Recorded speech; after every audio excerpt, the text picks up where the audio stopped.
Is on.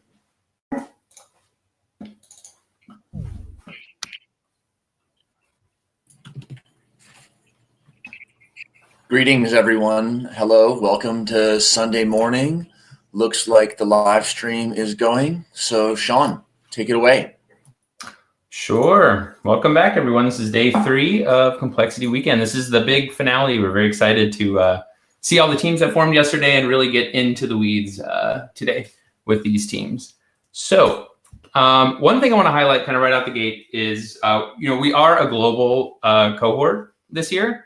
And so I really want us to be conscious of, we live on this sphere and the sphere turns. Some parts are lit up, some parts aren't. People are sleeping right now that were checking out the Keybase last night. Try to be really inclusive of people. These are all the responses for everyone who registered early, right? It's lots of different countries, right? So we've got Spain, Portugal, Italy, Mongolia, Germany, Ukraine. Just really keep in mind that there are people all across this globe that want to help. So try to find or kind of source these people into your teams today if you can, or just support them as they go through the team formation process as well, kind of async or off kind of a phase from us. And really, I want to circle back to kind of the goals for the weekend hackathon. So these are really kind of 3 main points. One of them was learning complexity science by doing. And just to kind of check in on this, this is kind of a lifelong goal. So, I mean, this is just a weekend. For some people, it's their just getting into it for the first time. You can just keep coming back and doing it. You're never going to stop learning about it. It penetrates lots of different areas of science, and you can just keep exploring all those different branches. So, that's a lifelong goal. I'm just checking in on that. The second one, everyone finds a team and where they feel valued and respected. A lot of people did this yesterday, but it's not over. I want to really articulate this. This Keybase for our cohort is going to keep living on after this weekend. So really, our goal is just anyone in this Keybase, whoever wants to find a team or wants mentorship or just wants to recruit people into an existing team, we will support that as much as possible whenever we see it come up in this space, including today especially. Working with people on projects you want to continue. Now, that's something we're going to really focus on today with some key questions we're going to go over. JP will go into it in a minute. But basically, the way we're going to think about our teamwork today, we're trying to set it up so that these are projects people will want to continue, or at least collaborative relationships that will want to continue. People can continue working together, and we'll really build this community of practice. So 2 things I want people to do around these points right now is if you haven't found a team yet and you really want to be on one or start a team, post in #IneedAteam right now. Let's just get that conversation going. Our facilitators are monitoring that. We will make magic happen. Just let us know what you want. And then the second one, for existing teams, can you actually do a roll call right now? Can you post in general right now? Did you work at all last night? Or what is your progress kind of so far? What are you hoping to do today? Just let us know you're alive, and we'll take it from there. Circling back to this question, that's kind of the center of this whole weekend, right? What is complexity science? We've been very resistant in giving any real top-down answer to this, and maybe some believe that it's hard to give a top-down answer that's very satisfactory. So we're going to, again, crowdsource this from the bottom up and see what we think as a cohort about this question. So the icebreaker today is revisiting complexity is from yesterday. So if everyone remembers yesterday, we went on to the program and a participant info tab of the program, and we started filling out what we thought complexity was. And it's different person to person. It really depends kind of on your context a lot of the time, how that term is unpacked for the system you're looking at. But there's a lot of great answers, right? We saw iterated simplicity in rules, systems level order arising from individual level rules. That was what people thought yesterday.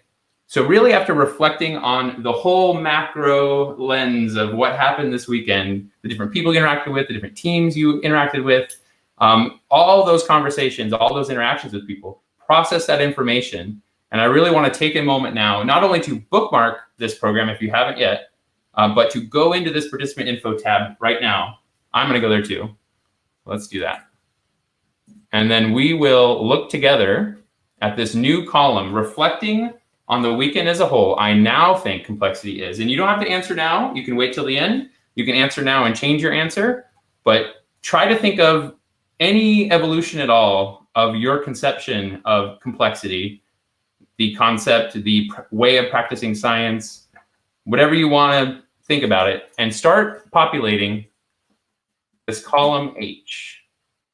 If you haven't populated this row yet, go ahead and populate the whole row. Let people know about you so they know more about you and would want to collaborate in the future.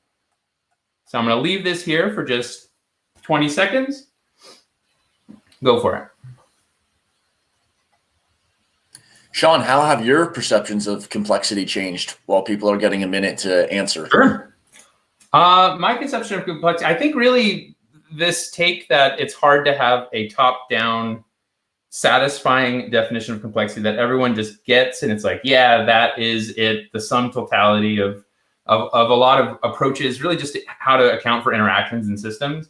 I already went into this going in thinking it's hard to make that definition, and I think that just got actually more solidified, that it really is kind of a, there's pockets of definitions of complexity that really make sense, and they link together into this broader approach to science.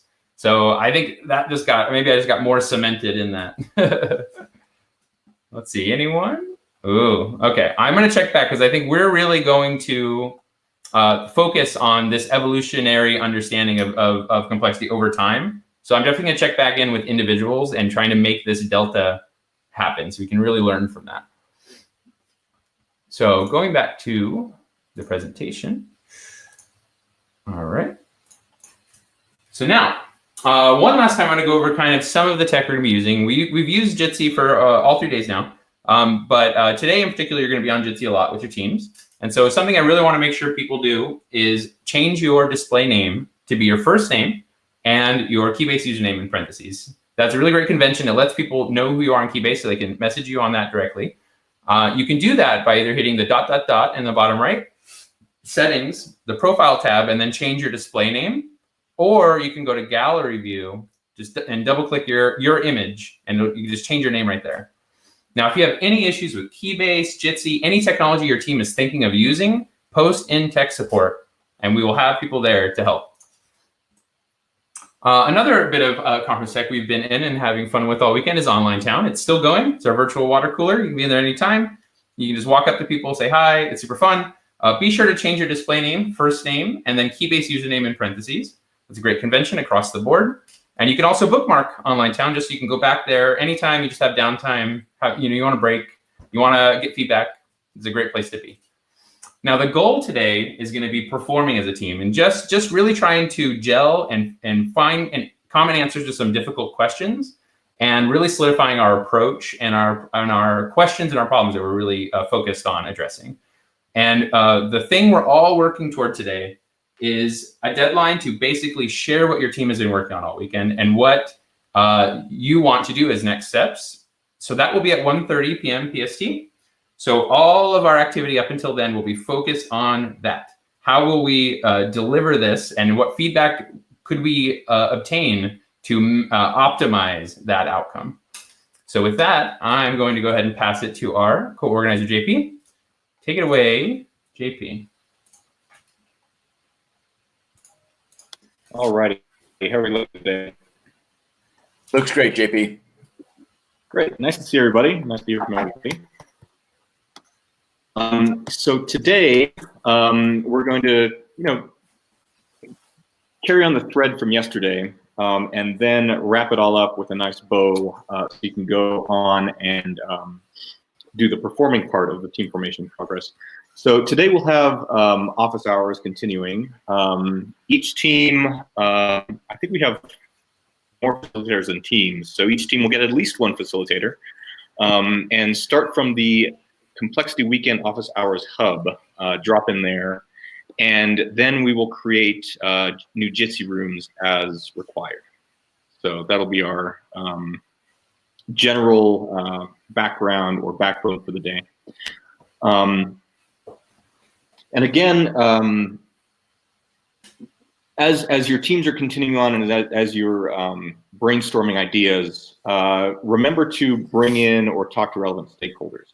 And let us know if you need to be in touch with somebody. We'll exploit our global network of not just experts, but our global network of connections across all scales to put you in touch with people who need to be talked to. I think that's a very important thing. To that effect, if we can schedule calls with stakeholders this morning, to make it happen. So let's utilize as many resources as our now global mind has available. And because we are this global mind, this last point, don't over-intellectualize the problem.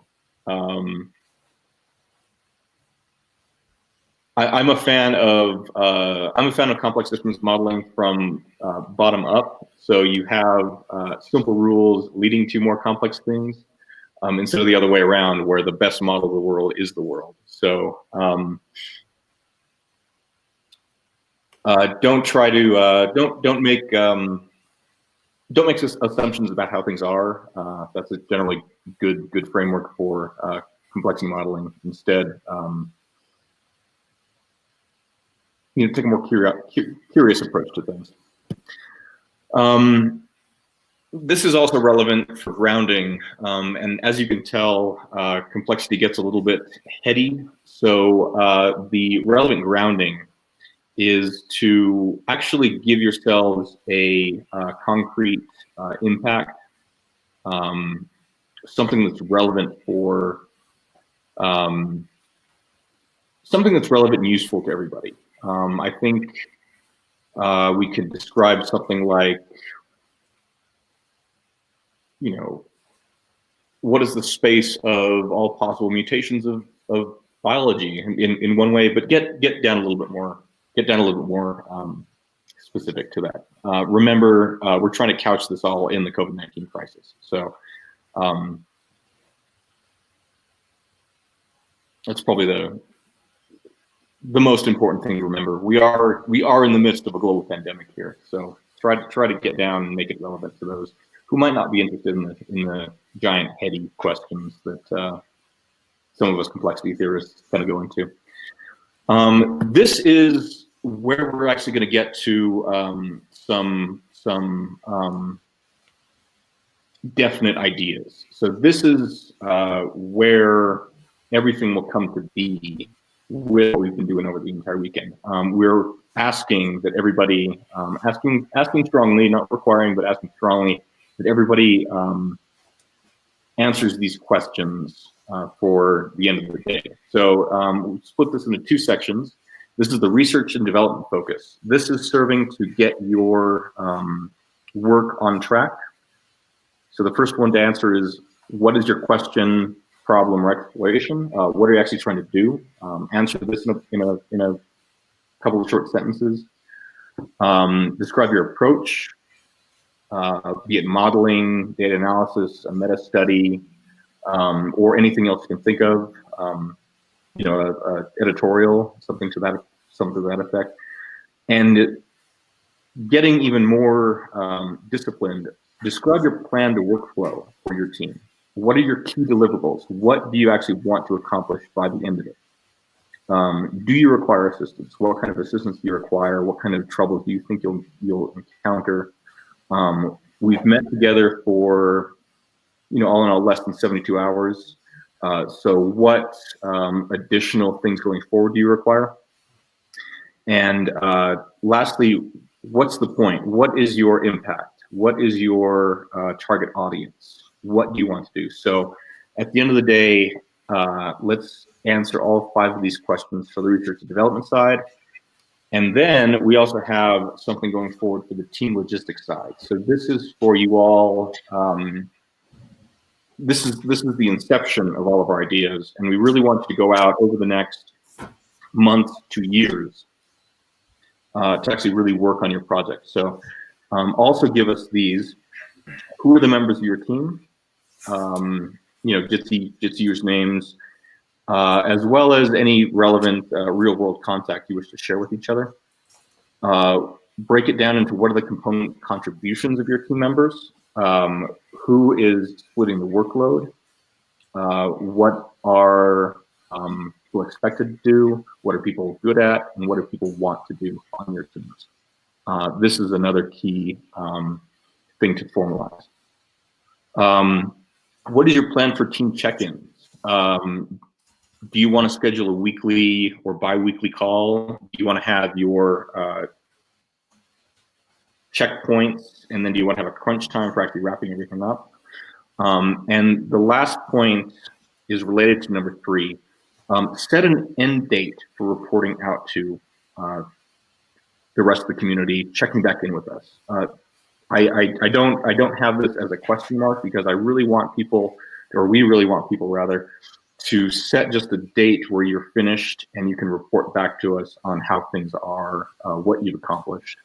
So set yourself an end date, set yourself a goal, and then structure your team check-ins from there. I'll tell you how our team works. On the Complexity Weekend side, we have a weekly phone call or a weekly online session with each other, and we decide what to do from there, and we keep it going. And then we have our goal target date, which is this weekend. So this structure is really important. So fill out and formalize both of these. Give yourselves space, and we will share these out at the end of the day. All right. So to this effect, we have a couple of checkpoints for you. What we'd like to do is have team cross-pollination. We'll be forming Jitsi rooms, and we'll be asking teams to mix, introduce each other, talk about what the teams are doing, talk about what everybody on the team is doing. And you can check back here on the live stream at 10:30, and we will give you these rooms for you guys to actually see each other, start cross-pollinating, start talking about things, and see how that forms out for you. The next checkpoint is at 1 o'clock to 1:15 here in the live stream. We'll have some logistics questions to go over. And really get into the weeds. This is where you should have finished your presentation questions, research development, and team logistics. So by 1 o'clock, 1:15, really have everything for your team done, and we'll come back and we'll share it all out. So good luck and have fun. And here we go on the racing forward part of Complexity Weekend. So anyway. Thank you, JP. Indeed, here. So at this point, we're going to keep the live stream going just so that people who are watching later can get caught up. But if you're ready to jump in with your team and just start working, this is absolutely the time to do that.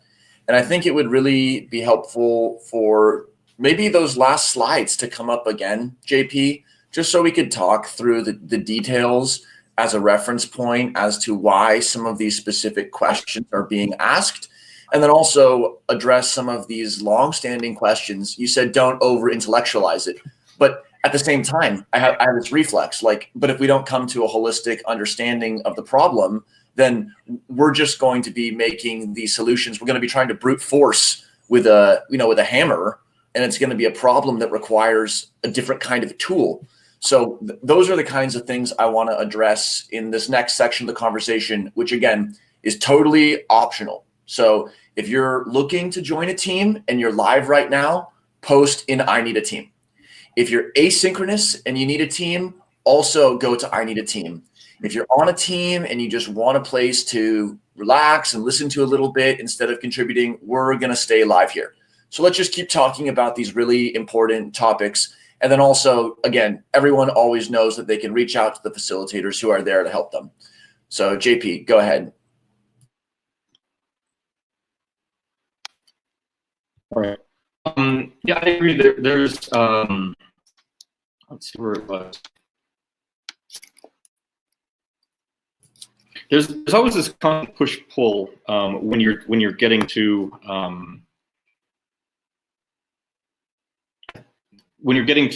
heady research, right? So what we want to do is really ground this. Shaun is a fan. Maybe Shaun can chip in as well.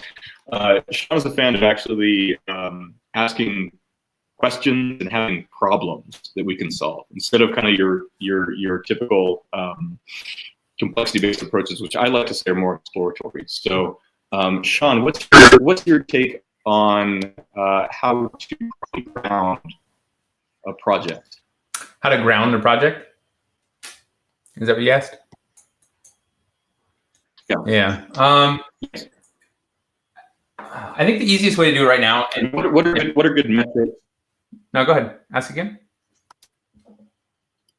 I was wondering what are kind of good metrics to know you're on the right track versus things are not exactly going right. It's a little hard to hear your question, JP, but I'm going to take it as, how do you make sure you're actually having a practical impact with your work versus, maybe writing that excellent paper that people will read in a year or two that will expand the knowledge sphere some. And I think really, that stakeholder slide you're on is perfect because it really comes down to the stakeholders, right? And like what problems are really being experienced right now physically in reality? Like are people, is there a limiting amount of ventilators right now? Are ventilators, actually helping the medical case or not? How many people are on ventilators right now and their condition is maybe worsening because we are assuming the ventilator is helping or something? Like, I don't know. There is the reality of the situation, and then there is like our models, right? Everyone thinks in models. We all have our own model of the world. There's some models are popular and spread like a virus itself amongst people. And some are just your own personal experiences, but your brain is a model creator. And so there's all these models, and some of them do not, fit the objective reality around us. So the only way to cut through that barrier is to the empathy that comes with talking and interfacing with somebody having lived experience. So if you're wanting to talk about ventilators, which I know very little about, everything I said earlier, I had no idea about, but I would learn a lot more if I sat and I talked to a nurse and I just hopped on a call for 30 minutes and I got the download of the lived experience. And that would totally change my conception and my model of the way ventilators fit into this whole crisis. Is it even something that we should be focusing on? What I thought was interesting, we asked a lot of participant registrations, what problems they were interested on. And that's a limited list because, there's lots of things they could be focusing on. But ventilators actually were near the bottom of the list. And that was curious for me because they have been kind of talked about a lot as like the shortage of them. But I'm curious, does that mean in reality, people don't think ventilators are the best leverage point to really create the most positive change right now? I don't know. But like I would learn a lot more if I actually download the lived experience. That's, I guess, my main point. Thanks, Shaun. Why don't you post these slides with these guiding questions in general while we continue speaking to these topics? So the question about grounding a research project, I think the first step is just to recognize the magnitude of the problem, because it's really good to get criticized from both angles. Oh, it's too big, it's too lofty, it will never work. And, oh, it's too detailed, it's too narrow. That might be a good indicator that you're somewhere in the middle, which could be achievable, but also impactful. And staying grounded, to me, means always coming back to the reality of the situation. It means always coming back, whether the discussion is going down a rabbit hole about some mathematical technique or about some philosopher from the past or about someone's personal testimony even. You can always come back to square one, which is this addressing in question we stuck to it? And if there's mission creep, when the when the mission or the question starts to drift and expand, it can be helpful and playful. And it's where a lot of the innovation and complexity arises from, is when people are actually reorienting the question and the discussion on the fly to accommodate new things that are being brought up. And then just gently, it helps either internally or in a conversation to return the focus of the group or yourself back to the reality of the situation and just ask, is this really the single most important thing that I need to be doing right now to serve in light of the questions that we're asking and the way we're asking them?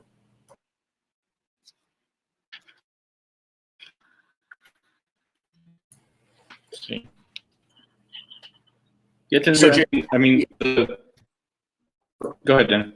I was just going to ask how we aim for immediate impact with things that are long-term, intergenerational, or just very long-term.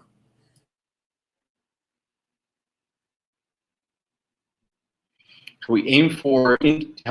I mean, this is one of those things that's kind of a fun space to think about by way of we were having a discussion today with RJ about vibrational frequencies. Oh no, Zargham about vibrational frequencies. And you have your short-term stuff, your medium-term stuff, and your long-term stuff. And it kind of breaks it down into components, I think. So maybe maybe the paper is the lofty goal, and maybe just honestly getting the team off the ground is your immediate short-term goal.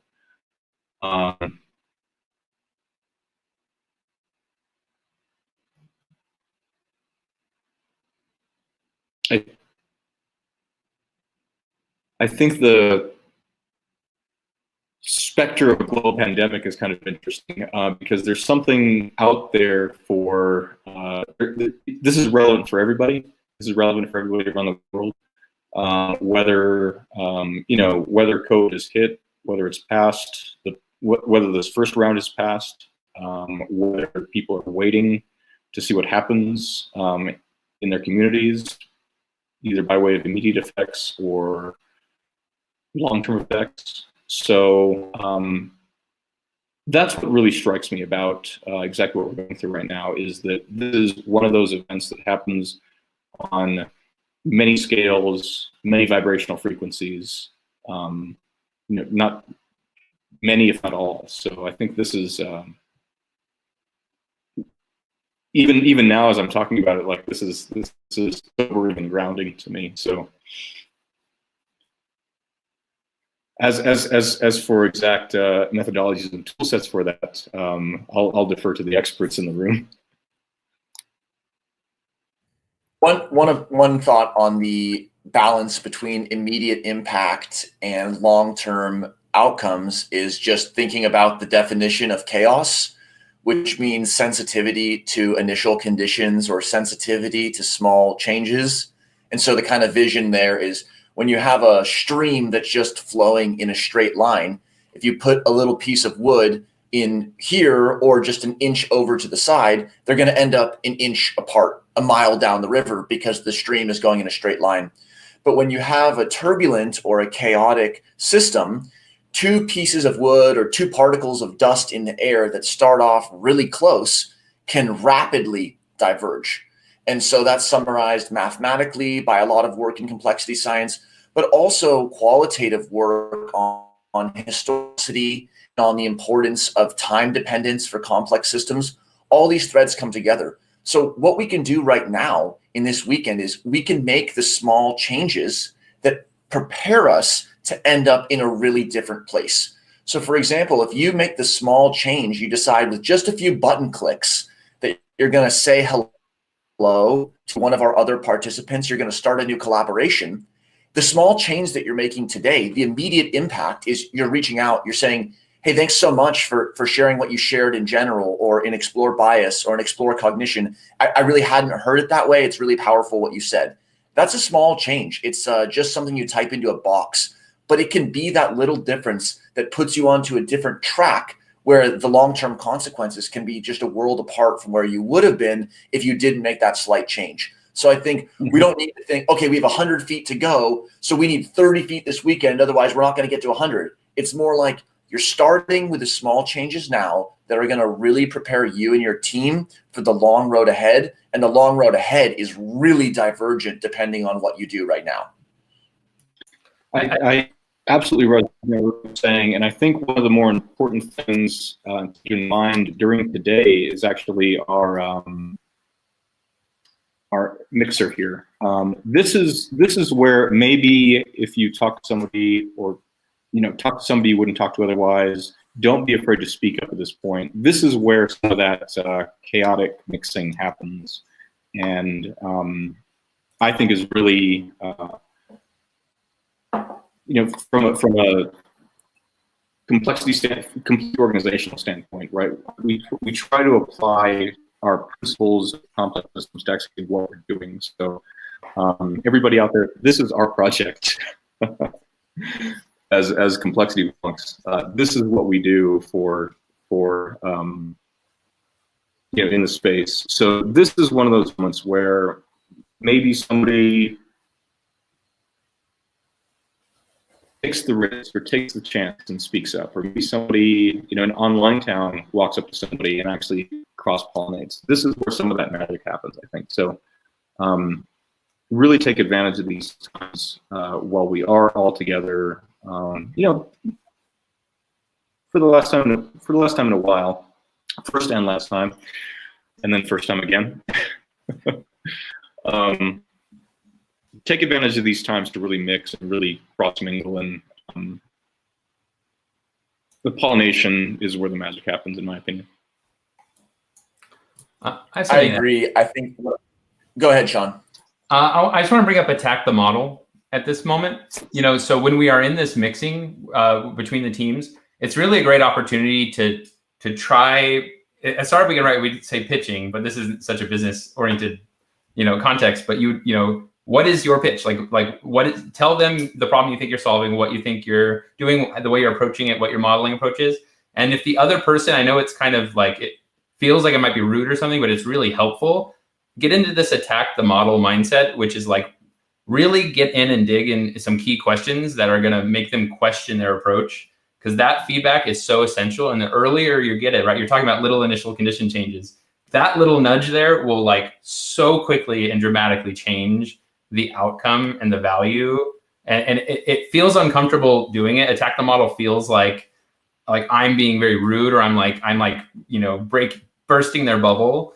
But really you're doing them like a huge favor. And if you can, anyone who's watching this right now, if you can be brave enough to have that mentality, maybe going into this mixer and just saying like, I don't know if what you're assuming is true, you know, that is going to go a long way to helping them on find the right path.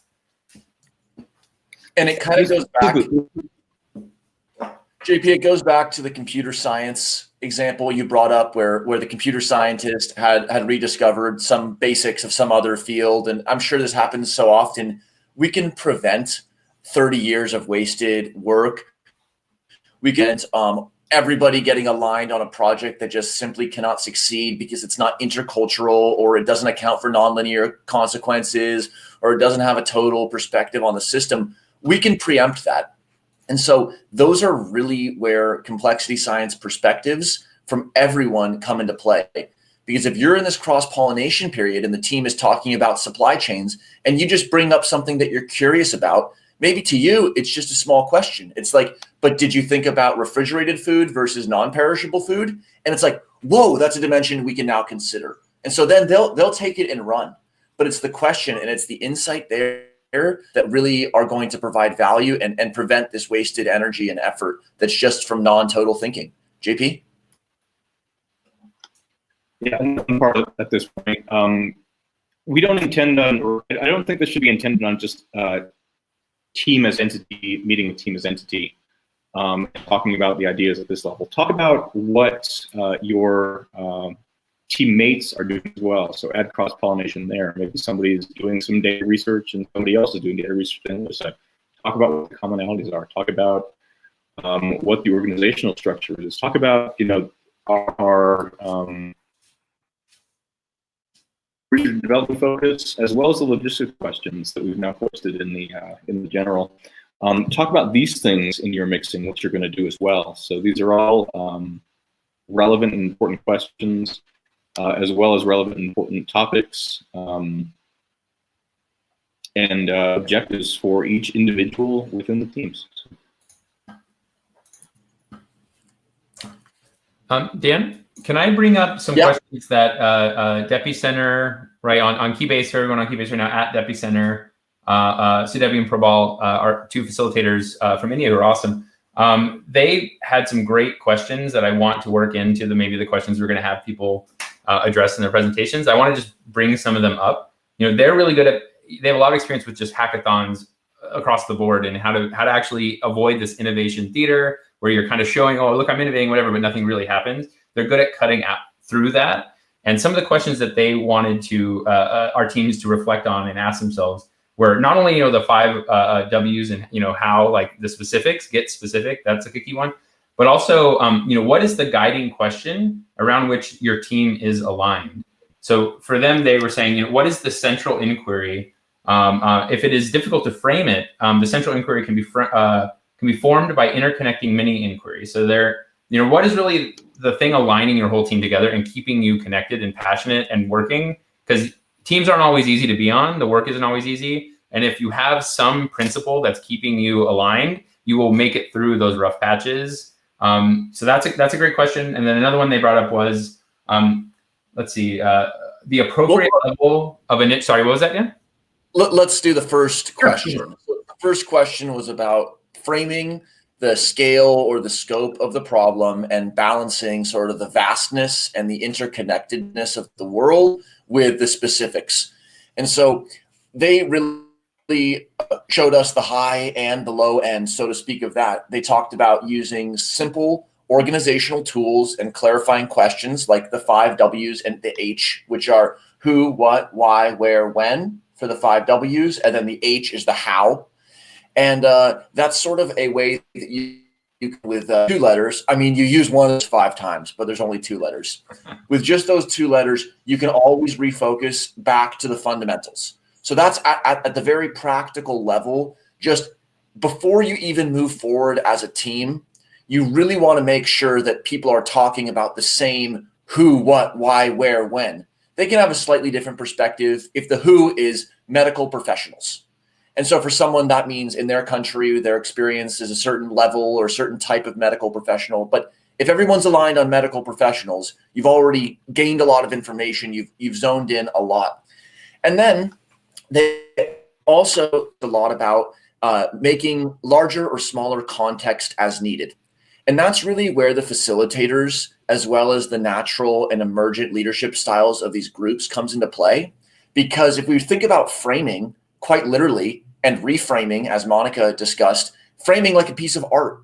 It's like, well, you could always make a differently shaped frame on a smaller subsection. You could crop the art piece and make a small frame, or you could have a bigger frame that includes the original frame.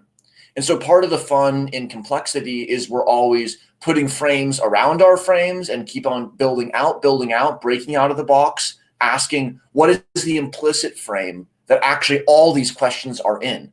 We haven't exhaustively searched the space because there's also a framing for the way that we're searching right now. So that means you can always build a layer of frame out, but that tends towards abstraction and towards intellectualization. And then you can also always make the frames come in close. You could say, let's really go into this paper. Let's really go into the original data set, and we'll do some statistical model to really, really, really dig down. And that may come in handy too. But what complexity means in the facilitation and in the team context is everyone is there with the end in mind and with the community guidelines, and they're ready to scale out and scale in. And so if your group is feeling like they're lost somewhere on that continuum, or even one member of your group thinks that you're shooting a little too high, a little too abstract, or it's getting a little too detailed with the methods before people are aligned on the what or the who is being impacted or the why we're even doing this, it's all good. As RJ called it, the alarm pheromone, no alarm pheromone shaming. Just bring it up with your group or bring in a facilitator, get us on board, get Depicentre or any of these other facilitators into the conversation and just say, okay, we're all on board that we could frame it in a bigger picture or we could crop down. So the framing space is infinite and the approach space is infinite. How do we navigate through that so that we're doing something that's realistic and implementable and impactful?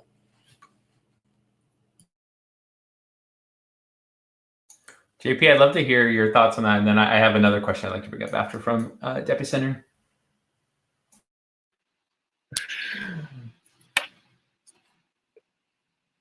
I mean, thoughts on it's.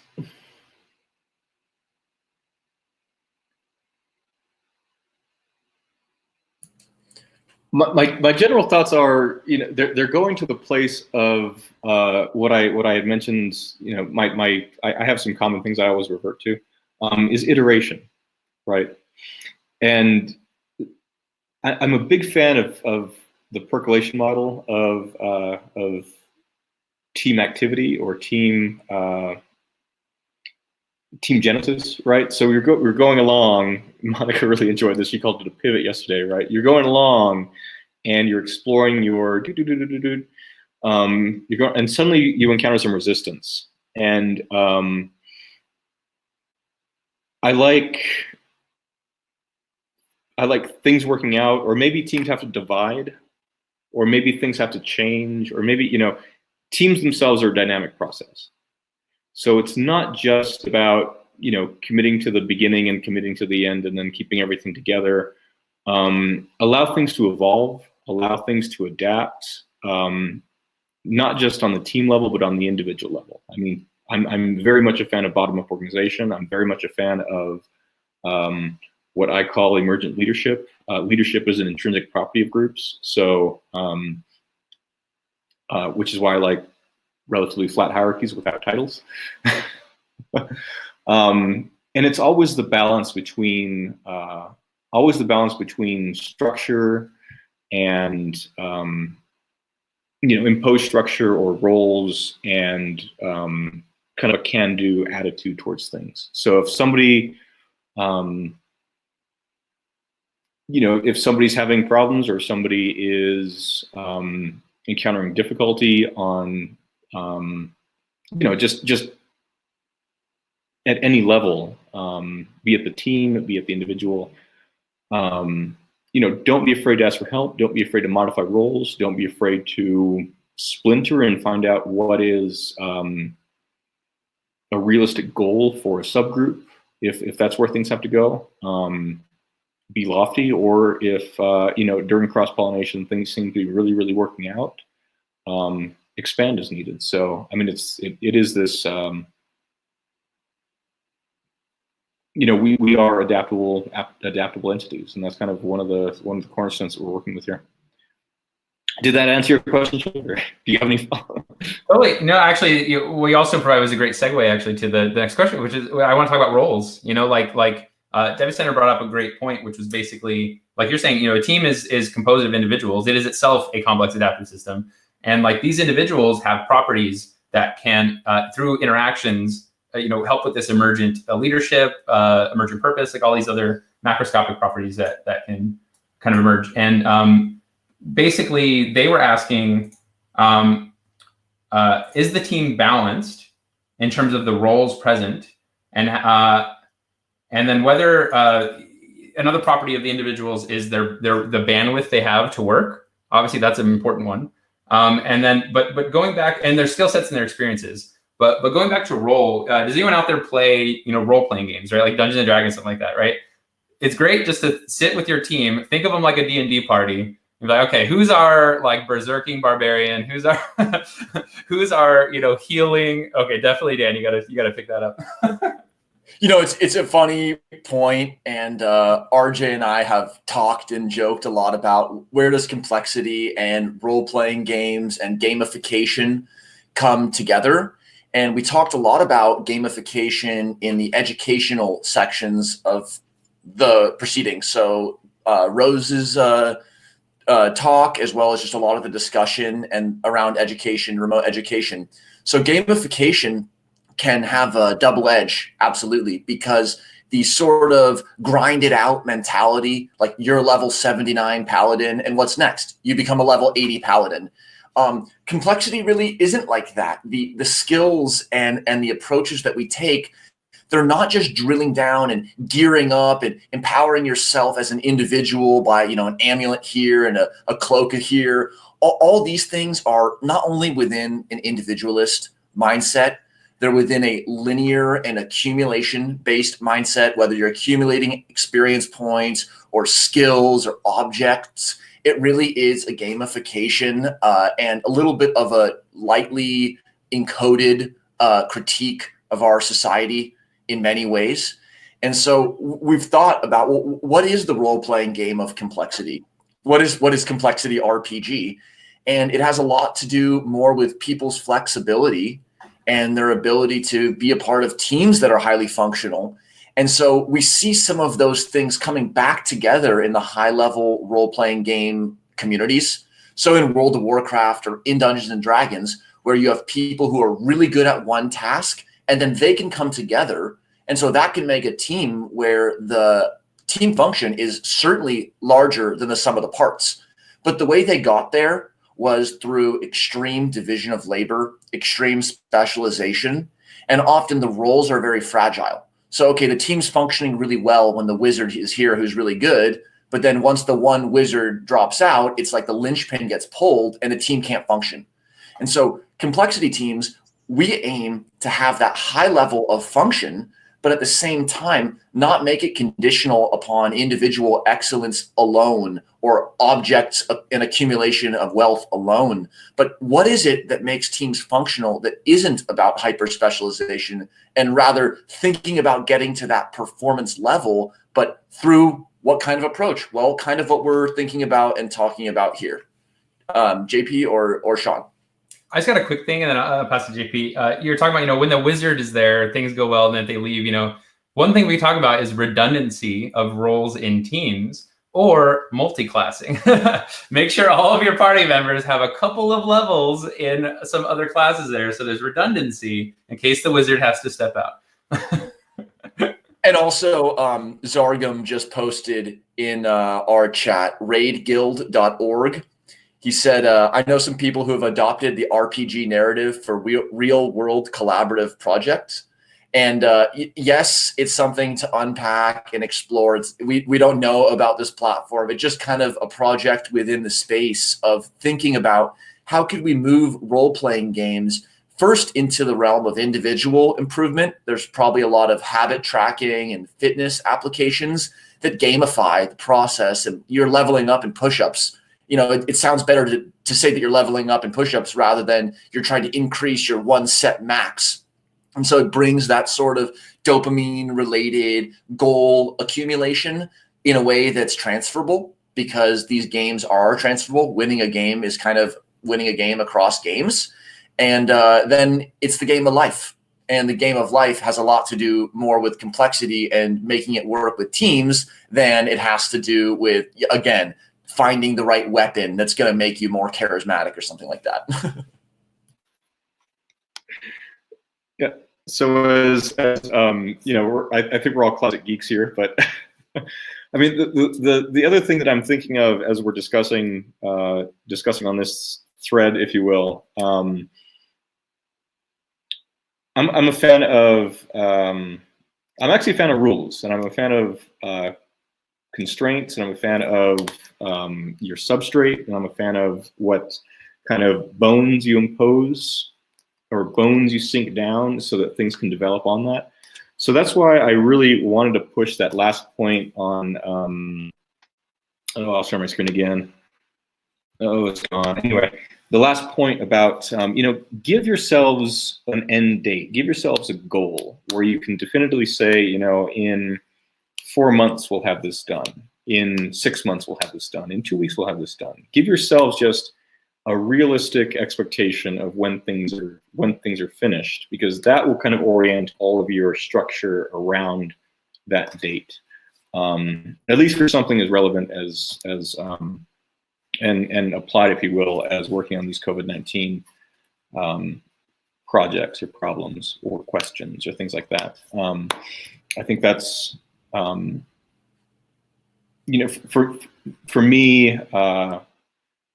me, complexity is fundamentally about structure formation. Like I'm leery of giving any solid definitions, but if I were to boil it down to like one thing, it's why do we see structure, and how do those structures evolve over time or something like that. And one of the reasons we see structure is because things build on existing things, or things build on of course things build on each other, but one of the things that is immutable are kind of the boundary conditions and the rules that things are set by. So if you have just your end goal, okay, by this time we'll have something, and strike some bones to that. This person's doing this, and this person's doing this, and this is what our couple of checkpoints look like. Something as simple as that can act as the skeleton for your team, and then just kind of add things to that, and it grows as time goes on. So back to in gamification, the rules you play are the important things to go by. So despite myself, this is my type A, type B personality kind of in conflict constantly, but rules are not bad. Constraints are not bad. They actually impose a lot of, generate, not impose, but they generate a lot of motivation, a lot of structure, a lot of orientation. Also a lot of identity. If you have a check-in once a week, meet the same people, maybe we'll meet for coffee on Sunday mornings or something like that. Daniel and I have a little conversation group that does that, and it's a great great thing to look forward to. So, take this time as beneficial to all of us and beneficial for. Yeah, I'd like to just pick up on that point about roles, and then provide another quote from Depicentre and go from this role-playing game discussion back to complexity. So what they wrote was, after you've set the context and the frame, so that's related to our earlier discussion about always being able to frame bigger, always being able to frame smaller. So after you've gotten the framing, so you've gotten some specification about what the group is going to set out to do. And then they wrote, people can try to see if the team is balanced as to how differently the team members are able to think and work, and whether they have the required bandwidth to work on it, or do they have people with very similar kinds of skill sets and experiences. And so there's an assessment phase where you ask, okay, whose bandwidth or time commitment is such and such? What kind of skills, what kind of perspectives do we have on the team? And what's interesting about complexity is we're not looking for maximum overlap. We're not looking for minimum overlap. Both of those are kind of the ends of a continuum. And as JP always draws, complexity is in the middle. It's between those 2 points on the number line. We know that we're not looking for simply maximum overlap to make a Megatron that's just data science, or a Megatron of just philosophy. We're not looking for minimum overlap for people who aren't even communicating that well. We're looking for people who can bridge, for people who can help bring a collective understanding to the group. And so somewhere in the middle between no overlap and total overlap, you're going to find group complexity. And then the Depicentre continued, and they wrote, once the team forms, the question, which is very pertinent, should be asked. How are we using aspects of complexity in our approach? This is not to say that the team has to tick all the theories that they come across in an academic paper. And so, Shaun, I'll go right to you after this, but it just shows complexity science isn't the list of topics addressed in a paper. It's something else. So do you want to speak to that, Shaun, or you can take it wherever you'd like? Yeah, I think the way that maybe incorporate complexity is the way we've been trying to do it all weekend, which is to think of your team as a complex system. So you can apply as much theory as you've read or someone on your team has read or sourced to that lens to your team to optimize the way you're working together, or to find the theories that apply to the particular problem you're trying to solve. I think either is fine. If you don't see it, that's fine too. Sometimes being blind or biased is helpful. But I do want to, before we go into this mixer at 10:30, I want to open that team spreadsheet. Do you think that's something, well, I guess it's a public live stream, so maybe we shouldn't, but I just wanted to give some sort of macro lens of which teams are out there before we start pairing them up. Do you want to do that? What do you think? Yeah, I think that we'll be working on the team mixing structure with Monica. You can just message her and be checking on that thread. And it's almost like there's these two intersecting ways of coming at complexity. There's the person-independent topics. So saying, well, fractals, chaos, phase transitions, that's complexity. That's the word map. Those are the concepts that one learns, or those are the concepts that get brought up. But it's totally lifted from the people. And that's actually the part of complexity that reminds me the most of science, because people would always say, well, science is about the claim made. It doesn't matter who's making them. It doesn't matter if it's the tenured professor or if it's a student who's not in academia. The claim is the claim, and the claim always stands by the evidence, not by appeal to authority or by being taken by an ad hominem attack. So that's the part of complexity that reminds me the most of, I guess, classical science. And then there's this other element that's absolutely the complement, like the yin and the yang, where it's like, you know, if we have people from all over the world with all different perspectives and they're coming together and they're talking about cricket or anything, that's complexity in action, even if the topic is something that's not considered traditionally intellectual or not considered traditionally within the realm of entrepreneurship or in service and volunteering.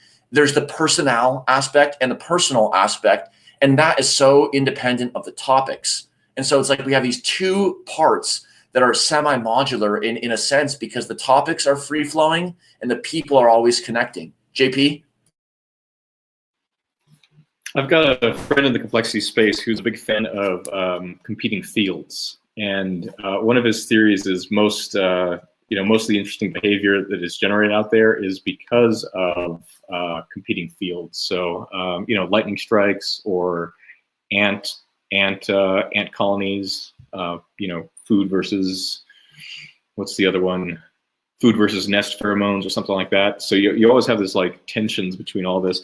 And I think in the complexity space, that's quite relevant as well. I'm really resonating with what you're saying in that respect. I mean, are we a discipline-based, discipline or concepts-based group of people where we all come together because of our shared interest in,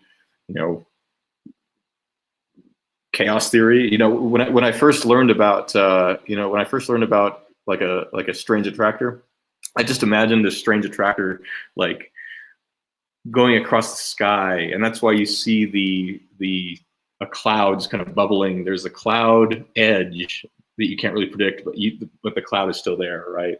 So that's the stuff that really resonates with me. And then as I kind of continued my journey along into this, into the complexity space, it's also about the thinkers. So and the people. Like I'm a generalist across the board. I'm not really an expert in any one field. I have my things I'm better at than others, but compared to somebody who specializes in those things, my skills are limited, of course. But I'm still welcome in the community. And the same goes for those people who are real, true, disciplined experts. They are, necessary as well. So I thank everyone for listening to me as I kind of like take a state space search to get to what I'm finally actually talking about, right? But I think as long as we all approach things with a kind of a magnanimous umbrella, that we're all under the umbrella of complexity, no matter if we accomplish it via our disciplines and our own desire to improve our research, or whether we just like the community, generally because it's an exciting, vibrant place to be. Those two things are relevant, and those two things are important, and those two things are what gives crackle and spark to what we do as complexity scientists. Yeah, and just to give one more thought on that, it's not just like it's the science and then the people and they're two independent streams or light and shadow or something like that. It's like if the people aren't always this exciting and vibrant mixture, then the ideas become stale and fragile. And the ideas aren't just out there, in a field waiting to be caught with a net. They come from the people.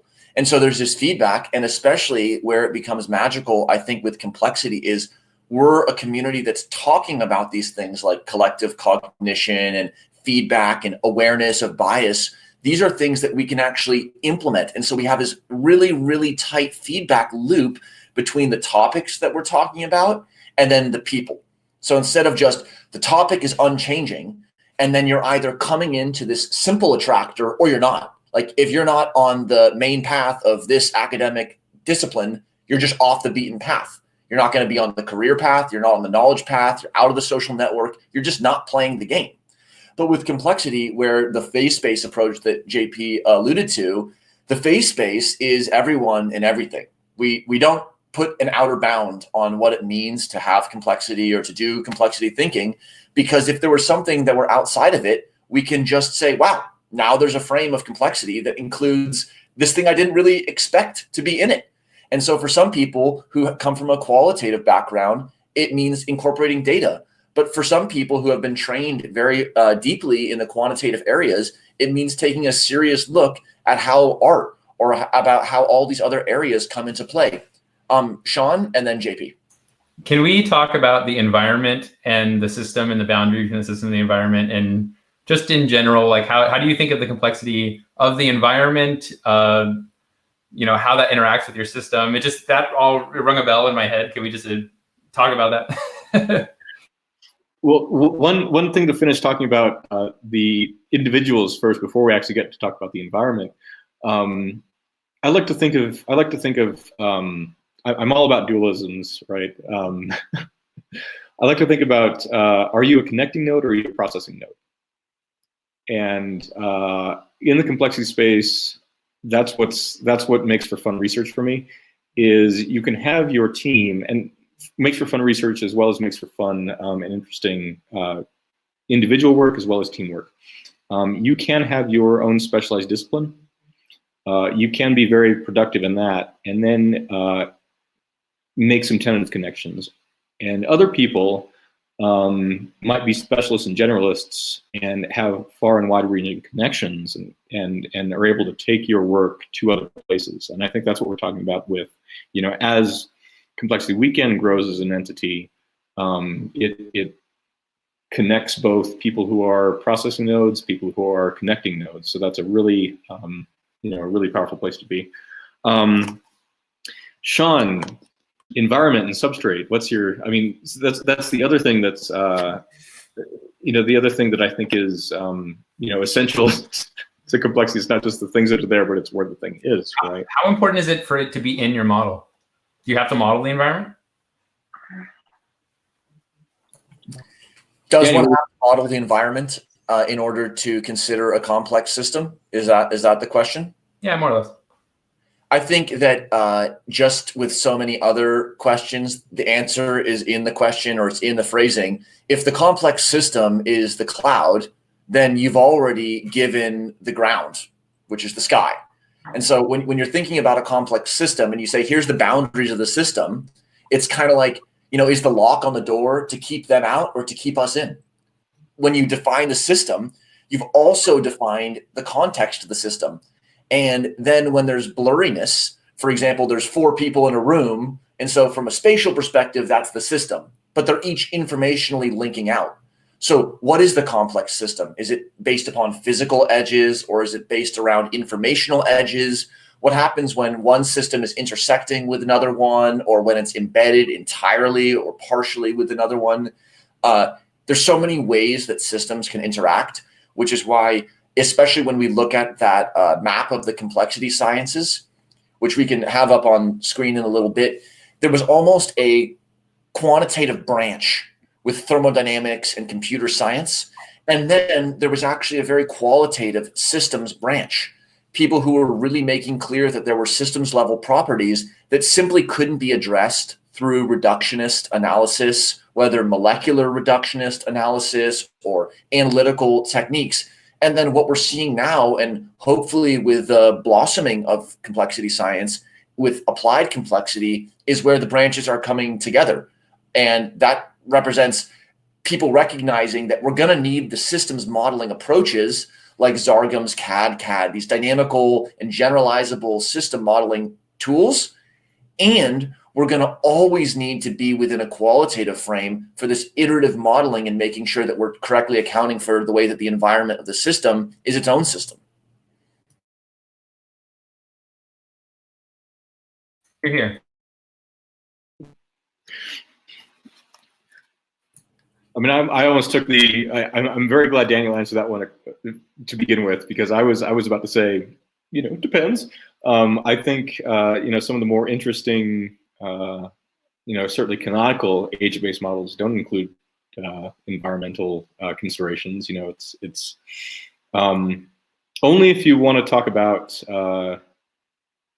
This gets me into like my agent-based modeling background, right? Like if you're talking about voids, for instance, you don't really need to model the environment. You do need a container to put them in so they can bounce off the edge or something like that. Or if you're modeling wave propagation, which is, you know, arguably a simple system, you do need an edge condition.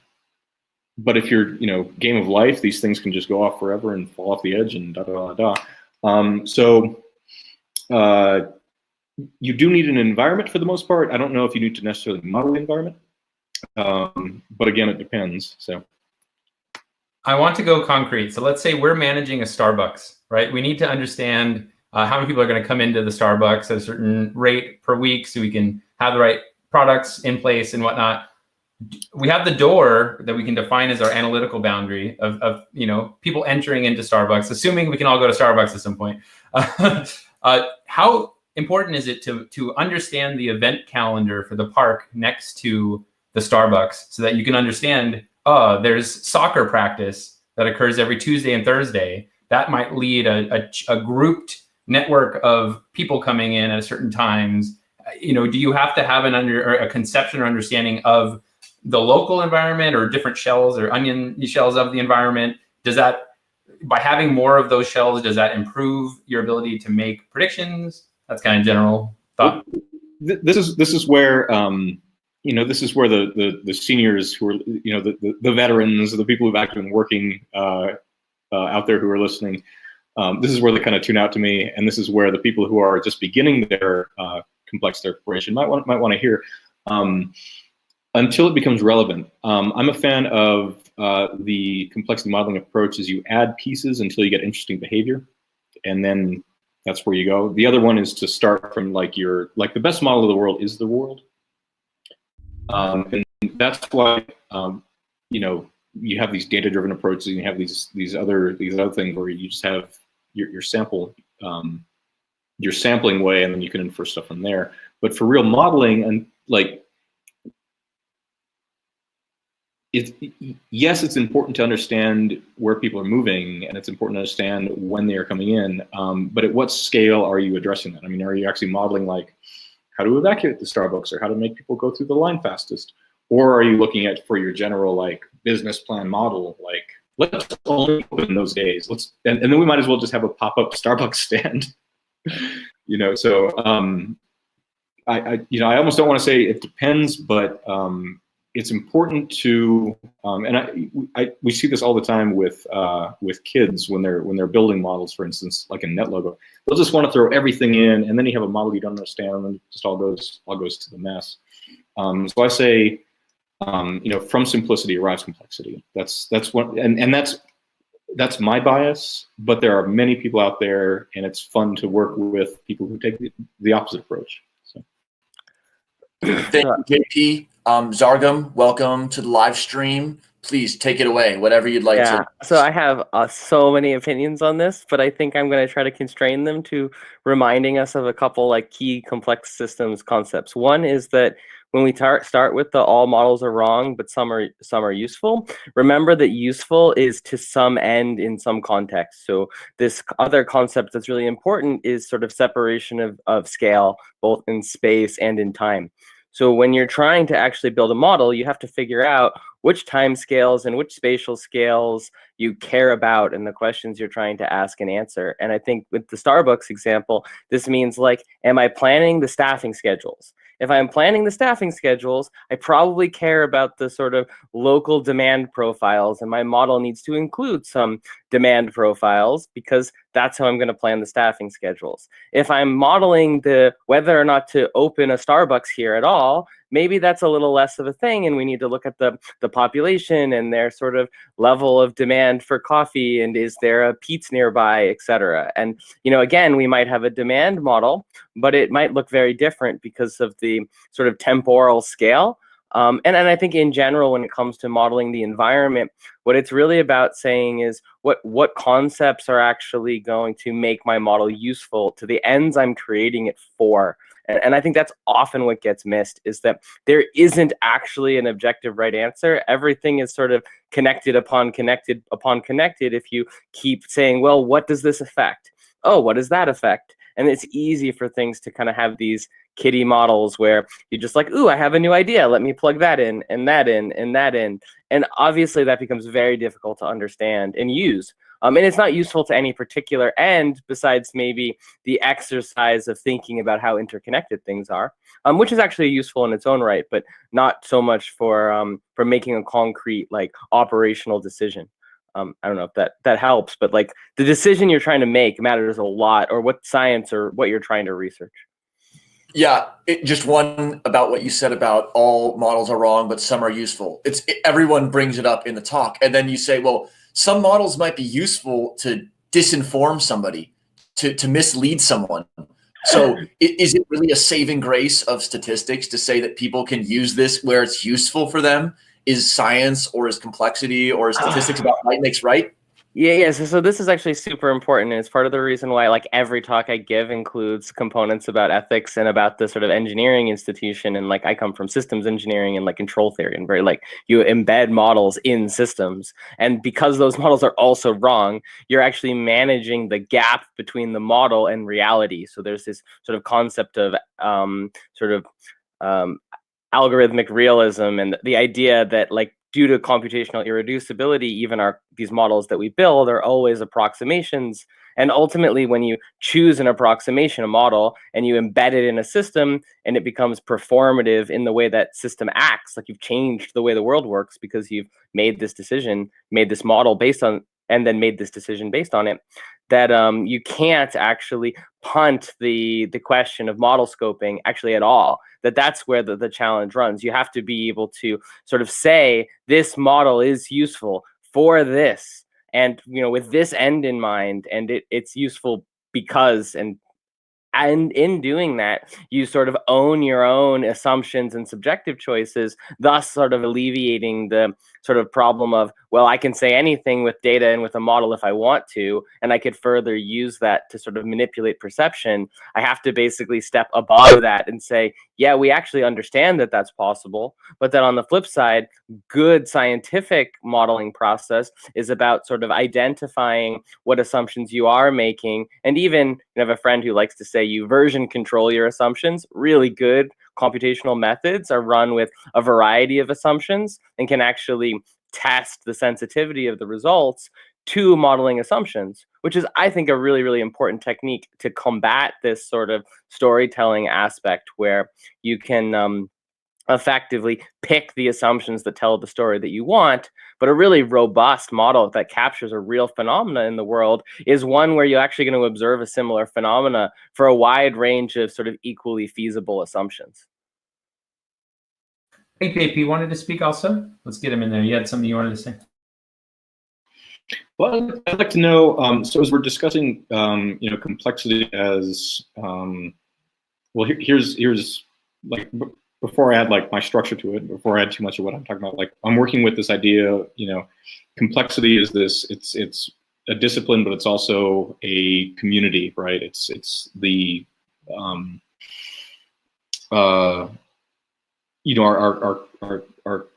concrete things like, chaos theory, mathematics expressed in like nonlinear dynamics, networks, et cetera, and then it's like this community of practice, and what we're aiming for is like there are complexity people. It's what complexity people do. I'm wondering, as you're like in a professional modeling environment, do you start off with something that's very simple and then kind of incorporate complexity principles, or do you start off from principles of complexity, like the world is fuzzy, and where do we go from there? How is actually the these things we're talking about, how are they applied, if you will? Yeah, so actually there was a really great slide earlier in one of the talks. I think it was, I actually don't remember whose slide it was yesterday, but they mentioned the sort of first set of scoping work, which really sort of focuses on defining what the model attempts to achieve. And I would say that complexity concepts come in very strongly in the scoping part as a sort of deciding, again, the sort of what time scale, like what questions am I asking, what are my goals, what does useful mean in this context. And that means that you're going to start introducing concepts like separation of scales in order to address, do I have a second by second simulation? Do I have a day by day simulation? Are there some processes that are already at equilibrium and I can sort of assume away? Are there some processes that are so slow as to treat them as constant, and can I assume them away? Similarly, in the spatial dimension, are there things that sort of, I want to say sort of like fuzz away into stochastic processes or representations of external input signals. And, maybe we know so little about how they're going to behave that we're better off using sort of impulse and step and sort of frequency domain inputs to sort of just say like, hey, look, I'm working on this piece of the system, but since I know that I don't know this other stuff, I just want to characterize how resilient my model is to some sort of uncontrolled inputs. And although we know that they're being driven by some other process, which could also be modeled, it becomes important to sort of solve a kind of min-cut problem with the rest of the world, where you're saying like, here's my network of interactions and dependencies, here's the outputs and states and inputs that I'm sort of dealing with here, and here's some stuff that's sort of ancillary and that I can sort of bound its effect on my conclusions. And in that scoping exercise, you're prepared to start modeling. And now there's another element here, though, is that there's a change in the phase of a project where once you've defined the scope and you have a concrete path forward to help answer operational questions, you have to start actually building mathematical models. And I use a lot of dynamical systems work. Actually, I'm working on a sort of graduate seminars type thing for people working in software and economics to review the way that dynamical systems work in the context, especially when a lot of the inputs are out of your control, possibly strategically controlled by someone else, making them games. Ultimately, though, the computational models have to take those differential equations that represent structure and then keep that to a minimum. Ironically, we end up with things that are very much like agent-based models in special physicses, because you make a set of physics that defines the sort of low-dimensional set of restrictions that encode what it means to do a thing. So like there's some natural rules, like I showed up at the Starbucks. Well, there's a relationship between person shows up, maybe they spend some amount of money, and there's like a process or a journey for that person, and it couples with the costs and the profits of the Starbucks. And so you get a sort of like logical set of relations that you can think of almost more in a system dynamic sense, but you can relax the idea of like these high-level differential equations models by introducing the notion of agents interacting in these sort of worlds. So you get a kind of SimCity feel to it if you're learning to do it for the first time, where you're mixing the sort of individual level decision making and individual level models. And to your point about the complexity of the models, we tend to add complexity very iteratively. So you can start with a small chunk of the model. You can start with something that is a sort of system dynamics or agent-based model, and then iteratively mix concepts from other modeling domains. And I think I kind of close this out that in practice, you never really want to start with your modeling approach, because that doesn't allow you to iterate towards something useful. So I tend to eschew tools that are approach specific, like a sort of system dynamics in Stella, which I've used in the past, or like an agent-based modeling sort of, bottom-up framework that lacks the sort of, first-order programmability of the rules and the environment in the way that I'm used to. And I use data science tools. So my team works in scientific Python. We've built some tools to make that a bit easier for us.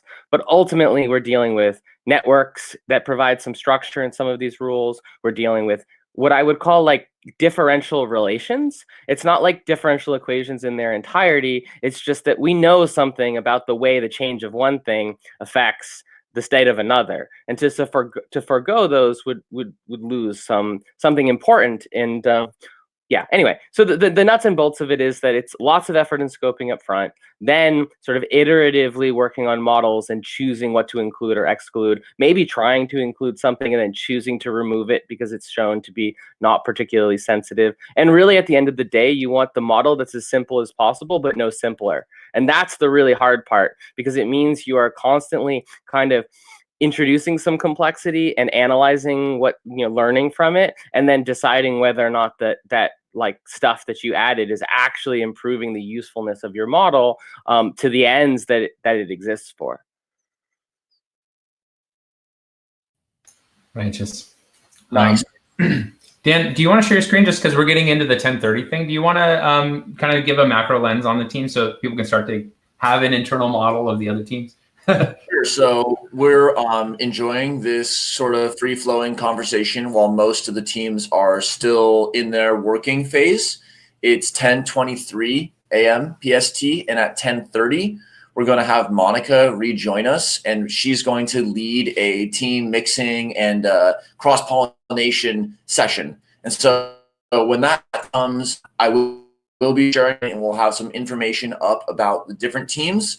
And we'll also be there in the general chat channel just to address any text-based questions. So yeah, as we start to move towards the cross-pollination, Zargham, in this next session, we're going to be having teams that have been a little bit in their own echo chamber. Not that it's a bad thing. They've been focusing in their crucible, maybe it's a better word, but they've been focused and they've been thinking about it a certain way. How can teams come together into a meta team or into a networking space where they are actually exchanging value and providing helpful perspectives? What have you seen work there? Yeah, so in my experience, there's two things that you can do with the sort of cross-team interactions. The first one is sanity check each other's assumptions and scope. So a lot of times your scope and your what you're working on is informed by your own perspectives, and getting a set of different perspectives is really low-hanging fruit. Just like, here's what we decided and why, like, and again, the scoping, and like, is there anything we're missing? What do you think? Yeah, actually, I'd say that's probably the single biggest thing. And then after that, the sort of next thing is usually, like, it's actually more of the same. It relates to then pointers to other things to consider based on that. But there's a sort of two phases of it. One is scope, and the other is the actual work. But like, addressing the scope question first is kind of make sure that you're covering blind spots that you might have had. Nice. And that reminds me of what Depicentre talked about when we quoted them earlier about, you can always set a bigger frame, you can always zoom into a smaller frame. But when the teams are coming together to help improve each other's ideas, if one team thinks that the other one is solving this problem and really they're solving that problem, then the comments are off base through no fault, through no maliciousness. It's just, if the scope isn't conveyed accurately at the beginning of the sharing session, then the feedback is off target. So maybe the group is hitting the target, but you just didn't think they were aiming for it. Or that's why it's so important to get this type of scope-based feedback. So welcome, Monica, to the chat. We have just a few minutes while people are going to be rejoining, and we'll start at 10:30 with the group formation activity. But any preliminary or optional thoughts, Monica, or just thoughts on the weekend right now? We made it to day 3 is what I'm going to say. It's important to celebrate. And I know it's been kind of a marathon. And so kudos for everyone who is saying, like, we're asleep, because you're probably daytime of whatever time zone has flipped over the world. And I hope you're enjoying the learning process. I think one of the things that I always enjoy when I'm participating in programs like this is that you just walk away and realize, my goal was to learn one thing. And then I walk away with like 10 million things. And I'm like, why did I not know about any of this before? But hopefully, you're at the curve of realizing that, there's so much always to learn, but through that, there's joy. And so I hope everyone is having a great time. And I'm super excited about this next segment that we're going to dive deeper into, not only to check in how everyone is doing, but also to tie into, to make sure we mix people together. As I've been tuning in earlier, you've been all highlighting the importance of cross-collaboration, how it's important to not stay in your own domain so that you find critical problem solving, especially when it's complex, like COVID-19 and many other matters. So that's kind of where I am right now. So looking forward to catching up with everyone very soon. Cool. Just one related thought to that. So celebrating that we made it to the 3rd day is great. And another time for celebration is whenever a team makes a decision or an outcome or a product that couldn't have been accomplished by individuals alone. It's really important to stop and celebrate the team's formation and function in those moments, because a lot of times teams get into a blame assignment mode when things are failing. And it's a little bit harder to stop and say, this Google Doc, none of us could have made it. So that's success. That's us as a team working, and then not doing a blame assignment when things are failing, but just a appreciation or a highlighting or just a recognition when things are working, even if it's like, right, it's neutral because it's working, because we're a team and we're supposed to be working. Good, but also take the time to slow down and recognize and appreciate that, because that's what it feels like to be on a functional team when you're not assigning blame or trying to fix a problem, but rather just celebrating that things are working fine. Absolutely. And to add to that, this ties perfectly to yesterday's conversation why we talked about different strength finder, even love language. Just like, do you actually know how to be appreciated? Or are you making sure that your team is feeling valued? Because it might be just that simple note. It's like, guys, like, look how much we've done in the past whatever amount of hours together. We were strangers before. We didn't even know each other that existed in the world. And that in itself is power. And so, yes, it feels like we're not still solving enough. We're not getting enough, but baby steps at a time. And if you feel like you need a little pause, tune in, because hopefully this is going to be a little pause where you take a step back, as well as getting a chance to build on that. And after that, if you still need a break, go ahead and take a little screen break, whether it's 5 minutes, just like pause, even taking a quick nap hugely helps. So just want to share that. Cool, Monica. What could I have up on my screen to help for the 10:30 session? Would you like the Jamboard, or do you want information on the teams? Let's see. I would be great to have the jam. Well, I was going to share my Jamboard if that's okay. I think it might be easier, or yeah, scroll back and forth. Yeah, let's do that. Okay, I have it up there too, so it's all good if you want to continue. Okay, let me share mine because I'll share your screen. Yeah, if it's okay. Thank you. But good. Thank you very much. So, okay, with the dot, we are going to honor time. And I know with the video on YouTube, it gets a little bit further. So hopefully first, thank you, Shaun, for demoing. Everyone take a little stretch break, whether you have to like put your arms up, turn around, just do a quick check-in, because like I know everyone's been sitting and staring at their screen. For those who haven't still heard me, my name's Monica Kang. I'm currently tuning in from DC, and really excited to be here. And so want to just kudos for everyone and everything that we've done so far. So if you are not here yet, just want to make sure join our Jamboard, because we're going to have a conversation together, and I want to check in how you are all doing. So let me see. Are you guys able to see mine so far? Can we post that Jamboard in general? I did, but you pasted in a different link. Continue. Perfect. Thank you. So what can we learn from one another? I know that's been kind of the theme that we already started from this morning's conversation, or wherever you are in your time zones. And I want to kind of expand upon that and have this opportunity where we are going to mingle with one another in a different way. So kind of on the umbrella that I want to start highlighting is, it traditionally in the business world, and even in complexity, we always talk about the importance of when we're just used to going about our day-to-day routines. It's so hard to see what else we can do, because we like to get comfortable with what we know. I mean, there's a reason why our brain likes to get us into habit mode, because we don't have the time to think about all these different things. It would be very overwhelming. But as a result of that, sometimes we forget, unless we talk to somebody else in a different place. And so this activity and conversation we're going to do, the first beginning pieces, I do want to check in and see where you are, but I do want to kind of virtually envision ourselves as if we're almost like going into all these different places, as if we're in a virtual marketplace, meeting one another, envision a different dialogue. Maybe there's going to be some mixed dialogues verbally in your chat conversations, or in the video conversations or in your chats. And so start tuning in, and let me first go ahead and check in with you how you're feeling. So day 3, and as I have already shared, many of us are learning a lot of things. If you caught me earlier on Friday, I was already saying about how I didn't even know how to use Jamboard properly, and I've so appreciated the organizers nudging me. I'm like, why don't we do Jamboard? Shaun, you're right. This is now one of my favorite new things. I'm going to be integrating this into many other things, and it's been super fun to kind of tie it together. So if you're here and currently on slide 2 with me, take a moment and share what's something that you've learned so far, whether it's something within your team, maybe it's a new topic, maybe it's even a software, maybe it's just that, oh, I didn't know I could stay up for a weekend like this. Whatever that is, just take a moment to put some notes and thoughts in how you are feeling. And I want to check in with my team here, a group of friends, to see how everyone else is doing. So, Dan, how are you doing? What's something new that you learned? New ways to arrange windows on monitors. How about JP? Muted JP. Yep. I'm learning. I'm learning the art of.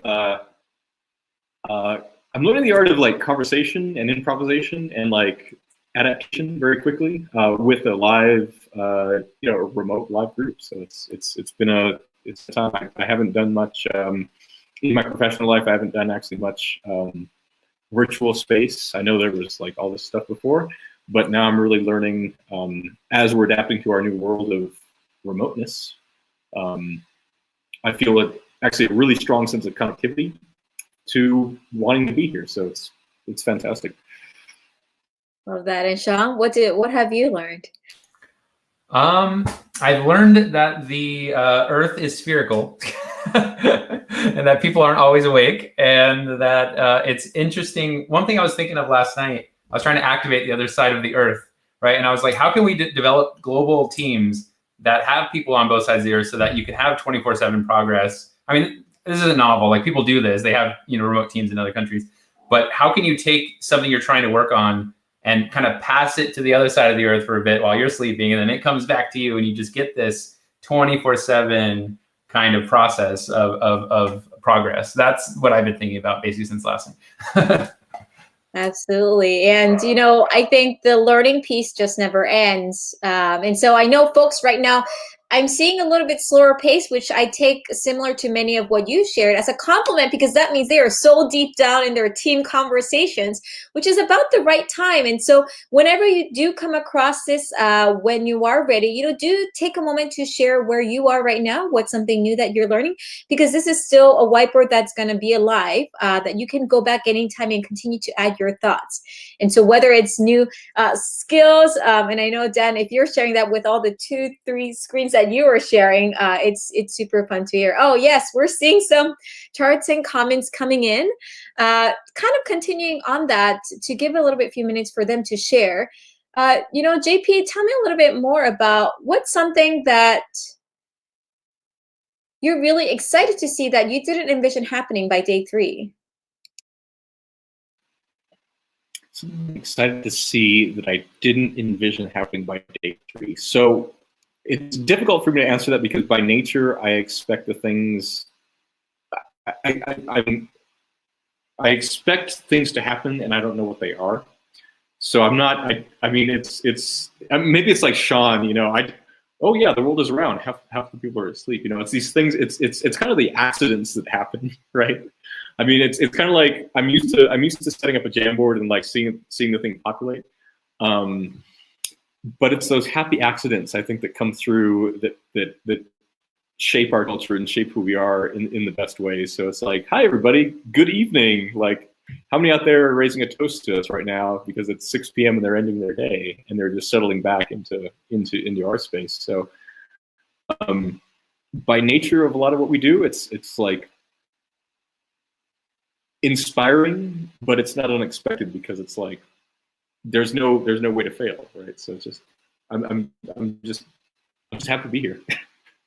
I love that. And it, ties back to even way back Friday when you were saying about how it's important to have that childish kind of curiosity, openness, really exploring, because that's so true. And one of the things that I've highlighted throughout some of my points is that how important it is, especially at times like this, that we don't walk into things with our own agenda. And I appreciate you sharing that, because that's a true reflection of how you're navigating, but also hopefully what we hope the participants think about as they're working with their teams. There's probably certain ways in how they usually like to do things, and it's going to look a little different. So how do you make sure that you're not letting your gut instinct of like, oh, but this is the way I know that how it's supposed to work, or this is how I like to do things? How can we pause for a second and think about how we work together and collaborate, and continue to build on that. And so continue to share your thoughts. I want to now connect to sharing a little bit more what I want to make sure we cover during our conversation today. So yes, I want to check in how you're all feeling, but I also want to check in how you're doing as a team. So in the next slide, I'm going to ask you some questions on where you are as a team. What are some things that you still need help? Because I know I've been following, I still missed about another 200 Keybase chats that I'm going to have to follow through. So there's a lot of chattering and conversations going on, but I know there's probably a lot more outside because you're continuing those in the Jitsi room. So let's kind of aggregate that, because there's probably some single source of truth, as many of you have shared, and patterns that could emerge when we go back to seeing how we're all doing. And from that, I'm going to now invite you to meet one another in some Jitsi networking session that we will share the link a little bit later. So stay tuned for that, so that you can spend a specific time period where you're going to just meet with random people, talk where they are, ask questions, share briefly about who you are so that you can meet, and let's bring everyone back again to see where we are. So with that, let me continue on. You have these links so you can continue to swipe through at any point. But the next question I have is diving a little bit deeper. Where is my team right now? So my team still needs help in XYZ, and my team is good with ABC. Take a moment to think about this. Maybe you can write it for yourselves, or maybe you can share it on behalf of your team. Maybe you're sharing it on behalf of, as a facilitator, what you're noticing in the different teams that you're noticing. But take a moment and share some notes and comments, or maybe graphics, so that you can express that. And in the time being, I'm going to check in with our organizers to ask them what they've been noticing. So Dan, I'm curious to hear from your perspective. I know you've been monitoring the chats as well as helping them create the Jitsis. What are some patterns that you're noticing that you want to make sure the groups are being aware? I think that being aware of technological differences is crucial. And so when the team is just aware that there's going to be a range of technological approaches, there's going to be not just differences in the experience, but also someone's computer just might not work with this one application. And so what I've seen over the weekend has been that people went from not figuring out necessarily how to get something done in Jitsi, how do you mute in Jitsi, how do you make a new request channel, all these types of things. And then as the friction of each of these little micro actions starts to drop, it's like, oh yeah, just join me in this Jitsi, or join me in this Keybase room. And so when I see the friction dropping as we help each other solve our tech issues, and as we gain fluency just by going in and out of a lot of different rooms, I see people just using the kinds of tips and tricks that we picked up, like just adding a few letters at the end of the Jitsi URL to make a new breakout room. I see people just authentically using it to catalyze their team. And so that's really where the tech and the interactions come together for me, is when we're using a platform where after some little activation energy period, people can really just work the way they want to work. Thank you for highlighting that. And it's a true reflection of the question I even started today's conversation of, like, what are you learning? I think it's really okay to acknowledge that, hey, like, it's okay that you feel a little bummed about, like, why is this tech problem that I feel like it should be intuitive causing me a bit of a uncomfortableness? Because once we navigate that, now, hey, now you have one more thing that you can say that's under your belt. JP, please. I'm actually a big fan of frustration, because it means you're feeling something, and it means that there's a desire to get to somewhere. So there's a concept in like material science, physical science, spin glass, where it's like you have these frozen moments of frustration, and that's why the entire thing is stressed, right? And then you like heat up the material, and then things like align to how it's supposed to be. So like, frustration is a really important feeling. I cued on it yesterday, but like, follow that feeling and let people know what you need, or let people know where you want to be. And I think that's an essential part of the scoring, forming, norming, etc. process. So here. Thank you for adding that, Shaun. Anything that you want to add? What was the original prompt? What was the original question? We were asking about thinking about team, where we still need help and where to go. And so I was just we got into thinking about tech challenges, and like how actually frustration is a good reminder. Yeah. What else is coming to you as you're noticing how teams are coming together right now? And I think that we talked a little earlier in the live stream. I'm sure people were in their team spaces, but we had this really fun analogy of like role-playing parties and like what role are you playing? Are you multi-classing? Are you part wizard, part, warrior, whatever?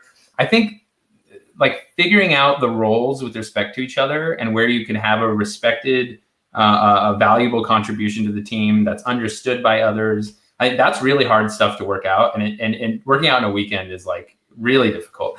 But, and it takes vulnerability to be able to kind of let the guard down so people know where you're at, where you hope to be, what the reality is with everyone else in the group and where they want to be. And just finding that kind of what JP was saying, when you raise the temperature a little bit, let the molecules wiggle around a little bit, and then kind of see what wells they fall into as the team starts performing today, right?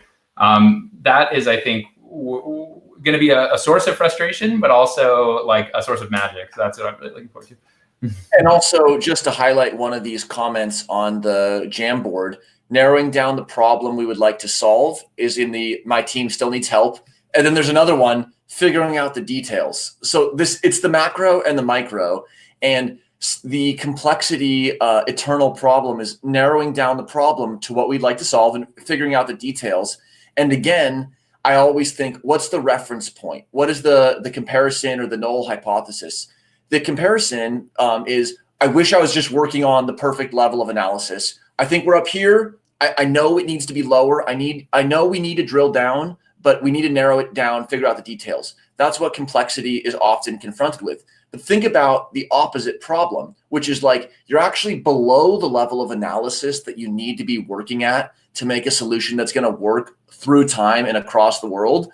And then you think, wow, no problem. We're at the right level of analysis. And then all your effort is not going to have the same effect it could, because you didn't ask, what's the biggest we can think and how do we narrow down? So reframing all of this means that you go from saying narrowing down is where we want to be, because we're starting with the total perspective. We don't want to be 6 months down the road and say, oh, wait, we didn't even think about the power grid, and that's essential for this question. So start big, and narrowing down is where all of the fun is going to happen. And then you'll know that you came from the deepest possible perspective instead of needing to do this scramble for perspective in 6 months. Absolutely. And so in innovation, we often use the terminology divergent thinking and convergent thinking. And essentially, it's the aspect of pretty much the same thing, but in a different language. See how all these synergies are coming together, even in our conversation as we're merging our worlds. But divergent, literally, kind of putting a kind of a framework that, you have to say yes and explore all these crazy things, but put a timeline. Maybe it's that, hey, in the next hour or so, let's just put all the ideas, let's not narrow down too fast. Put out all the things that we can think of, all the elements, all the factors that might influence. And then after that tipping point, let's see, okay, well, what patterns are we seeing so far? Well, based on this, it sounds like our audience that we want to serve is, those who are minorities, or maybe those who live in urban cities and minorities who can't access to transportation. I wonder what it would mean. And now you can start something specific with that. And then from there, you can converge to continue on and build on that. Yes, Dan, please. This is great for the first 15 minutes. And I think that the teams that are not deep in their working groups, I think they're all listening. Would it be okay if I posted in the 3 Jitsi links into the general chat? And when I post these 3 links, what should people do? Absolutely. And that ties to our next slide, which I will be now swiping over as you share those links, which is we want to make sure, I'm going to change the order a little bit. I want to make sure that you get a chance to meet with some of the other folks. So yes, there are some folks who are in teams. Some are individuals who are like, hey, I'm here learning and hanging out and I just want to meet other people. That's all great. What we challenge you is like join some of these Jitsi links that we are now putting in the chat so that you get a chance to meet somebody else. I wanted to make sure we set the framework because I know people are joining us in and getting to see where they are.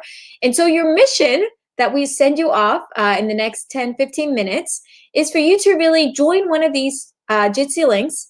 You don't have to go with your whole team. Please actually separate yourself with your team because your intention is to meet somebody new and briefly, figure out kind of a brief system in the group. Maybe, somebody can help set up, hey, can we all just do a quick intro?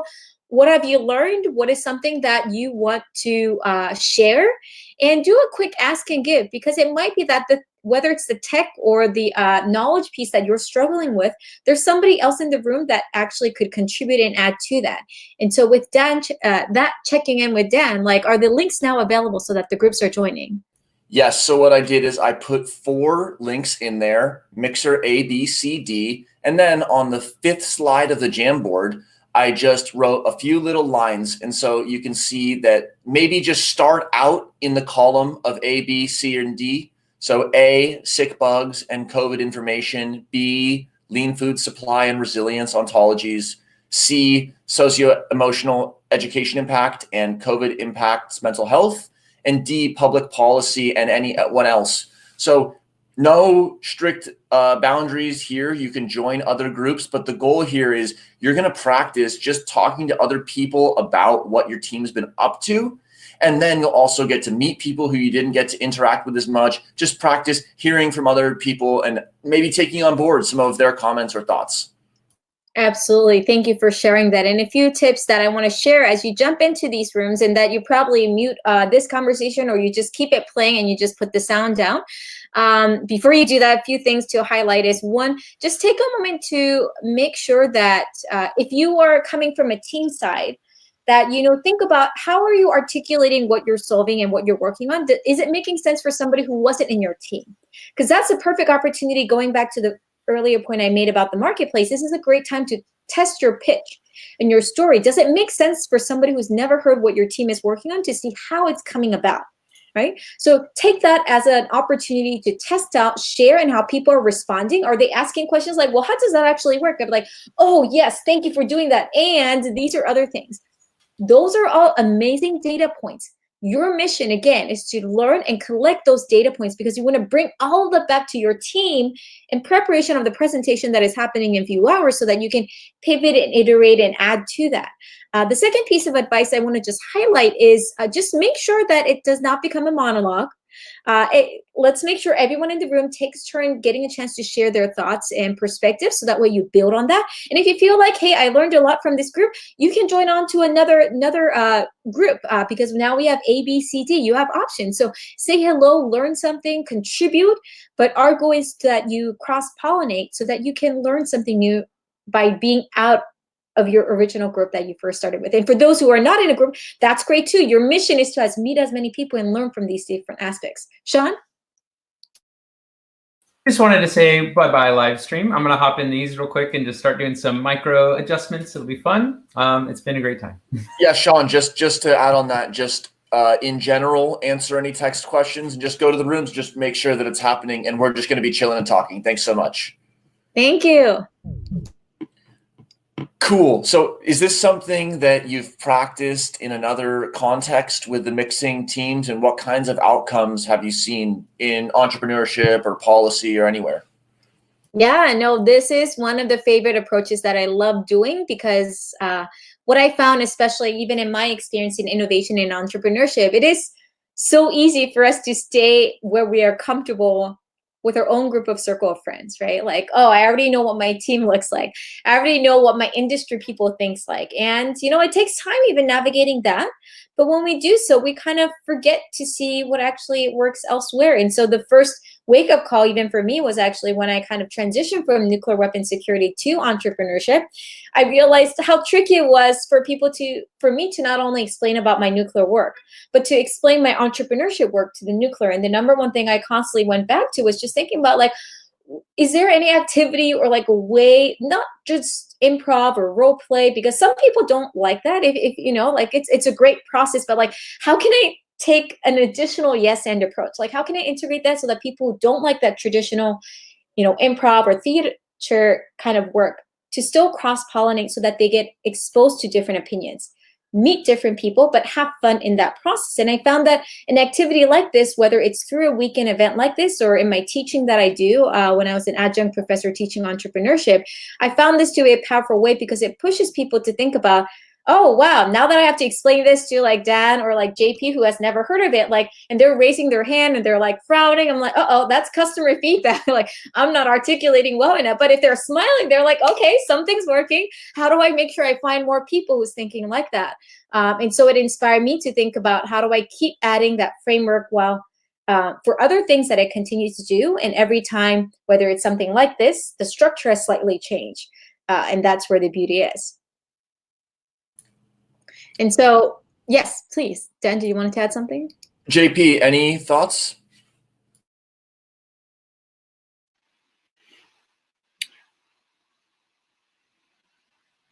I'm a fan of saying no, because I'm what's a nucleation question around which I can organize here? Well, just to give a little update on the timing for what's going to happen on this live stream, we're just going to be talking while the people are mixing in the 4 Jitsi rooms till 11 or as long as they want, because there's no end. It's always just these Jitsi links are free, no account, just jump in. So hang out and then return to your team. And then at 11:10, Bleu is going to come back onto the live stream, our facilitator. And then at noon, we're going to have Depicentre back on. So we'll have a few more facilitators coming through, talking about different aspects of complexity. But while we have Monica and you know, what can we do to distill some of the moments and the insights that we're gleaning here, just as conference organizers, as facilitators, as participants? How do we make sense and reintegrate a sort of like 72-hour intense experience? How do we reintegrate that with our other friends and teams that weren't here? I love that you asked that, because that's actually a question I was going to ask back. So you kind of went ahead and asked me back. So I'll kickstart on it, and I would love to open the umbrella for both of you, because one thing that I found when I I know you guys are organizing this event, but when I organize weekend events, it's always a bit of a journey. And that's why I asked that question even earlier, what are some surprises, or how does day 3 feels, and how do we make sure we celebrate? Because there's just so much that happens. And as a result of that, I think going back to, Dan, your point, when it ends, there's a bit of a like, what happened? I had such a powerful weekend, and like, I'm now going back to normal routine. Like, wait, like something doesn't feel right. And so one of the things that I encourage people to think about, a few things is, which is one, as you're constantly learning through this, always ask the question back in your mind of like, how can I integrate this back to where I am, where my work is, where my friends and families are right now.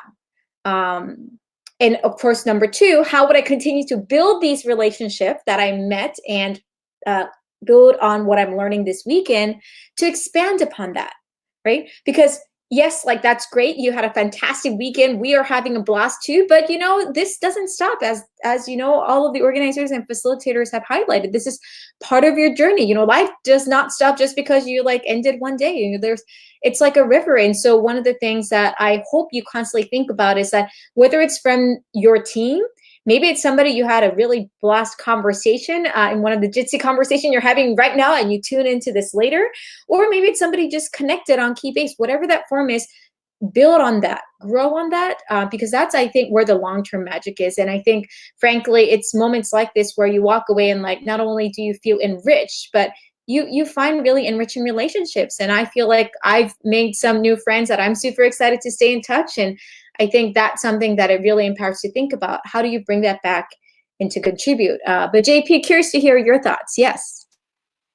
Yeah. For me, I mean, this is very much, very much about the journey, not the destination. On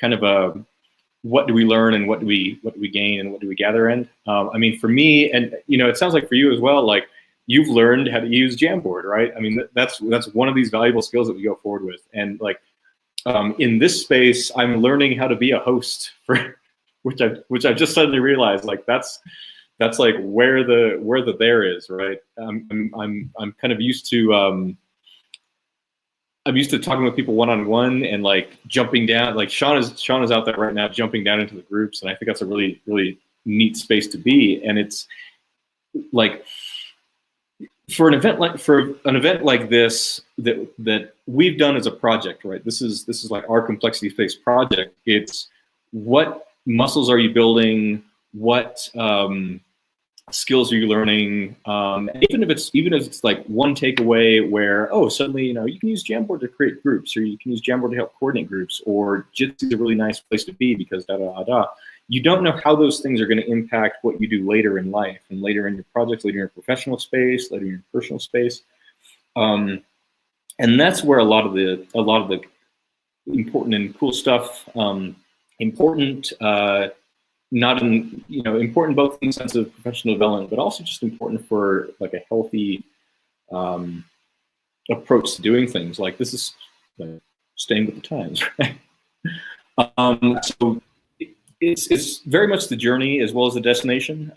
Destination is kind of the goal, but it's all of those things that you pick up along the way. So this space, for me, is just acting as a really, really powerful reminder of that. So I had a thought there about the integration. I think a really powerful tool for reintegrating this with your colleagues or with your friends or people who you're learning from or teaching to is when you share a direct experience from this conference about your own transformation or someone else's transformation, it does a few things. So first, it makes it accessible and relatable because it's really something that happened to a real person. So we're not just talking about, well, there's a citation, and if you go down the rabbit hole, there's a deep insight. It's like this happened where a person who didn't think that they could do this just stepped up to the plate and they excelled. So it's relatable and it's accessible because it really happened. And then what's also powerful about that is it can provide direct value. Like the conclusion that somebody reached can be directly valuable. Hey, people realized they can use Jitsi for a free video conference that you can live stream, or people realized you can use Keybase for a free encrypted solution instead of another platform. But also by showing the process, you provide indirect value. When you say something like, you know, I never thought I'd be talking to a food systems expert from Southeast Asia at 6 a.m. on Sunday, but then when they realized that Jitsi could be used for video conferencing, it's like, wow, it gives indirect access of people who aren't here right now to understand how connecting across these spaces and showing from here to here is where it happened. And it was all in the in-between where the complexity and the growth happened.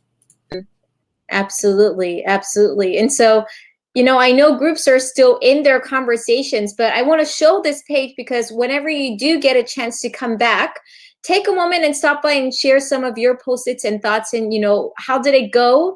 What were some things that you learned from your group conversations?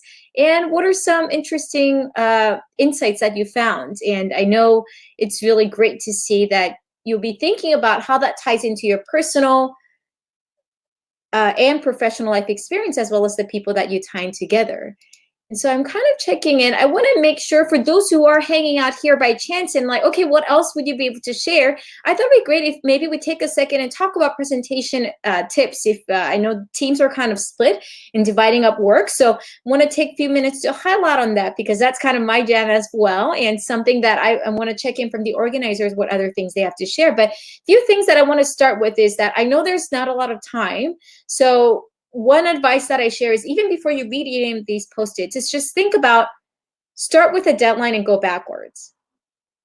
I think often when we think about pitch practice or communication, we start thinking about, oh, what do I need to say? How do I prepare? Yada, yada, yada. But in the midst of that, we might forget about, okay, when are you actually delivering it?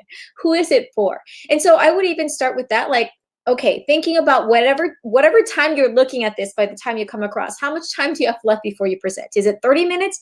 Is it 3 hours? Is it 4 hours? Whatever that time scale is. Take a moment to think about that and backtrack and prioritize where you need to improve. And then you can think about how you decide, because when you show up and share your story, share your presentation of what your team has been working on, where you are so far, which I understand people are still going to be sharing what they have done so far and how they improve upon. That will be a lot more fun and engaging because you're going to feel it out of calmer state because you have time to process and think about it. Okay, so with that being said, I want to kind of dive a little bit deeper onto a few things, which is one, do you actually know who your audience is?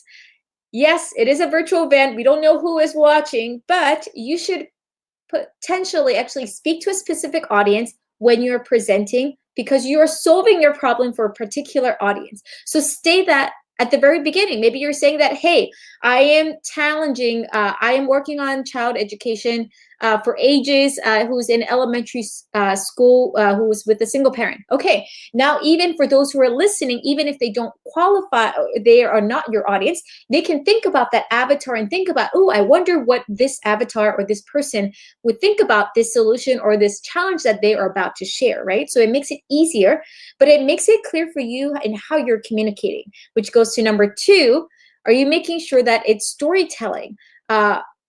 We remember better when it's stories. Don't try to overwhelm the audience with all these jargons and terminologies. Yes, we know that you've done a lot of work this weekend, but sometimes saying more than less is really powerful. 3, think about a core flow structure. These are a few things that I found it always helpful, and there's many different ways you can do it as well. But I recommend starting with the problem. What is the specific problem you're solving? How are you solving it? Why is this unique? Oh, yes. Thank you for adding that. Why is this unique? Where do you still need work? And why is your team uniquely doing this that no other team can, right? Think about your team's diversity and what you bring together as a team. And as a result, what is the clear call to action? Are you saying that, hurrah, this is where we are and like, please support us, or hurrah, this is where it is, please email us, right? Having that clear call to action makes it easier and empower your audience to be excited for what you are working on to support you. Which goes to number 4.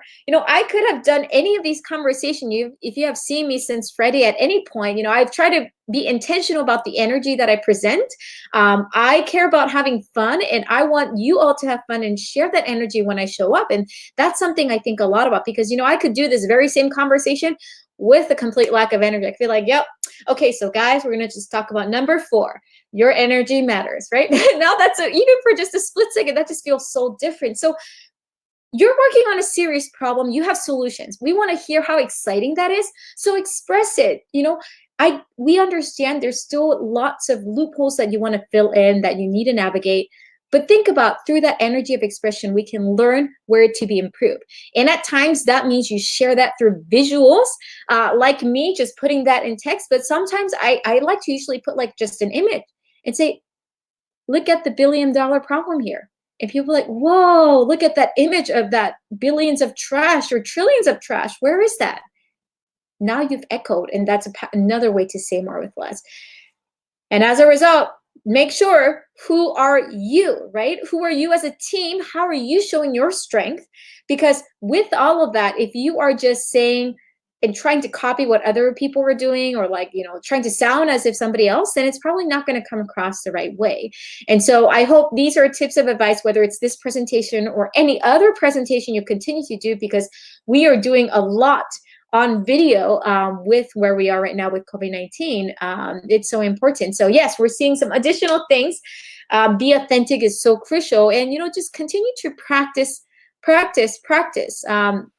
As you know, Dan and JP and Shaun and the organizers and others have said, this flow that you are seeing, even though we seem like there's some unexpected things or different part, they've really put a lot of thought into the practice and put a lot of thought in the process. And even for me, when I show up, I think about how the flow shows up. So that was a mouthful of a lot of things, but I just wanted to make sure you're all covered up. Again, you can just rewatch this anytime when you need any type of presentation tips, but I hope this is helpful as you think about how you narrow it down. So circling back to Dan. Yeah, it's really helpful, Monica, and it will really be helpful for those who are watching it on replay and they want to get caught up. How do we assess how well our presentation is going, or our pitch, or our research proposal, whatever our deliverable is? We're going to need to convey it in a short version, the elevator pitch, or whatever it's called in each field. How do we assess how it's going during or afterwards, especially in a digital context? To follow up on that, are you asking in the context of after the weekend, as team continue to form under the assumption that they work with their same team? Or else? Just when, whether it's really informal in a mixer, or whether it's the 10-minute presentation slot that each group will have, which we'll give more details on later. But whatever the format is, how can we make sure that we've kind of followed through with our swing? That we didn't just practice, deliver it, and then check out? How do we follow through and make sure that it really gets where it needs to go? Thank you for asking that and adding that note. You know, that's why if you are not here right now and in the marketplace, I hope you are accidentally practicing all of this, because that's actually where you do. When you talk to other people, you see their facial reaction. You see how they respond. And I know virtually it's a little different, where many of you will be pitching virtually and you can't see how the crowd is going to react. And so you kind of have to trust your gut instincts. So make sure before you go, other than practice, make sure you practice that with somebody else. Talk to somebody maybe within your team. Talk to somebody. If you have somebody at home, can you just say it out loud for 5 minutes and see if that person can understand you? Try those different scenarios, especially in the presentation setting, because that would help you think about how that is being shared to get to the point of how it's being communicated. And so talking to somebody in person, if not somebody virtually, helps. But if you can't do that and you still want to get assessment, another way to think about it is think of the energy flow. The simplest thing is, at the end of the day, did you address what needs to be addressed? Did you pace yourself in the process? And what's your beginning, climax, and end? When we have those pillar points laid out, people forget. We have 3-second memory. I mean, like, there's a lot of things we're going to say and you're going to forget, and that's completely okay, because that's called human nature. And so it's important as a presenter. The trick is that you want to think about what's the beginning, climax, and the end. And then, of course, if you can practice that in front of someone, that's great. And as you continue to build on this after even this event, continue to think about those elements, because you're going to be sharing this and continue to problem solve with people who've never thought about it or who thought about it in a different way. How are you going to convince them and bring value to them when they are saying like, I never thought about that? So Dan, did that answer the question? Yeah, I think that really helps. What do you think about that, JP? I think it's that's the art to it, isn't it? I think that you know, there's a certain way of describing things where you have to convince others, and you also have to kind of convince yourself, and it really helps to have something solid to work on.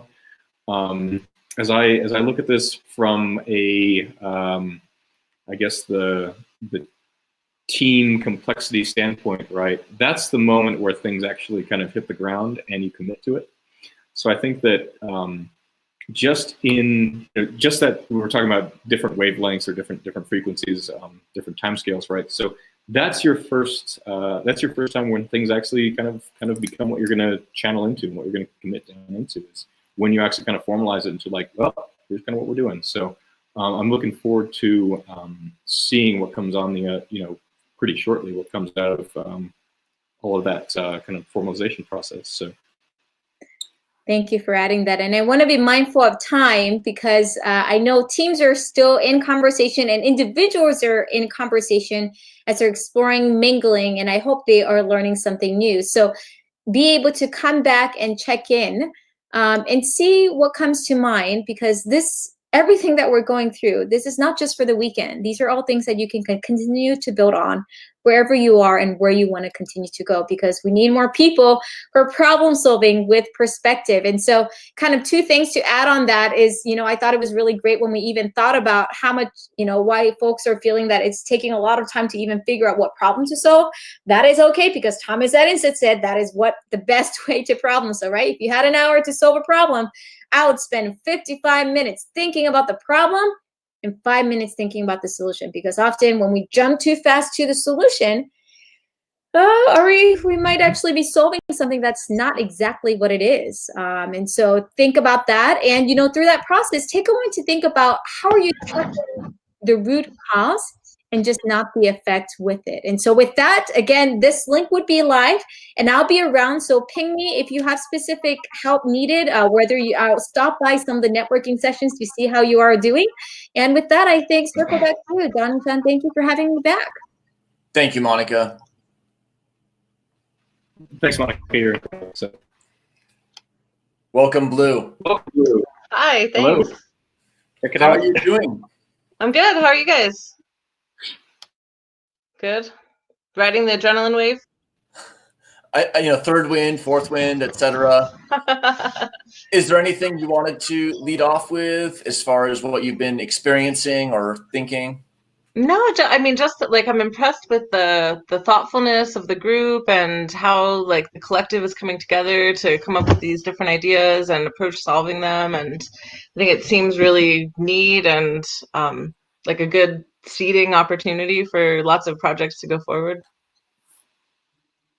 Cool. How do you see this space from dimensions of innovation or from inclusion, whatever angles are important? How do you see this space differing than other spaces you've participated in? I think that the effort towards inclusion is very real, right? Like, I think that people, like the facilitators and the organizers, have all made like a genuine, sincere effort to make sure that everyone is, gathered into some kind of project, engaged, and actively participating in what's happening.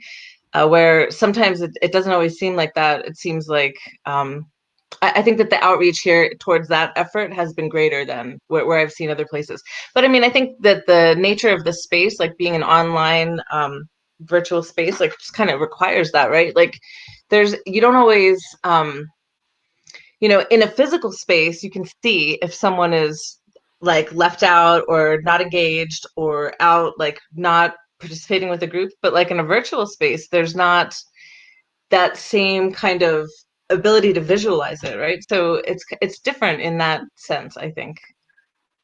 Yeah, that's oops, yeah, there we go. That's one thing I'm encountering right now is I know there's people out there, and I know that they're tuned in, and I know that they're listening. I know that there's a lot happening.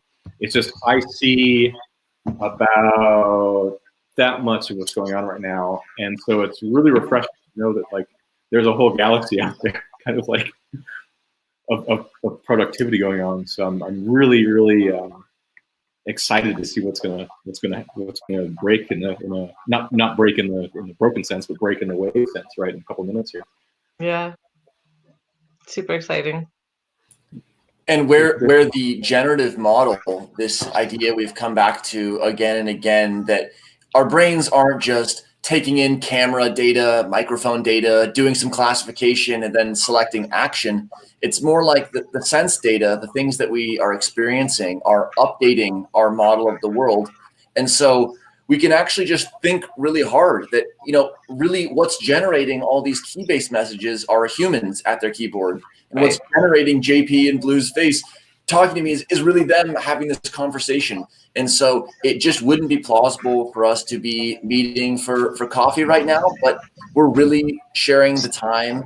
And so I just try to, from the top down, just imagine that all these contributions are real, authentic humans who also are making that decision to hit the enter button or not, or hit the emoji or not. And so every single interaction that comes to my visibility is like a tip of an iceberg, because really the generative model that is the community goes way beyond just the number of people who are watching the live stream concurrently or the number of people who are clicking things. It's just something that's deeper than that. Yeah, definitely. Yeah, I mean, for me, it's like we're very much getting into the creation of this new space. I mean, it's when the things that you've been theorizing about, creating this virtual, entire, what I've been calling like a real-time global conference, real-time live global conference, right? That's when things like finally start to make it happen. So as I'm learning, like this is like our little window or this is our little box that we're working in, and we have chunks and chunks and chunks out there that like form and reform, and I'm really enjoying that cross-pollination phase right now. Like we had the model, and this is where the model actually hits the real world, and where we actually test out and verify what we were thinking about. So I'm on board. I'm really coming along. This is a cool space to be. And after we departed from Santa Fe, we had this month-long experience that we're sort of emulating aspects of here. And we had the group presentations on the last day. And then after a period of time, there was a request to have a white paper or something like a draft. And so people, no worries, Blue, back on. Technical difficulties. Perfect. So after that month-long interval, I didn't even get to catch up with the drafts or the proposals or the progress by so many of these teams. And so what I'm really looking forward to is seeing these explore channels stay active, because all of us are still exploring these topics. And then I know that in general, people will still be posting progress updates and people will still be looking for teams. And so it's the live viewer now for who this information is for. It's for the asynchronous viewer who's going to be 3 minutes delayed or 3 hours delayed just because of their schedule. But it's also the realization that the kinds of backends that we're working on and the approaches that we're making are like always open. There's always the ember of the community. And then once in a while, in person or simultaneously online, we're going to have these sort of like big flameouts. But it's always warm when there's things like this to read and to learn from. This is like the first online conference that I've ever had a chance to participate in. I'm going to do another one later in the summer that's like a 2-week course. But they've opportunities have popped up, and it's cool to see like how it happens in virtual space versus like real live like actual space. So it's different, and it's neat to see it unfold and shrink the world even more, right? Like, so our globalism has like maybe caused our situation, like the globalism, like the globalist attitude of everyone, but it's also maybe like what's going to get us out of the situation. The world's going to shrink even more. Yeah, you'll go forward to that conference utilizing aspects of what we've done here, right? And then that conference can inform best practices for what we'll do in the future. I mean, this is rapidly inventing the space of the post-COVID-19 world. I mean, this is kind of thrilled and honored to be a part of this entire process. So that's one thing that I've always been stuck on. I really want to get feedback at some point from members of the program, members who are out there. I'm really curious to see where our improvements could be, what we're doing really well. Blue, what do you think about? What do you think we've done well? What do you think of everything so far?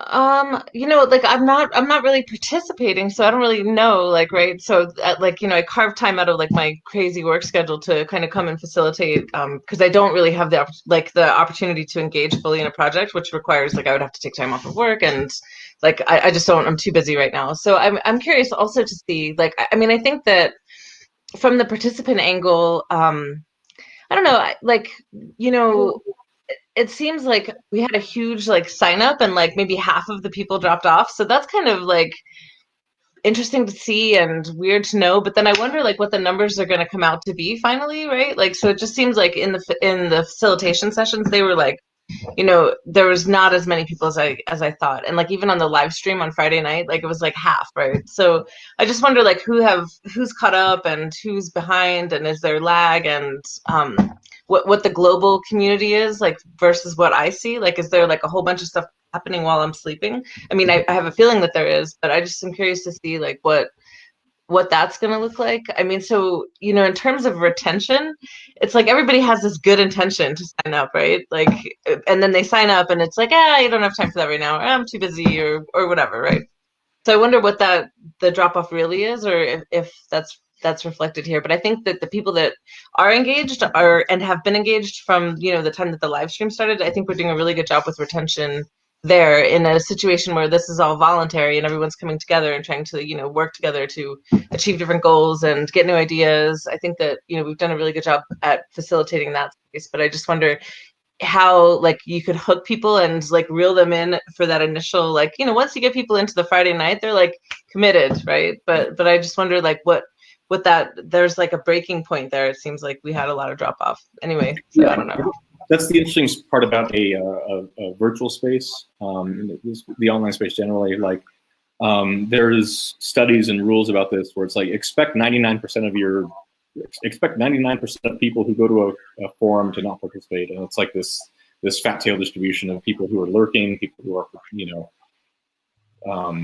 people who lurk, people who are registered, people who comment, people who create, and it's this like 0.01% of people create, and then it filters back from there.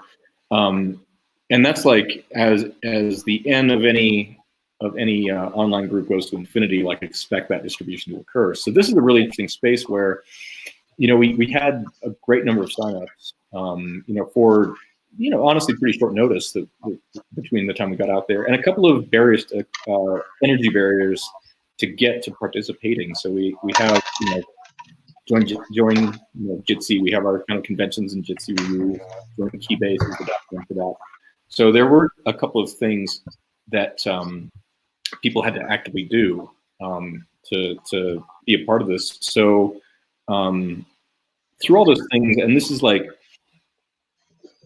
came together really quickly as like COVID-19 hit. Let's throw the entire conference online.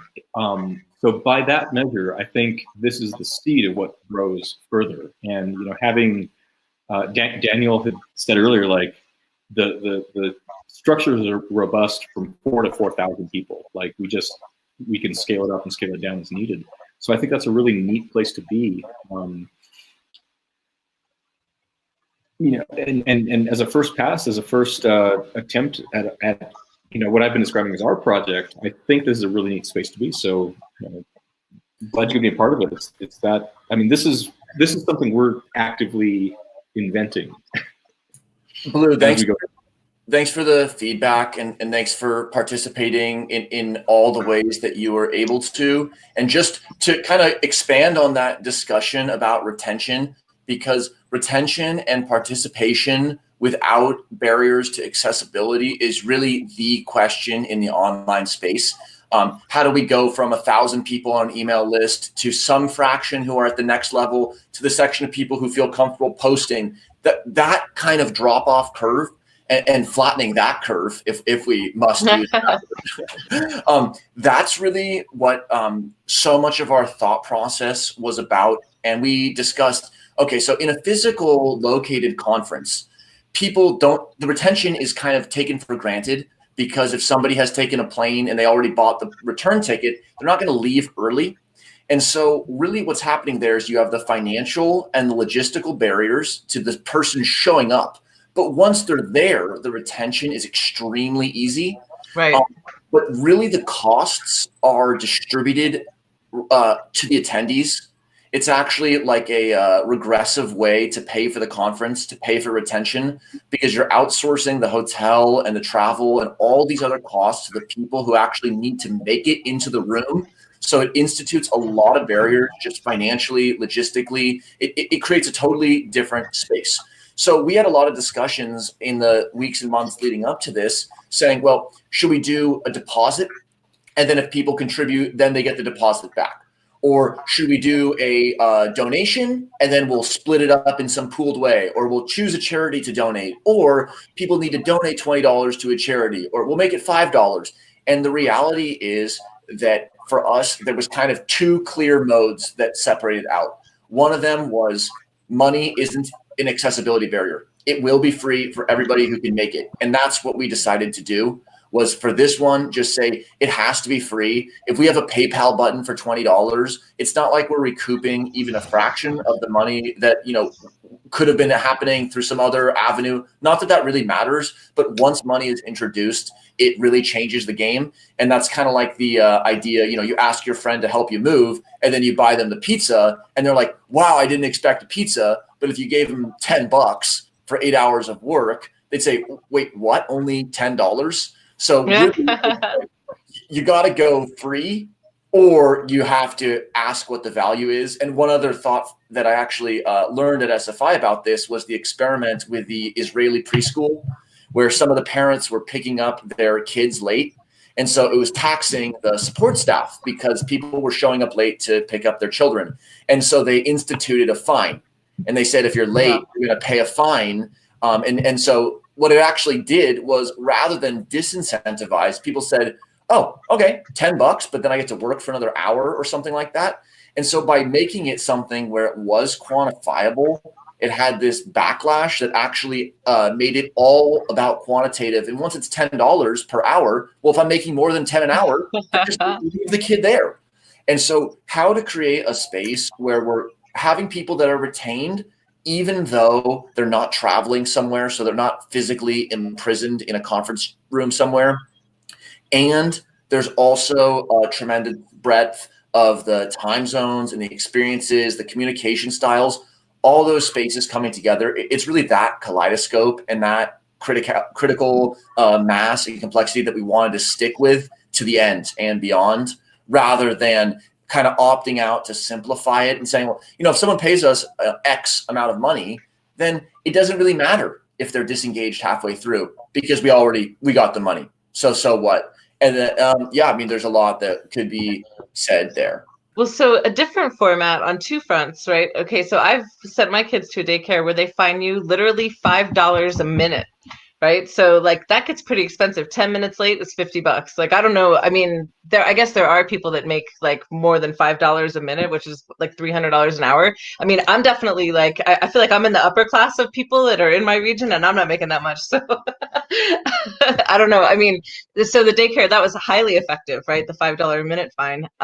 But the other thing is like the conference that I'm participating in that's later in the summer, it's end of June and the beginning of July, and it's 2 weeks, and it's full time, and you've got to get around the time zone barriers and stuff. But it is they're paying us, right, to participate. So that's the other model, right? And like you, I guess, get paid at the end. It'd be interesting if we got paid at the beginning.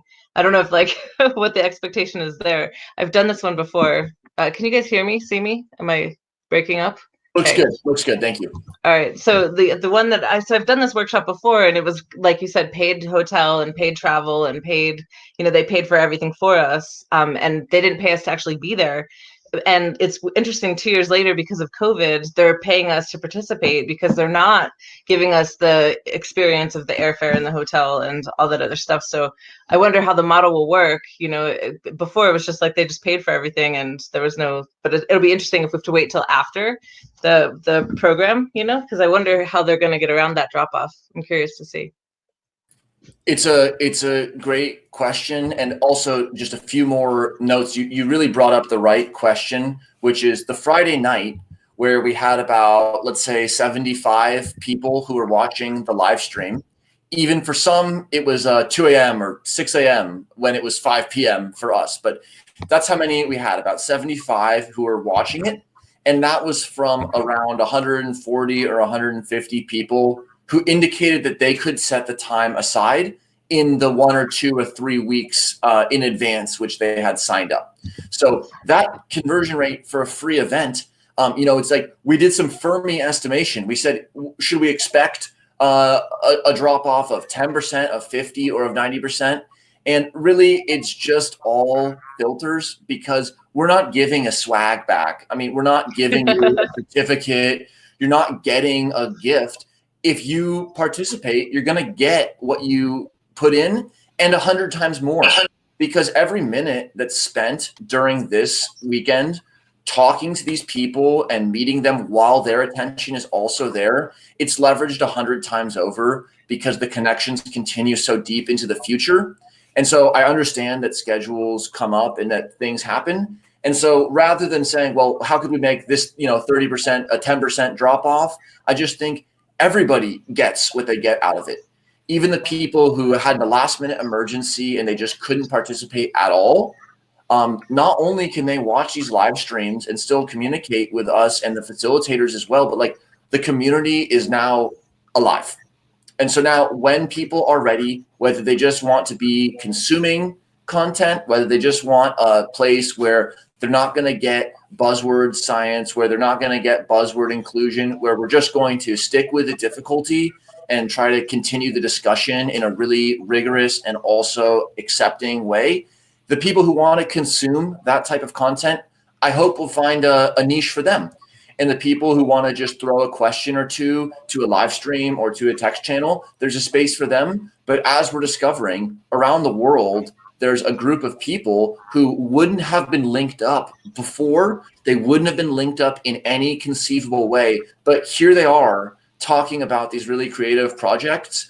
And so, again, it's what's the reference point? The reference point for me for 75 people on a live stream wasn't the 140 people who registered. It's the 0 people who would be listening to us talk. Or the 10 people, right? Or whatever, like the normal Sunday, as we've been meeting in the past. It is, the benefits are definitely nonlinear, right? So it's definitely more than, I think like you put in, the investment's bigger or the reward is bigger than the investment. Sorry, I'm a little bit sleep deprived, just a little bit. and really the 1 month residential program at Santa Fe in some ways is the extreme case of setting aside, where people taking a month from their family and from their work, it's a massive ask. And that's why there's such an incredible amount of bonding and of change. It's a massive ask. And so it's just like we have high risk, high reward, low risk, low reward, everything in between.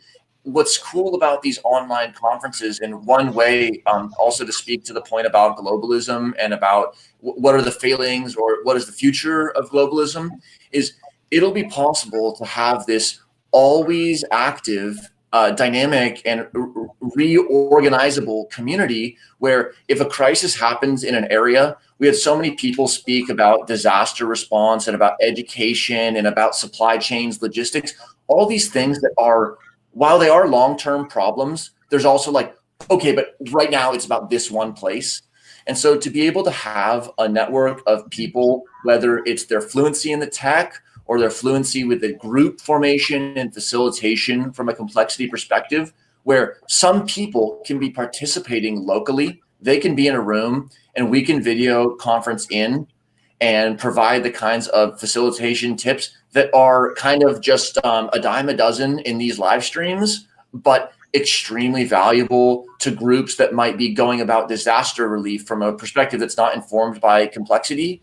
And again, not that we have the best approach, just that we would be ready to deploy into these contexts where we could make a difference with all these things that we're talking about this weekend. Yeah, the Santa Fe model. So the conference, so Santa Fe is interesting because, it's a lot of skin in the game, right? Like it's also high risk. It's a month, right? The program's a month, but it costs money and you've got to figure out a way to pay for it, right? So sometimes you get sponsored by your institution or whatever, but, for a lot of people, it's cash out of pocket. And so that it's a huge investment that way. So it's interesting. The summer program that I'm doing it's flipped the other way, right? Like, so if you get accepted, it's completely paid for, and it's also a month. And it's interesting. It'll be interesting to see it's the Diverse Intelligence Summer Institute, JP. So I think Erica and Jacob and those guys that started it. They actually came to the summer school in 2017 to kind of look at the model and examine it and to take forward into their summer program. Jacob Hunter? Erica Cartmill and Jacob, I forget his last name. Jacob. But they're married, Erica and Jacob. And they came in 2017 and they watched, they observed. Do you remember them? Yeah.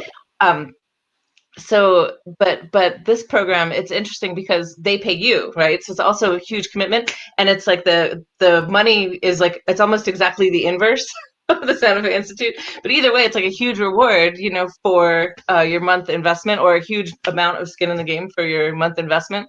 So it's kind of a similar format. It's not quite as long. Their summer institute was like 3 weeks when I went in 2018, and then I didn't go last year, but this year it was going to be like, again, 3 weeks, and they've cut it to 2, and then they want to do another week like in the winter in person.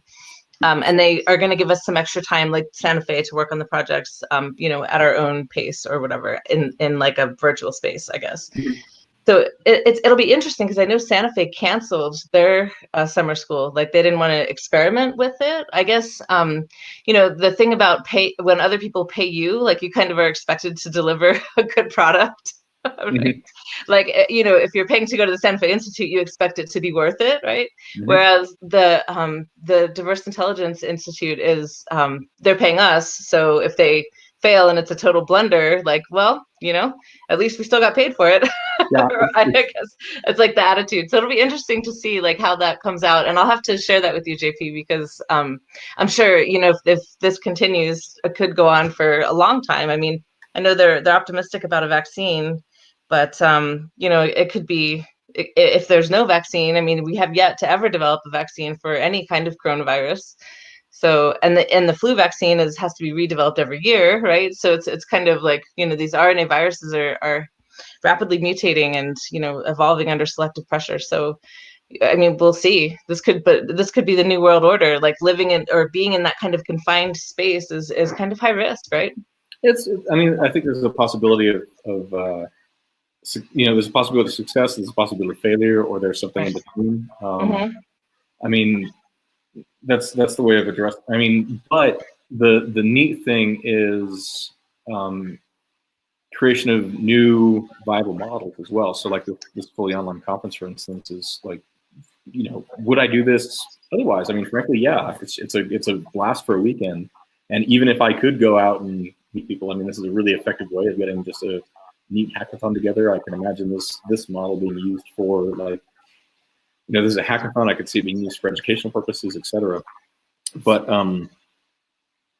interesting about the one you're attending where they pay you, because that's I mean, all these things are fundamentally models, right? And, right. Like it's nice to have a funding source for that, and it all depends. Like this we were able to accomplish as a free event by merit of enthusiasm. And like, here's the tools, here we go, and Shaun and Daniel are actually amazing like technical organizers as well. So there's like months and months of like documents on the back end for all this, and like I can see a tuition model. I can see if you have some kind of benefactor in the background who like provides support for these things. I can see a even split model. I can see a like constructive model where you're being paid to do that. So it's all these different things. Yeah, well, if we could have paid the facilitators and the participants, of course, I wouldn't have vetoed that one. It wasn't in the cards. It wasn't in our Bitcoin wallets at this time. But I think that what we're seeing is that a lot of these strategies will generalize across silos. So for a corporate education context, yeah, it makes sense to get everybody's buy-in and their follow-through with an appropriate value in fiat currency. There's going to be other cases where I think there's always going to retain an element of service and of helping these crises, because the questions that people are coming towards, I'm not sure what the deliverables will be. Some might be a research paper or a report or a product, but none of them, I think, were just like, how are we going to make the better rat trap to make more money? It's just, It was never. So maybe there is a place where that kind of goal or mindset is more up to the front. So I think there'll be a variety of inputs and outputs. And JP, anything to add there? Yeah, I mean, it reminds me of last year at the end of Complexity Weekend, or the Complexity Con, as we called it. Like, I had this idea for generating money, right? It's like, I'm going to invent this one like online app where you put your face in and it gives you like the average, like it averages your face and it compares you to like this giant database in the back end, and it compares you to like other people with similar facial structures, and it like gives you your expected name, right? Like, and then I'm gonna sell a damn thing to Facebook and like make $1 billion, and like then I can fund this program, right? So it's kind of cool, like thinking about this, the program as an entity, like how it wants to survive and like what it'll invent to like fund itself, right? So I was really motivated to get something like that together. And also, just to speak to that point about collective cognition or distributed cognition or diverse intelligences, all these different things, one thing that the digital context really forces us to confront is not just that people differ in their technological fluency or their familiarity, but actually diverse intelligences in the digital context includes artificial intelligences and potentially augmented intelligences. So we could have a participant who's using a screen overlay that's instantly translating certain things that are being written, or they might be working with Google Translate to communicate. And so it's like, yes, when you're in person, you hear about the love languages or the communication approaches. You hear about, the true range of cognitive diversity in humans. And that's what the discussion has been about, because the spaces where that has flourished were in person. And so there's less discussion of like, okay, phone lines, how do we accommodate people with different talking structures or something like that? But that was obviously important. It just wasn't the focus of that field. And now where when you're interacting with people, it's like, is this a deep fake? Is it a text bot? Is it 80% random text bot and then 20% there's a person who just throws in a few things that look like they're normal? And so when we take real account of what the digital space opens up for collective cognition, you get things like Wikipedia and semantic networks. You get all these real formal opportunities to have true collective cognition that's enabled by computers. But even us just interacting with each other to some extent is also digitally augmented, kind of cyborg-like interactions. Yeah, it's really interesting to think about the internet, right? Like, just the way that the virtual space has connected us. I mean, I know, Dan, your background is ants, right? And so it's like the ant colony is like the super organism, right? Like that it itself, the colony functions like an organism. It's got, a brain and a reproductive system, and it's got like, arms and legs and sensors and all this other stuff. And it's interesting to think about like humans having created like this internet. Like I think about it a lot of times like it's this weird like super organism, right? Like I don't know, it's weird, like powered by Google. The brain is Google, or like some construct that's maybe Google plus Facebook plus I don't know. I mean, it's just, but there's these mega players, right, in the internet world, and it really is strange to be participating like that. And I haven't really figured out where it's going or what it means. It's kind of scares me sometimes when I really start to think about the super organism that we're creating. Like we don't even know what we're doing, right? Yeah, and it comes back to the earlier discussion. JP, you're welcome to hop off anytime. It comes back to the earlier discussion about how collective cognition means that the subunits won't understand what the whole is up to. Right. And so, in the internet, everybody can see their Wikipedia account and what kinds of edits they're adding. But then how would we even assess what is being done collectively, since the only way that we can interpret this is like within our own, onboard cognition? And how might things like ecological psychology or really highlighting the relationship between cognitive agents and their environment, how could we go so deep into the relational mindset that we start to blur the boundary between individual and collective cognition? It reminds me, every year there's a corn maze around here, and I don't know if you've ever been through one of those or done one of those, but like every year they give you a map, right? Like, and it shows you the structure of the corn maze. And I mean, every year they do something different. Like it's been, the one year it looked like the Mayan calendar, and so it's always something like the pattern is that there's like a huge big pattern, like where they go and design it and then they seed the corn accordingly. So if you were to get an aerial view of the corn maze, it actually looks like the Mayan calendar or whatever they decide to do that year. And it's really, kind of scary thinking about like, I'm a piece of corn in this big pattern. And like, I don't even know if the people that are making the maze, like if they know what the pattern looks like yet, like, right? Like they're just kind of working at it, like kind of like that pixel where everybody made one pixel. Do you remember that? Like art, it was like a collective online art project, right? Like, so if everybody's putting in one pixel, there's like these wars and battles and, factions trying to make it look like, this color or that color or whatever. And so we just don't even know, like we can't even see the big picture.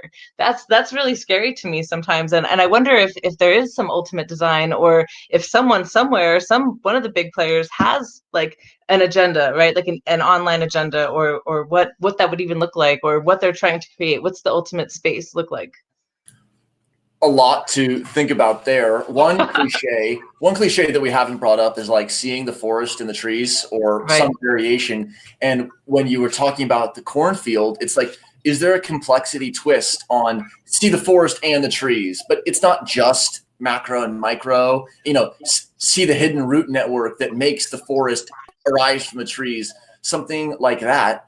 And as to the digital component, it's so interesting. It's like it's happening fast. And so people are in this sort of, I don't want to say a staged debate about return to a new normal. But in 2018, nobody was saying, are we going to go back to 2016? In 2016, no one said, are we going back to 2014? But for some reason in 2020, people ask about returning to the past. And so when you just look at a 5-year kind of a smoothing average, smooth out over the noise locally, and it's like at the decade level, the digital transformation is happening so fast that people who are just a few years younger than myself are in a totally different category of digital use. So like I, always had computers around, but not the disappearing text message category. It was like Facebook and MySpace, but not the Snapchat tier. But only a few years shifted later, the 6th, 7th, 8th graders who were going through that same pipeline, it wasn't group text message threads. It was like disappearing messages. So the speed at which things are happening, and then the fact that it seems to necessitate faster and faster analysis, more and more real time, and then ultimately going up to the real time and then breaking through the moment and entering into predictive spaces where actually one is acting less about their nowcasting and people are acting based upon a predictive insight. On one hand, it's how organisms work. It's why when you're tracking a baseball, you run to where the ball is going to go, not to where it is.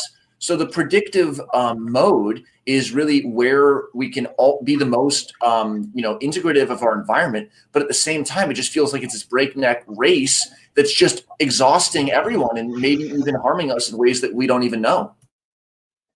And one thing about the predictive mode is, a lot of that is coming through as information control, really, right? Like, so, and I wonder, when we're talking about the grand design, right? Like who's painting the picture or who's, drawing the maze, right?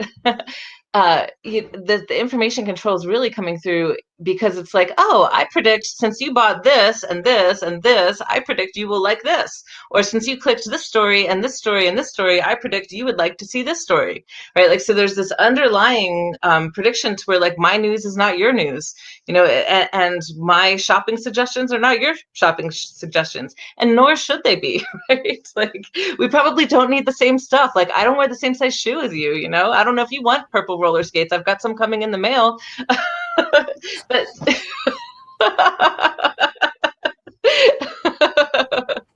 order another one. Order 2. That's right.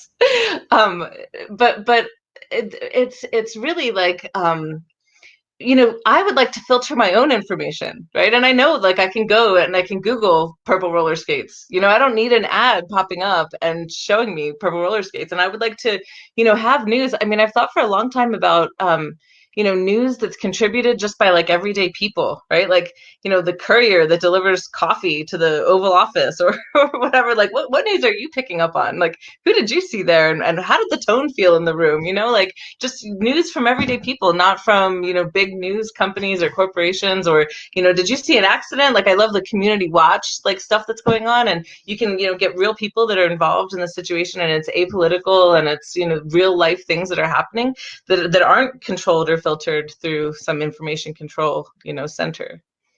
I would put that question about recommendation algorithms into an explore exploit framework. So the explore would just be things are presented, the whole space of the possible is presented with very little bias or distortion or amplification of certain things. And the exploit is more honing you into maybe what you're already interested in. And so it's a question of like a recommendation engine for somebody who likes musician A. Should it recommend them just musician A because it's what they like after all? Or should it be a little bit of A and a little bit of adjacent to A? Or maybe it's that people who like A were recommending them something to change their mind or to influence them in some other way. And so it's like, it's just the beginning of such a detailed conversation about how the algorithms are distorting people's behavior. But even the word distorting implies that there is some alternative, undistorted set of actions. You know, Google is reporting to you a list of results. There simply isn't an unbiased way to report the results. There's just no way that you can type in a word and just say, oh yeah, well, that, of course that was the first one. It's always based upon some sort of a rubric or a heuristic. What do you think about that? No. So like, okay, listen, here's the thing. Like, you've searched PubMed, I assume, right? In my day. In your day. Okay. So you go to do a PubMed search. I really don't think that like my PubMed is different from your PubMed. I agree. Just to respond to that, I totally agree, because it's a very constrained database, and you can do like sort by date. So I agree, when you're doing category specific search and it's exhaustive and everybody's looking at the same input, same output, I agree. And then there's this nebulous space with the buying and the music and everything. But go on. Right. Well, so I mean, like the music is kind of different. Like I like my predictive music. I like Pandora. Like I set a seed and just push go. It exposes me to new things that I maybe wouldn't hear otherwise.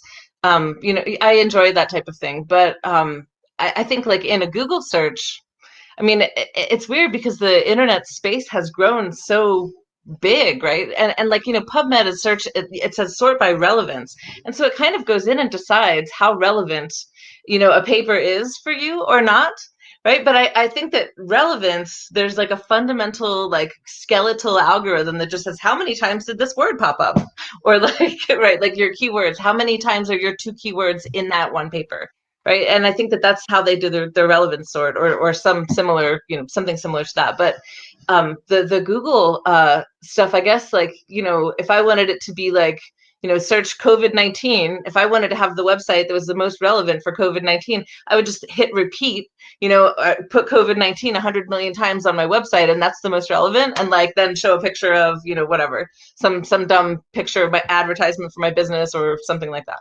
So I don't know. It's a tricky thing, but I don't know that it should necessarily be personalized, right? Like I wish that there was some. Like I love using Tor browser and DuckDuckGo, and because I feel like that those are not tracking me, right? I think it really recalls one of Zargham's earlier points, which is all models are wrong, some are useful. People usually end the sentence there, but useful is within a framework of who's useful and to what ends. And so similarly, the date search on PubMed, I was going to say the date, sort by date, is unambiguous, but then I think, journals will say that a paper is published like 9 months in the future so that it can pre-accumulate citations. So sorting by date, it's like the date it was a preprint or the date at which it was officially published. And then the relevance, if they just said we sorted it by the number of mentions or by the word co-occurrence or something, there wouldn't be any discussion. But when we simplify, we say, oh, principal component 1, that's general intelligence. It's like, okay, maybe, but it's principal component 1. That's an empirical statement. And so whatever the relevance filter is doing on PubMed, maybe it brings some resolution to a signal to noise problem or helps people search. But relevance is always going to be about what is relevant for. So for somebody looking up topic A keyword is going to be relevant or not. It's interesting how often these digital systems will just appeal to a word, democracy or relevance or popularity, and then all the details and all of the sort of manipulation can be hidden under the hood just by saying, but we sorted by the top trending tracks. Like, how can you disagree that these are the trending keywords on Twitter? And it's like, what does that really mean? Hello, Monica. Welcome back. Hello. Hi, Monica. How are you guys? Good. How is it with the teams? What have you been hearing or seeing or thinking about? Yeah, so I just stopped by some of the mingling. Great to see so many folks. It was already great to hear some folks like, where's all the other people? I want to see more people. And it was, some folks were saying, hey, we're just wrapping up into the meeting. We didn't know this was happening. We wish we knew it earlier so that we can meet other folks, as well as some folks kind of connecting. And I just checked in with all the team leads. So thank you for those who responded back. I'm waiting to hear back from some, but it was great to hear many of them right now, knowing that we are a few hours away from the final presentation. They're trying to make up for that deadline to be mindful. And so they were like, we're busy working on our pitch, or we're putting together the deck now, or practicing. And so I'm glad to hear. And, you know, it's always a bit of a marathon in the last few hours. And so I just can't wait to see what they share and what they've been working on, and just see what kind of collaboration that has emerged. So, yeah. Cool. Anything else that you're thinking about, Blue? If you want to talk more, please stay on. Otherwise, thanks so much for hanging out. Yeah, it's been fun holding up the live stream. I'll let you guys talk about it and get on about my workday so that I can come back and participate in the end of the day presentations, because I'm anxious to see also what the teams are putting out there. Perfect. See you later. Okay, bye. Thanks. Nice, Monica. Great to have you back. And it's really good to see, again, when we see little activity in I Need a Team, I see people just leaving the I Need a Team sub channel one after another, and posted, quite a while ago, since 9 a.m. Is anyone looking to start a team or join a team? No responses. Perfect. If everyone knows where they can go, and even if you're watching this in repeat or in, whatever after the fact, come back to I Need a Team. And in 3 months, when you need a team, there's going to be people who are still tracking this channel. So that reminds me, leads to a great question. I mean, so after this event, because, I assume everything is still going to be available. People can still go back here to connect. They can still watch these videos again whenever they want a refresher. Is there anything else that they should be thinking about, or is that too early to ask already? Well, I think that the guiding principle in moving forward beyond this weekend is just a culture of co-creation and a community where everyone's perspective is brought into the fold, and where we're bringing the yes and the identity together by forming these project-oriented groups. So I would say there's the technological aspects of moving forward, which is you're linked up on a Keybase team with people who you can even search for their name. You can see everything that somebody has posted in chat. So if you need to refresh on what somebody's background is, you could go to introductions. If you have something that you need to add, you can just put it in another channel. On the technological end, I think that the fact that people are already pre-linked up will make this a lot easier than the scramble to create like a WhatsApp group at the last moment. And then culturally, we're really just looking forward to seeing how we move forward. How are we going to keep this intensity, but just dilute it over a longer time period, and saying, okay, phase 2 is after Sunday at 4 p.m. Phase 2 is when we actually do it. And so it's good to be excited. It's necessary, but it's definitely not sufficient. And then the necessity moves from it's a necessity that the organizers make clear statements about where things are going to be held, and where we succeeded, we hope we succeeded. Where we fail, we're going to learn and improve. And then the next level of necessity is about the community just stepping in for each other. No, thank you for sharing that, because I think where everyone is, I mean, even for me, I'm like, oh, wow, there's so much richness and thoughtfulness throughout this whole experience. Like, it will be bummed, again, going back to the conversation we had earlier in the group conversation. It's like, how do you make sure you bring it back to where you are? And I think that's so important for people to think about, whether it's the whole weekend context and how you continue to build your ideas, work with teams, but also making sure how you're pacing yourself and integrating this into your life. And I think that kind of question of how do you make sure everything you continue to experience, whether it's the complexity weekend or anything else, the next few weeks and months, because where things are, I think it's so critical to have that mindset of, how do I bring it back to where I am? How do I continue to build on that, instead of like, that's a done and I'm gone thing. And so one thing I am curious, actually, because if I understand correctly, this is not the first time you guys are hosting this. I understand this is the first time you're probably organizing us all together online, which, as you have acknowledged, is opening up the doors to many more people. I was in the mingling group, and we just met somebody who was like, I'm calling in from Thailand, and like, I would have never been able to attend this unless it was like available like this virtually, which is super exciting. But as somebody who's hosted this before in person, as I assume so, what are some things that you noticed that has changed and has remained, perhaps, from what you've done before? Great question. So last year, we organized our first Complexity Weekend in San Francisco in person on Market Street. And I think several of the key differences relate to me to that accessibility retention trade-off, where, you know, if everybody has to go into the pit to enter, then they're not going out. But when we make it easy to come, it also means that it's easy to leave. And so that's one fundamental trade-off. Another fundamental trade-off, I think, is related to attention and about fragmentation of attention. And so if everybody knows the one and only attention source to be in, it's either a live stream or it's like everybody in a 200-person Jitsi room where there's not that much chance for any individual to speak.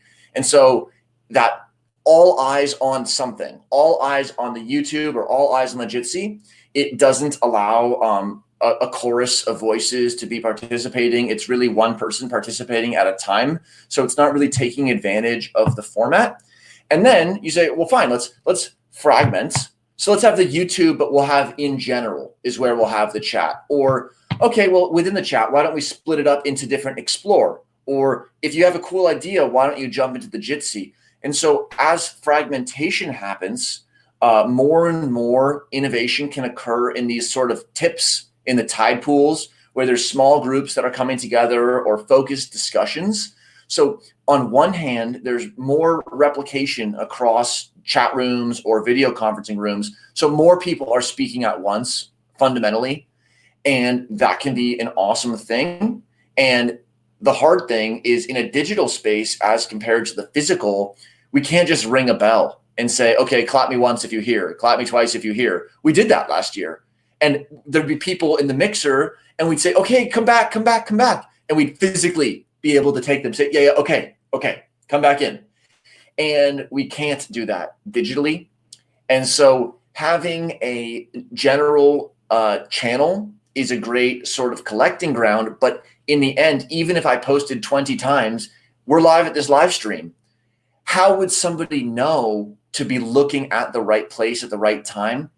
And so it really is going to be part of our forensics, part of our post-conference decompression, and also a true opening to anybody who wants to participate or help us in any way, whether they were a facilitator this year or a participant. Everybody is part of the community. And so however people can contribute, either through a suggestion or a question or by volunteering their time, however people could speak to these issues about the retention, accessibility, and inclusion component of our conference, to the attention and the logistics. And live streaming is on. So whoever can step into any of those roles, if that feels like something natural for the person to contribute to, then it's perfect. Oh, I love the emphasis on co-creation, because actually, even for me, before COVID-19, one thing I was observing at conferences or organizing, or even things that we were putting together, was just the emphasis on, like, guys, people are tired of being lectured. People are tired of traditional Q&A. Like, people want to really experience, people want interaction. And there has to be more than one option. But in traditional conferencing, while the in-person is very powerful, and I do miss it, I can't wait to get back to it when we can, there is power to, even whether it's in-person or virtual, to kind of keep co-creating these spaces where multiple people can be at the right place at the right time. And I want to kind of go back to one of the statements that you shared, which I thought was really insightful and, you know, a really good question to think about too, is just people feeling like, am I spending the right time at the right place? And I think that's something that we always feel, whether we're at an event, whether we're at school for students, whether we are living through life. And I think sometimes that in itself is something that a skill, right? Both from the host side, but also as a participant side. Like, how do I not have FOMO? There's like bazillion things that is happening at the same time. They could be watching the live stream now. They can be in a group conversation with their teams, finishing up their presentation. They can be just connecting with somebody new for the first time and they're having a jam. Or they might be, you know, chatting with somebody else through Keybase and, you know, having a connection. And that's all great. And I think, you know, one of the things I loved, I forget where I got it from. I think it must have been from either The Art of Gathering, which is a great book that talks about how do you bring more meaningful experience together, or other research. It talks about whether you're organizing a space as a host or coming as a participant, the right place at the right time is always now.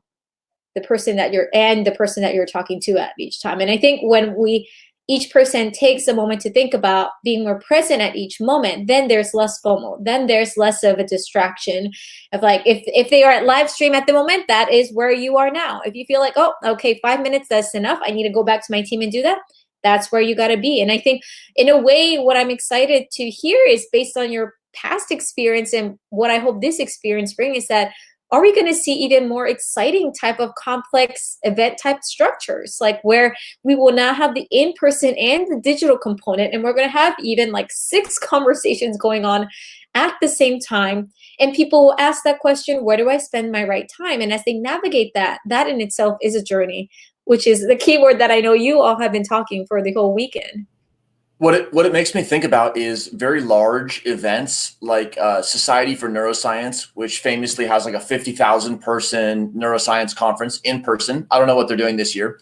Or events like music festivals or any other kind of really focused multi-day event where there's dozens or even hundreds of concurrent sessions, poster sessions, talks, workshops, or you could just go hang out and network. So there's 100 things, and then people just go, oh, right, there's only one of me, there's only one body, only one set of eyes. So of course I'm going to be in session 4, and I'm not in session 3, but I'll ask someone about it later.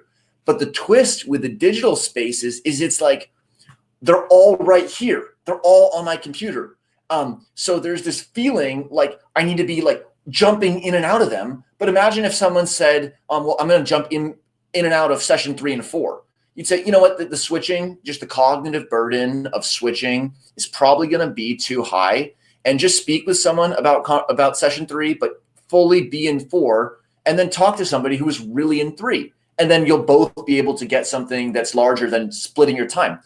And with digital media, there's a illusion that the switching costs are low, that simply just popping into a Jitsi and figuring out what's happening while there's a live stream that's muted and there's texts that are pinging you in the background, the switching costs and the cognitive burden, the cognitive complexity can be extreme. And so there's a feeling, or because the activation is so low to make the switch, you don't have to get up in the middle of the lecture and, awkwardly run out. The switching costs appear low, but the real cost is your attention and your comprehension. And that is what is not so easily switched. When you rejoin a new Jitsi and it takes 30 seconds just to even catch up with what is being said because you jumped in the middle of a paragraph, that's 30 seconds where, yeah, you were there, like you showed face, but you actually weren't being a focal member. And so then if you use that 30 seconds as an on-ramp for an hour, then the 30 seconds was worth it. But if you do the 30 seconds and then you reevaluate that you should just check Keybase while this person is finishing up something, now you're not doing either. And so how we create really accessible cyber physical events, because all events are cyber physical. The conferences, the people are checking their phone. And in this version of a online, it's also physical. It's really about the people at their computers or wherever they are. So how we explore the space of cyber physical teams and of cyber physical events and trading off short focused events with long-term collaboration through text, it's like the space is open. We climbed a big hill to 2020, and now it's the time to understand what the next steps are for this. Yeah, and to add to that, immediately things that I just jotted down is that it takes time for the brain to process it. Even for me, I think when I wake up in the morning, I am one of the guilty ones. I do sleep close to my phone, which I need to fix. But like, I'm guilty. I watch movies before I go to bed, and then I wake up. I'm like, wait, I just want to make sure I don't miss anything. But one of the things I have noticed is that I try to be mindful, even though I have tended and still made the mistake. But I try to make sure, even if I read things or like look up on things, how do I make sure I'm not responding to things because I'm still like, my brain is still waking up, and I might be more in a gut reaction instead of really processing what this message is. And sometimes that might be making sure I don't write an upsetting email. Sometimes it might be that I'm not processing in an indirect way. And I say that into the context of what you were sharing and just about how it feels when we're at an event, jumping in and out, because at times we're not actually even able to have our brain pause and process. I think another way that I like to think about is music. There's a reason why there is a gap in between the music. There's a beat, right? If there was no pause, then it will be a complete noise and chaos, and that's not really music. And I think we need to give our brain a bit of a space and pause. And so even for me, as a result, and even if I read things, other than not responding, I try to make sure I pause and take time to just process, or even just have a time period for like 30 minutes where I'm not listening to anything, no sound, just like the windows open. So I somehow hear the birds a lot more. I don't know if anyone else is noticing like that. You just hear nature significantly more. But when you do that, even if it's for 5 minutes, you just let your brain to kind of process through. And I think we forget that in our rush of wanting to do everything immediately, we don't make space to do deep thinking. And I know multitasking has been something that we pride upon in society, but really to do multitasking very well actually means you're doing one thing at a time very well at a faster pace. At least that's what I feel, because I love multitasking, and I feel like, Dan, I've been seeing how you're multitasking through the weekend, but for you to actually share that, it's not you being in 10 spaces, it's actually you being at 10 different spaces at a fast pace, just one place at a time though. And I think that, I hope, is one of the beauty that folks are feeling. And I loved your advice as well, in that, hey, if there's 2 sessions, it's not that you have to go to both. Divide your team. And I think that's hopefully a beautiful reminder for teams right now as they're continuing to work together. They have a team. Ask somebody who's like, hey, can you jump into that group? Can you go find out what that other team is doing? Can you go research that? And divide up the team effort, because it doesn't have to be all just one person. So I hope not just people walk away from this experience, not just about complexity or like that was a fun weekend, but as you have acknowledged, there's all these different layers of things that we can walk away and think about and build upon. So it reminds me of the Eisenhower, the 2x2, urgent versus not urgent, and then important versus not important. It's kind of a classic 2x2, and digital communications run the gamut from truly important, like really a life-changing email that if you don't respond to, you're not going to get a job or something like that, to just worse than unimportant spam, as we call it, or other, more derogatory terms. But the problem is, when we get a notification, it biases us to think that things are more urgent than they really are. And so I don't know if the answer is some sort of user interface that allows multiple different types of notifications to be filtered through, but it leads basically to one of 2 modes. Either as soon as I see one missed chat in Keybase, I'm like, I'd rather just click on the thread just so it's not orange, but like, it's not important. I'm not even going to read it. I just don't want to see a notification. That's one mode. And then the other one would be, I'm really focused on responding to this message or participating in this group. Even looking at what the notification is going to take me out of this state. Even having this thought is taking me out of a true concentration state. And so those 2 cognitive extremes, from just switching so rapidly that I'm basically just making my windows and my to-do list cleaner, but not actually making progress on research, to the other end where it's like, okay, cool, I muted everything, but now I don't even know which websites to check for notifications because I just closed everything. So somewhere in between, which is, as we've been talking about, that's where all the complexity is. And then we're in the space where we can talk with the interface design people and with the incentive design. How are we going to make these systems work? How can we work with the systems that we have access to here so that the kinds of events that we end up producing are able to include people from time zones and backgrounds and perspectives, yes, but also different styles for digital communication.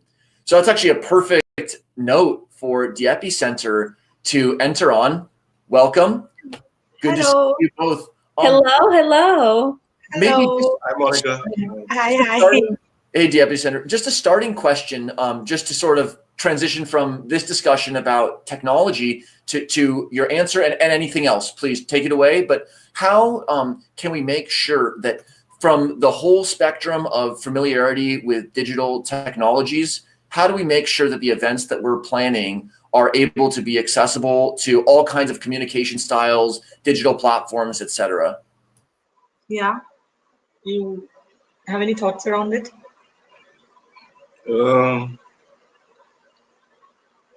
What's the question? I mean, I would say actually that's one of the questions, not just about the technology based platforms, but that's a question that we have. I mean, we have put together a series of questions that we thought are important to ask. And one question was about inclusivity, you know, because most people, the moment you talk about making something inclusive, the first question that comes is the question of access, right? But you might also see that a lot of things are accessible but not engaging. And like in our opinion, if you can just have access to something but you can't engage with it, which means that you're not going to be retained in that process, right? It's not inclusive enough. So I think one of the things that we were both discussing a while ago, you know, when we were putting together these questions, is that in all of the discussions that we are having, there is a lot of discussions around what we think, what is needed, what experts are saying. But at the end of the day, we are designing something for people, right? What do the people want? Do they want it in the first place? Is it a top-down kind of a thing, you know? So I think the moment we bring in a people aspect and a culture aspect to it, I think things become more contextual, because something that we were trying to argue even the other day was that although COVID-19 is a great equalizer in the way that the whole world is somewhere or the other impacted by it, but not everybody is impacted the same way. Even within one country, not everybody is affected the same way, right? So I think, I mean, this is not just about the complexity weekend, but both of us have been called for several different kind of consultation. I mean, one of the things was quite interesting, where people were thinking about designing virtual courts, for example. And we were in the middle of these groups of lawyers and judges and Supreme Court, you know, judges and all of that. And the question was, one is the technology enablement of a service, but the other thing was about the acceptance, because every single thing that we experience, we can't take away the experience part of it and say that technology is the solution. So technology is one of the enablers in the solutioning. But the moment we start talking about technology as the solution, it creates a blanket statement, and that becomes problematic, is what we feel, and that becomes exclusive. It's such a great point, and just the note I wrote down from that is inclusion is not about inclusive consumption. It's about inclusive participation. It's not just like, oh, well, this app is installed on the desktop and the phone, so everyone can watch. It's like, that's the wrong problem. The problem wasn't that they couldn't get the content delivered. The problem was the other direction. And so I completely hear that. Monica, any other thoughts on that inclusive participation angle? And then how tech as a barrier can be reduced, not proposed as a solution? No, absolutely. And thank you for highlighting that. I think one thing that's been really enriching to think about is, yes, this is a very difficult time for all of us in a different way, in different places. But one thing that it has really emerged is making it clear where things are broken, where things need improvement, where things are, you know, there's missing gaps. And I think, you know, going back to both, you know, both of your points is just seeing where now we know for sure if somebody didn't use something or if somebody was not showing up, it's not because they were late or lazy, it's because of something else. There's a root, greater problem in inequality. And I really hope all the creators out there, especially the engineers, the tech folks, the software developers, because I think we're going to be relying on a lot of those more solutions as we navigate this time, that they are indeed inclusive and thinking about those diverse demographics. And, you know, whether it's thinking about, hey, like we just know people, they don't want to download a software because they don't have any more room in their computer. So is it going to be accessible on the internet? But hey, would it still work if they have slow internet? What if all they have is just a smartphone? Or how would education work when, you know, you have 2 kids, but you only have 1 computer? And that's, for instance, like a simple problem I'm hearing from across all parents right now and friends who's saying like, we didn't realize if we needed to get now more tech, even like laptops. And so the optimistic part of me is that I hope the right people in the right place are going to utilize these knowledge and information and data points to think about, wow, this is what we've done right. This is where we've done wrong. How can we learn from this experience and improve upon?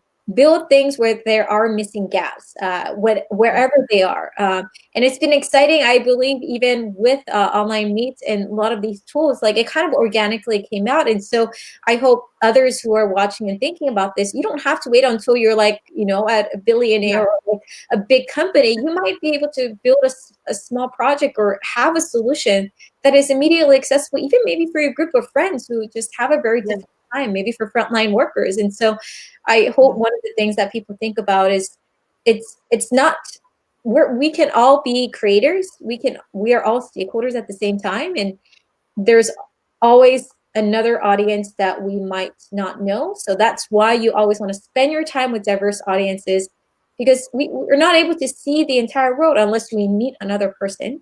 And then through that, you are creating anything. Just let's use this opportunity to learn about where it's broken so that we improve upon. Because I really hope by post-COVID-19, we say less of like, hey, we missed out on this whole population because we continue to build it a stereotypical way or assuming one avatar. Yes. I think, you know, something that you're talking about is that the whole point of interactions or emergence, which is such an important part of complexity, is something that people talk about, but they don't actually engage in that, right? So if you don't look at what is emerging, you are only looking at what you thought had emerged in the past, not what's right there in front of you, right? And I think what, at least in my own little practice, I would say that if you can't observe, you can't really use complexity anywhere, because only when you observe that you start seeing the patterns and you start understanding the relationships, right? And the problem is that when, again, we talk about observation, it is always about observing the other. But what about observing myself? I'm a part of a bigger whole, right? And I need to understand my own interactions with the larger systems and the smaller systems. And I think, again, we talk about complexity and systems, but the whole idea of the adaptive system kind of takes a backseat. So we don't spend enough time in understanding where is the adaptiveness coming from. So yeah, I think those are important questions, because I think both of us keep on talking about it all the time, about this whole thing about technology, as if anything that you talk about, you say, oh, technology is the solution. Technology is not one thing, right? Like, you can't say complexity is the solution. It's an approach to make sense of things. So technology likewise is a tool or an enabler. You can use it as a catalyst, but it might become a hindrance to so many things as well. So not used wisely, it's actually a bigger problem than a solution, I feel. And to add to that,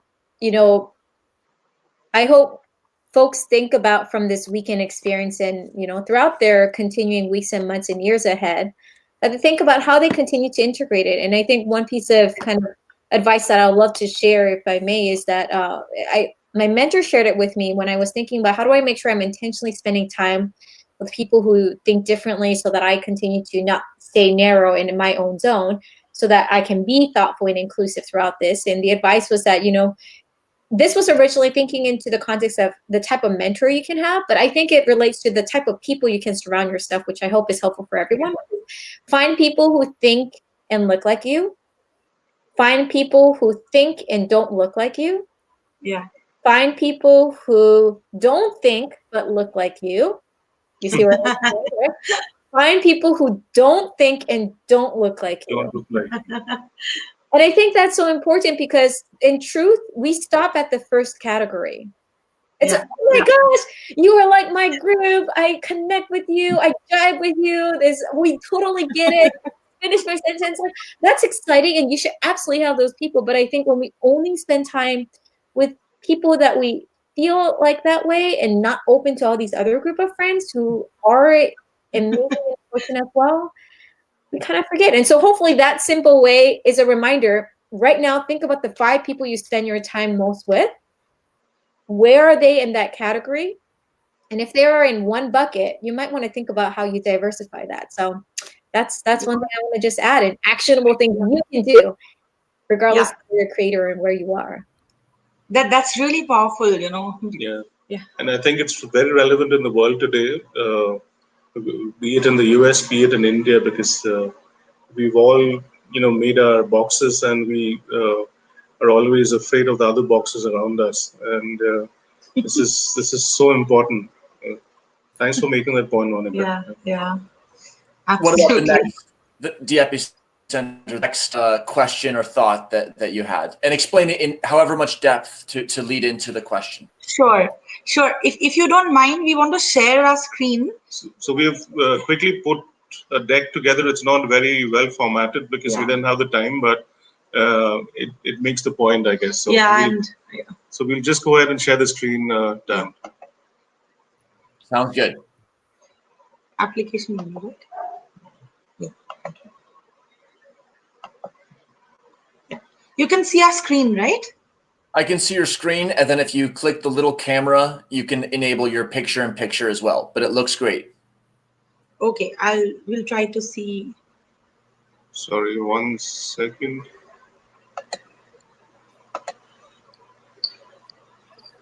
This is what happened now. No, you need to move it, I think. And no, we are on the PDF now. Yeah, we are on the PDF here. Yeah. So you can see us now? Looks great. Continue. Thank you. Okay. Yeah. All right. We'll just make it full screen and just share. So we were thinking that, all the things that we are all trying to engage in the last few days, it somewhere boils down to the ability to ask difficult questions. And the difficulty is not about asking the other. I think the most difficult question is the one that you can ask yourself, something which is genuinely authentic, something that makes you a little uncomfortable at times. But if you can frame those difficult questions, it helps in reframing and the way in which we look at things. And I think that's something that we thought is really important. So these are thoughts that we both were discussing, that were popping up in the last 2 days, and even today when we were engaging in some of the groups as they were discussing. So are we just, so we have put it in a way in which these are questions that people can ask. Not all the questions are relevant for everybody, but we felt that this is like a series of many different questions which might be pertinent, and not just for the complexity weekend, but whenever we are trying to walk towards solutions, maybe these are important things that we can think about. So one is, are we just thinking or are we just doing? Because, you will find some people when they come together through a process of innovation, or they think that they're walking towards solutioning, they're just thinking. There are some people who never end up doing anything. It's just about thinking. And then on the other hand, you have people who are just doing. They're just jumping into doing without any criticality in it. So I think somewhere the balance needs to be brought in. And, a lot of people in the world of education across the globe talks about how earlier education used to be defined by the 3R, reading, writing, and arithmetic, and stuff like that. These days, they say that the 3Rs are replaced by the 3H, head, hand, and heart. And I think that's true for any process. If we just keep using our hand without the head and the heart, it'll just be making for the sake of making. It doesn't make any sense. On the other hand, if we just keep using our head without the heart and the hand, then it'll just stay at the realm of something very cerebral, something very cognitive, but it will not be relevant to other people. And if you have both the head and the hand, and then there is no heart to it, then the whole aspect of making something which is human, that kind of gets lost. And I think that's one of the first and the last question that people should ask, absolutely. The next one is, are we only thinking about the outcome and hence not focusing on the process? Because some people, again, they just look into the outcome. By the end of this hackathon, I have to have a solution which might look good. There has to be a very defined solution. So are we just looking at that, and then the process kind of gets lost? You don't engage in a process which is immersive, which is important. On the other hand, there are people, you will see that for them, this is a pertinent question. Are we still talking about our ideas and have not even started thinking what we want to do? And more importantly, why will that be relevant? So it's a lot of theory, like talking and talking and more talking. And then it sort of becomes an exercise, an intellectual exercise, where it becomes an ego booster. How much I know, how many papers have I read, how many references can I cite? And then in that process of trying to show or perform, you stop forgetting that you need to somewhere start. So the starting point is never reached. And I think that's really important. And even when we start, it's not about how many scholars have talked about it. We still need to contextualize it and ask the question, is it relevant? Is it relatable? Because even if something is relevant and you understand and I understand, doesn't matter if the user for whom we are looking at the solution, they can't relate to it. There's going to be an outright rejection of it, right? So similarly, is the solution or is the problem stated even important to the potential user? And also most importantly, on a similar note, if it's important but it doesn't interest any of us, they will not accept it or it will not last. So the sustainability of the solution lies in first asking these 4 questions. And once these 4 things are sort of taken care of, you at least know that you're working towards something which is people centered, which is user centered, right? Yeah. So our next set of questions again is about what are we seeing and why are we seeing that? What is it that we are not seeing? And I guess this is the point that Monica was also making. Where is our bias? Biases can exist in everything that we do, including going through an innovation process. So what are we claiming as a problem? Is that really a problem? Or our solution might be a part of the problem itself.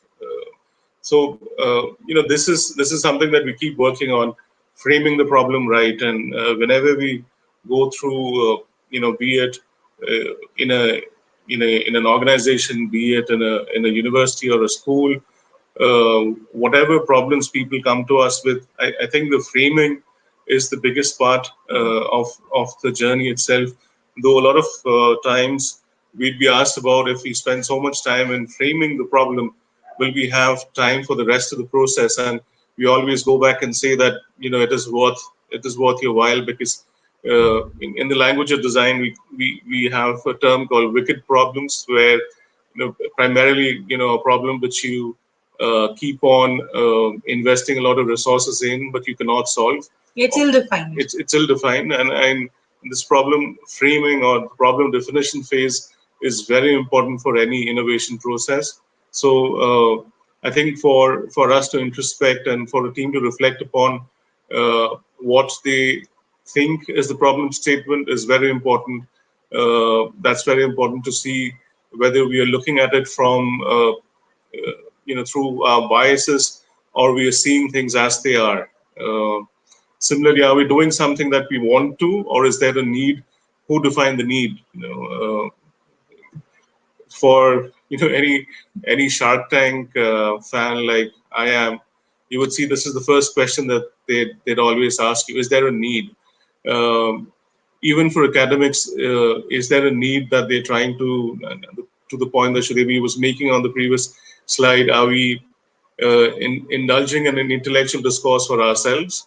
Is this an egocentric worldview that I have, and am I doing this because I want my word to get out there, or am I doing it for the greater good? Like we spoke about in our first presentation Friday, is it about being egocentric, or is it about being ecocentric? And am I looking at the ecosystem, and am I looking at the ecosystem of this entire hackathon or the innovation process that I'm a part of, and trying to address the need as it exists? Yeah, and we therefore feel that, like Monica was saying, and or Daniel, you were also talking about earlier, that unless and until we look at a problem from multiple perspectives through many lenses, the framing can never happen, because then it's a framing in the name of problem statement. We are just stating our own assumptions about the problem, right? Then comes to the point in connection with what we were saying. Are we driven by how popular our idea is or how cool it sounds? Are we egocentric enough to not care about what other things about our ideas, right? So these are two extremes. On some people are only guided by where is the, like, are they getting a validation from someone else or somewhere else, right? So that the entire drive is towards what others think, what others feel, how others accept it. And the other end of that spectrum is where you just don't care at all about whether people like it or not, whether they need it or not, but it is more like, I think this idea is really great. And that, like, the two ends of this binary can probably be dissolved if we question what values are we guided by, what are the values which are shaping. And when we're working in collaboration, it's extremely important to understand which values are in alignment with each other, because if there is a value mismatch in the team, it really sort of falls apart after a point. And so in a lot of teams, we would see that at the end of the day, when we are trying to bring out some kind of solution, the modality of the solution needs to be laid out, right? So the how has to be talked about. Now the question is, the how is okay. I mean, there can be multiple modalities or multiple media or multiple ways in which the roadmaps can be charted out. But the question is, are our ideas guided by the what or the why? Because if the idea is guided by a what and there's no why in it, this is again going to go in a vicious cycle and it doesn't work out. And then your how is then completely shaped by the what and not the why. But on the other hand, if our starting point becomes the why of it, then we are going to start looking through the how in order to arrive at the what, right? So that's something that we think is very important while looking at going from a problem to how the problem can be addressed. And when we're talking about future, so this is a very important part which earlier also we were speaking about in response to Monica, that when we are talking about future, because say when we talk about COVID-19, it's almost a situation where our future has arrived. I mean, all the things that people were talking about, a turbulent future, an unpredictable, a novel, an ambiguous future, or a volatile, complex future. That future is no more future. It has become the present, right? Now, interestingly, we are talking about future. We are talking about solutions in the future, and especially in a peculiar situation where we don't know so many things, right? But then we are allowing ourselves to be guided not by the future, which is uncertain and complex. We are letting our past dictate or shape what we see, what we think, and what we believe. And at the end of the day, we need to understand that it's our beliefs, it's our thought processes, it's the way in which we see things. Those are the things that sort of directly guide our actions. We can't just say that, oh, this is someone's behavior or this is someone's action. Behavior and action have got a direct connection with how we see, think, believe, and feel, right? So that's really, really important to look at. Yeah. Going back to the questions about need and whether we're doing it to serve our own purposes or a customer / an user, are we reinventing the wheel? Is there any need? Are we too generic or are we too specific? What do we bank on for our source of knowledge? Have we spoken to stakeholders? Are our sources, spoken, could be anything? Have we gotten in touch with the stakeholders? Is there any kind of research that I've engaged with on a one-on-one basis?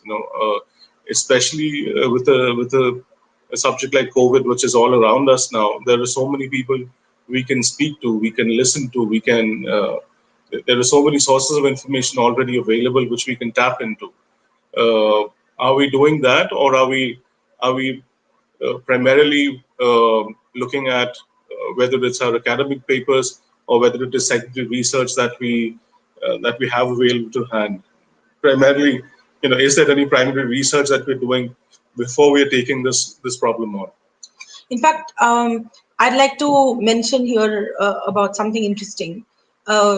It's not interesting at a personal level because, as you know, that both of us are from India and we are based out of a place called Bangalore, and many of our relatives, including our parents, are based out of a place called Calcutta, right, which is in the state of West Bengal. And West Bengal, Odisha, and I mean, these two places in India, and of course Bangladesh, these are affected currently by the super cyclone. I mean, we don't know how to pronounce it correctly because some people call it Amphan, some people are calling it Umpun. But anyways, the fact of the matter is, West Bengal as a state, where our parents are and our friends and family members are, COVID-19 is on the rise, right? Every single day, you will hear the news of this is the highest spike in a day. So every day is the highest. So you can imagine how it's increasing, right? And it comes with its own complexity, right? Because the moment you have lesser numbers, people will talk about less number of testing happening. The moment you have higher numbers, then there are other kinds of things. I mean, do you need to do a lockdown? Do you need to do a lockdown in a certain way? Do you, try and look for herd immunity? Do you look for a Western model? Or do you look at someone else? I mean, COVID-19 is such a complex kind of a thing, right?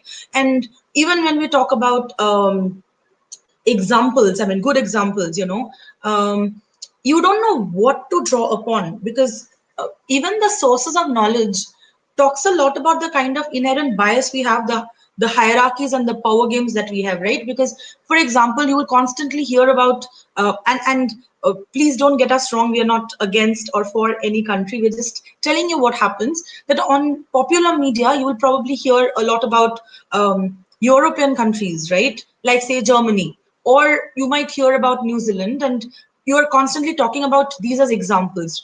But then nobody will ever talk about, say, a Vietnam. You won't hear, I mean, the other day we were reading about Mongolia and how they're, addressing it. And then this whole debate and assumption that, oh, Mongolia is not even a country to be considered because what is the population density? And then the article actually broke the myth about population density and all of that, and it brought in a comparison with the place in Italy where the manifestation of the pandemic was so much more, and they're not widely different, right?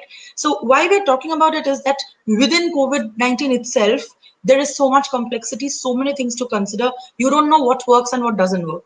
Now that has another layer of complexity in many countries, and definitely in India, which is the complexity of the migrant workers. Because within India, we have people from one state moving into another state where they all migrate because of work, right? And then you see these heartbreaking images of exodus which are happening, right? And there is this whole complexity around it. You cannot just talk about it in terms of only economic things, because the problem is not just economic, the problem is not just ecological, the problem is so much more than that, right? So these two, where, for example, when the migrant workers from West Bengal were coming back, that itself is an issue, whether to take them back or whether to not take them back, right? To top that, you have the cyclone. And there are people who have been without water and without electricity in the capital of West Bengal, which is Calcutta, for more than 72 hours, right? Now, what do you do in this kind of a situation? Why we are saying this is that if you just look at literature available about how to cope up with COVID at an economic level, that doesn't hold good when you also consider the complexity that a cyclone kind of brings in. If you have to stay, say, in a refugee camp, what kind of social distancing are you even talking about? Does it even work over there? So one is connected to another. So it's almost like the problem is coming from so many levels, you probably can't even frame the problem. You are in that kind of a situation. So at least to have the humility to recognize that the fallacy of looking at the problem from one end is that you are looking at it only from one example, which is out there in a different context. And you cannot just draw upon that and say, well, this is going to work here because it has worked somewhere else. Because it's the uniqueness of the problem, the novelty of the problem, which requires close attention, and which is where it brings it back to the question that Prabal was asking earlier. We cannot just look into secondary research and academic papers. We have to talk to real people and not just one kind of people, not one group of people, but different kinds of people. And when we look at that, we also need to see who are the invisible ones, who are the hidden ones, what are the hidden factors, and what does they speak, what is not there in front of us, speak so much about what the systems around us are, right? So in that, we need to also then look at what are we doing to ensure that our idea or the solution is truly inclusive. Because we often, again, talk about, I mean, something, again, we were talking about with respect to technology earlier, that inclusion is not just about giving access. We need to look at what it means, right? So, for example, the other day, someone I saw on social media who's an activist, she was talking about how, there are these communities where she was, or the government was supplying ration since the time the lockdown had started. And the ration primarily had been rice and potatoes and some lentils, right? And these children in that area, when they were being asked, what do you want? See, they don't talk the language that someone else is speaking, right? So they said, we want some potato chips. And, so it's as simple as that. Some fruit cakes and some potato chips. And the point is, you might argue that, well, when people can't eat, you should be eating whatever is available to you. And then, like, this is such a fancy. But then ultimately, who are we to judge? It's also trying to understand whether what you think is enough for people, is that really enough? At least to understand that. And similarly, is in the process of moving around jargon, the meaning is getting lost and so is the purpose. And then who will then benefit from our ideas? It's really important to ask that, because I might be academically very sound and I might tick all the boxes which are required, but then it should not end up being on exercises, again, like proving our intellectual prowess. It's more important that the meaning is actually retained, the meaning shouldn't be lost, and the purpose should not be lost. And then we really need to understand and ask if there is anybody who will benefit from our ideas, and who are these people who are going to benefit. Yep. On the same line, why would somebody be interested in our solution or our innovation? Why are we saying that what we are suggesting in the first place is different? Very importantly, this is the question that we always ask: is the solution viable, feasible, or desirable? And what do we have to back our claim? If we claim that it is all of these three, what are we basing our claim on? You want to expand on that a bit, the viability? Yeah, I mean, I think all these three factors are very important, and sometimes what happens is the beginning of any problem framing itself is so full of assumptions that what we claim as a problem might not be the actual problem. The problem might be somewhere else, and we are not even seeing it. So the solution that we are therefore designing, theoretically, you might say that it's viable, but what is it that we have in order to back our claim? So this whole aspect of user testing or prototyping of that idea is very important. And the reason why complexity as an approach is very important is it does enable one, if one really kind of immerses oneself within it, all these different parts, the viability part, the feasibility part, the desirability part, all kind of can be cooked together while we create actionable concepts, right? So then from the parts to the whole, this movement, and how, as we say, this is like a complex adaptive system, understanding how the environment is affecting the system and the parts. Is there a self-organization that's happening that you are not even considering? You're constantly thinking that it has to be done, like whatever you do, the impact has to be from the outside, and we are not realizing the self-organization part of it. What kind of interactions are happening? What is it that's emerging? These are the questions which are the very basic of complexity science, but when asked in the context in the right way, and again, bringing it back to what we started with, if you can frame questions which are powerful and difficult and authentic using complexity science, we believe that this aspect can be taken care of very well, Yeah. So, coming back to the slide, and again, to stress upon the point, that we have been trying to make. What is the, can we envision what an intended user is before and after an intervention? It could be even in terms of an academic paper, because we've seen that a lot of teams are actually looking at writing a paper, if not prototyping too. What do we perceive as a shift that might happen due to the intervention? Even a paper, it doesn't have to be a product, a service, a prototype, whatever it be. Even a paper, can it create a shift in the user? Or is it again coming back to the point that we were trying to raise earlier? Is it something that I am doing which serves my own needs, or which serves the collective needs of the team which is writing that paper? Or is it serving to create a shift in the user, the reader, the academic, the student, the researcher who reads your paper once you've made it? Who does it create a shift in, or does it create a shift at all? Another important question: what role do feelings play in our innovation? Can we share stories? And storytelling, whether in terms of business or otherwise, is something that we work upon. Our lives are full of stories. I relate to myself as a story, because I have this set of stories about myself, which is completely and always playing in my head. How I view my self-worth in a way depends on the story that I tell myself, whether it is about me, whether it is about the people in my life, whether it is about relationships at work. All of these are construed by our mind through stories. So can we share stories, and do these stories go just beyond people or about other forms of life as well? If we are very data-centric, if we are as we call it, if we are stuck in the intellect, can we also be looking at some sense making through stories and narratives while we look at data? This is something also which comes across in the corporate world now, with so many data solutions and analytics and ML and AI. We've got huge amount of data and very few people who really understand what the data is telling us.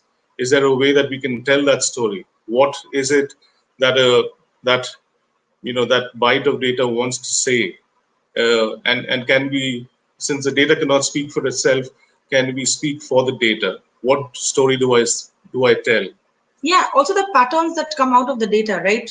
Those form the meta narratives, and trying to capture the narrative, the sub narratives and the meta narratives. There is a plot, there is a climax, there is a movement in data. So data is not something which is like just data sets and again just talking about it. So how do we really make data a brilliantly used meaning making tool or a sense making tool?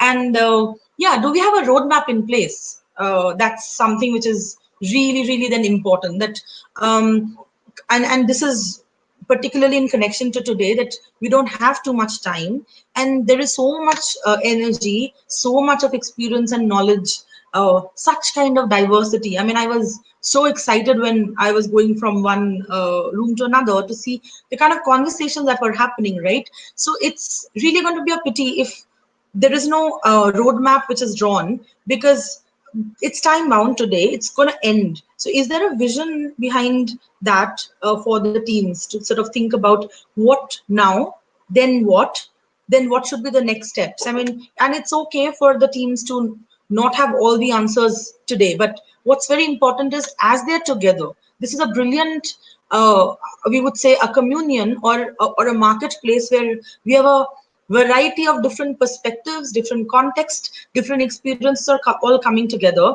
And like we had been talking about it from the very beginning, that we are, at least all of us are trying not to make it into an innovation theater where you just have you're coming up with design solutions which are popular. Many people might be liking them, but they might not have any real value, right? We are not trying to do that. So if that's the case, there has to be some vision, shorter term and longer term, about it, and not to kind of misuse it in the sense that, oh, this was a brilliant weekend and then it's just gone. So I think that's something which we feel should be definitely be considered by the team. And as we said, that these are not not questions that, what do we say? Like, not all the questions are relevant for everybody, but many questions are relevant for most people, is what we think.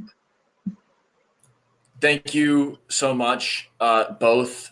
It was a unique presentation. I really appreciate this stepping in. You said it was going to be just half done, but this was really amazing. I'm just going to list a few things I wrote down while I was listening. First, I really appreciate that you brought the attention and the visibility to really specific, definite aspects of our current situation, but also it was mixed in with the general topics and the pattern matching that will help us even when we're looking back through this or when someone else is looking back through it and this super cyclone has been cleaned up and we're on to COVID-27. It's all going to be still evergreen content because these are really the essentials about going from the specifics to the generals, not staying up here, but also not staying down here. They're both important, but it's when you walk back and forth in the same slide, in the same sentence, in your dialogue, it helped me understand how important it is to have the specifics as well as the general. And it just also teaches us how to generalize. From the beginning of the presentation, I just noticed that your style involves questions, whereas usually people think about a presentation as listing points. And so I thought, what is it that they're doing differently with the presentation style? And then I realized that you could probably reformat the slide with bullet points and it's saying things to consider, A, B, C. Or you can write, have you considered A? Have you considered B? And so it's the same content in a sense, but then the reality is that because it's interpreted or unpacked differently, it's not the same content. And so even if A, B, and C are on the slide, to have a question rather than to make it look like the presenter is giving an answer was really special. And the last point, and maybe where we could just continue talking a little bit, would be you talked about information flow as well as the flow of workers, of resources, of essential goods. Things are moving just all over the world and the movement patterns are changing. Where this is the most complex thing. This is global scale. It's every single modality. It's every time scale. So how would you recommend that a team or an individual like jumps in? Because you've set the stage where we need everyone's perspective, all hands on deck because it's global. And then where would you recommend that a young person or somebody who had a career experience and now they're learning about thinking this way, where would a beginner in complexity be able to make an impact and be valuable? I think it's very important to choose, at least to start with, a context, right? Because already the context of COVID-19 is there, which is why we are doing the hackathon, at least now, right? So it is important to bring it down to a level of a particular geopolitical or socio-cultural kind of a context. And something that we were talking about earlier is that it doesn't mean that you narrow it so much that you lose sight of the bigger idea. You keep the bigger idea in mind, because at the end of the day, to give an example, when there is a lockdown happening in a little part of India, and say there is a lockdown that's happening in China, in a global world, it's affecting us in ways that we can't even think about. So, for example, people are writing here saying that my laptop has something in the laptop is not working, and although there are mechanics here, for example, and maybe a store is open, I'm not saying they are open, but just to give you the complexity of the situation, you might not be able to do anything with it because that particular part might be coming from China. And the moment there is a flight that doesn't work between the two, you start getting those things. I mean, last month, I remember, I mean, this is like our lockdown had begun in March, right, in India. Sometime in April, I remember we were not getting chilies and ginger, which, you know, in Indian cooking, these two are very often used, right? And we were trying to figure out what is happening, because Amazon and Big Basket, and these are like big online grocery stores, they're taking the orders and then they're canceling it. And then you sort of start understanding that even within India, because there is no interstate movement, then there are so many other things. I mean, the complexity that there are lots of, for example, migrant workers who do not just work as construction workers in a city throughout the year, many of them actually do two things. So there are times during the year when they're actually farmers. So they go back and they farm. So, it's so interrelated, right? So one thing leads to another, that leads to another. And I think you rightly said that. Speaking about chilies, we found that since the migrants had left the state, there was nobody left to pick the chilies. And hence, things weren't moving.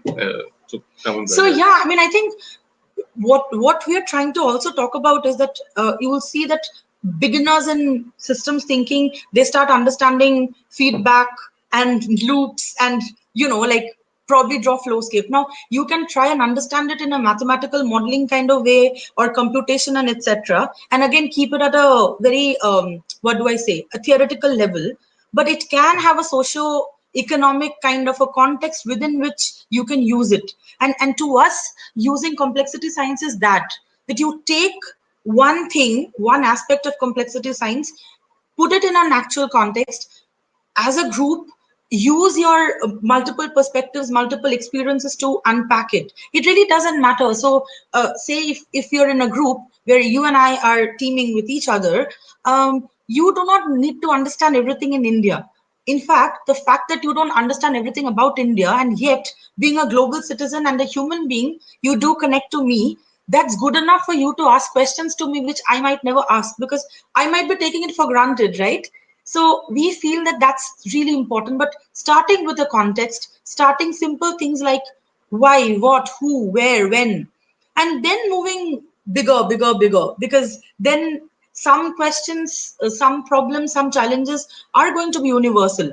It's true that, for example, all over the world, education, for example, in a large way has come to a standstill. But then what we need to understand, even within India, there are places in India where a classroom might have 90 students, and there are international schools where a classroom might have 15 students, right? So if we make a statement saying in India education is is getting suffered, which India are we talking about? Which is why it's very, very important. And something that we feel is of prime importance here is, again, rather than assuming things, if one member of the team probably has a real life experience with the context so that he and she can give those stories. So if I'm working on education, for example, and I take my context that this is in North India, in this particular state, and I'm talking about government school. The moment you understand Indian context, you understand which kind of people go to a government school. You know that all people don't go to the government school. That's how the system is, right? Public school, basically. Yeah. So government run school. So then what happens is, if I have at least one member in the team, I have that experience, then I'm not going to come up with mythical answers to these who the users are, which is why we were talking about the stories. Do I have a name and say that what does the lockdown look like for this particular person in this situation? And what does the lockdown look like for another person?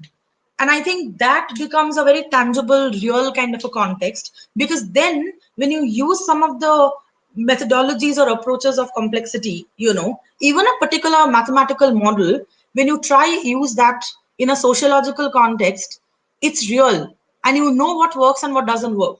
And you also then know how to contextualize the tool for the said context. I really like that answer. I like that you just said, start where you are with whatever's happening right now, whatever the situation that you see. Don't wait for someone else to tell you that there's another more important issue. Don't wait for someone to tell you even how to specifically address it. Just if you see the problem, it might be something that only you see. And so you don't want to be a bystander effect in the world that you're the only one who's perceiving. Then that's not going to be a world where the resolutions that you want to see happen. So starting with the problems that are specific that you see, like, wow, this team at work, it's not really coming together. So that's a systems dynamics problem. But it starts off with something that's very specific, very local. And then, just like you were walking us back and forth from the specifics to the general, once you get into the space where it's like, okay, the specific problem is that this is what's happening with the group. And then you ask, well, are there other perspectives on it? how would I have thought about this in the past? Or how might I envision myself thinking about this in the future? And then you asked about the who, what, why, where, when, and how. And then I was thinking, okay, that's level 1, when. And then the second one is whose version of when? Or why are we asking when? Or why are we asking why? It's like you go, well, who says that? There's not just one why. The question why is to get us into the space where we're talking about how things are happening, but then the multiple perspectives are actually where the multiple perspectives are how we answer these questions about who, what, why, where, when. It's not that we take stock of the perspectives and then we converge on the answer. It's like we're holding this perspective with us as we move through the details, and then we generalize out and we narrow back down as we need to. Yes, and I think that's where it boils down to when you consider lived narratives and experiential perspectives, then one of the things that a lot of times people do is they will use an opinion and call it a perspective, or they will use an opinion and call it a fact, right? Or so I think the assumptions are then broken when you talk from your lived experience, your embodied experience, and it's really like you can see what's happening in the world now, right? Because when people are talking about vaccines and all of that, and then there are these different kinds of theories that whether your knowledge of Ebola or your knowledge of swine flu or your knowledge of malaria, whether that's really going to be helpful or not, right? So the question is, do we spend all our time in, even say from a biological point of view or from a public health point of view, are you just going to spend all your time in looking at swine flu and Ebola and malaria and whatnot? Or are you going to also rather focus on what's happening now and try and understand it as it comes? Because then that's what we were trying to say, that are we constantly being guided by the past? Or we are really allowing the future as it emerges and leading from it, because that's the kind of leadership that we need at this point. And when we say leader, I think the problem is that we think a leader is a political leader. I think all of us are leading in some way or the other. I mean, you can be a biologist, you can be a computer scientist, you can be a health worker, you can be a teacher, anybody for that matter. But are we leading from these spaces, I think is what needs to be seen, Yep, I think we can almost ask about archetypes in complexity. There's the archetype of the beginner, and everyone has an aspect of the beginner, because as we've brought up so many times, the space that we're discussing is the realest thing in the world, and it's the most complex thing in the world. So everyone is a beginner, and so there's always this kernel of taking a fresh approach to it and listening to anyone else's perspective. So that's one archetype that I kind of extracted. Then there's the domain expert, the person who studies how the protein folds, or studies exactly how distant should the rows of corn be, really specific details that are life and death. And they often require extensive training, and there's a professional community, and they have jargon, and they have their approaches to the problem. And the dance is to respect expertise and the time that these people have invested, without simply saying, oh, well, that's an incomplete approach. It's not just that that's an incomplete approach. We have to provide an on-ramp to the center where everybody is coming together. And then a third one would be leadership. And so that's really maybe my next area of question for you is there's not just one archetype of a leader. It's not just the one person at a podium who's, giving some sort of oration. So what does leadership look like in this global, and it's a digital context? What does leadership look like, and how can we all make sure that whether we're younger or older or anywhere, how can we make sure that we're allowing that kind of leadership to form? I think we kind of looked at it when we talk about collaborations too, Daniel, that the kind of leadership we now look towards is what is called resurgent leadership, and that is again something which relates to learning from the past, but actually taking it as it comes in the present. So being adaptive is also something which is extremely important, and somehow looking at the world at large, a lot of people we call leaders do not really conform to these requirements anymore. So I think we need to relook at who we think of as leaders, and probably also who we elect as leaders in a way. As being the greatest democracies in the world, etc. But so emergent, adaptive is very important and transformative. Somebody who again doesn't go back to the past and believes in transforming things depending on the emerging futures, the present that we have now. So the words that we look for and how we go about is somebody who's regenerative, somebody who's adaptive, and somebody who's looking at transformation in himself or herself or the people around him or her. It might be an individual, it might be a group of people, it might be anybody, as Devi was saying.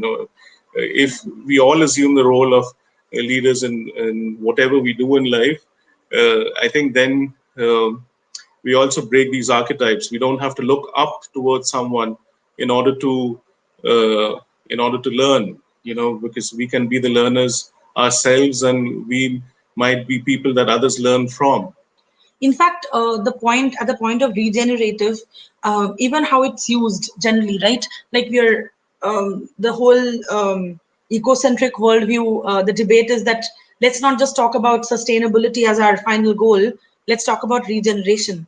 And I think something that we are trying to talk about is that if we plan to go back to business as usual, or we talk about, okay, when are we going back to normal?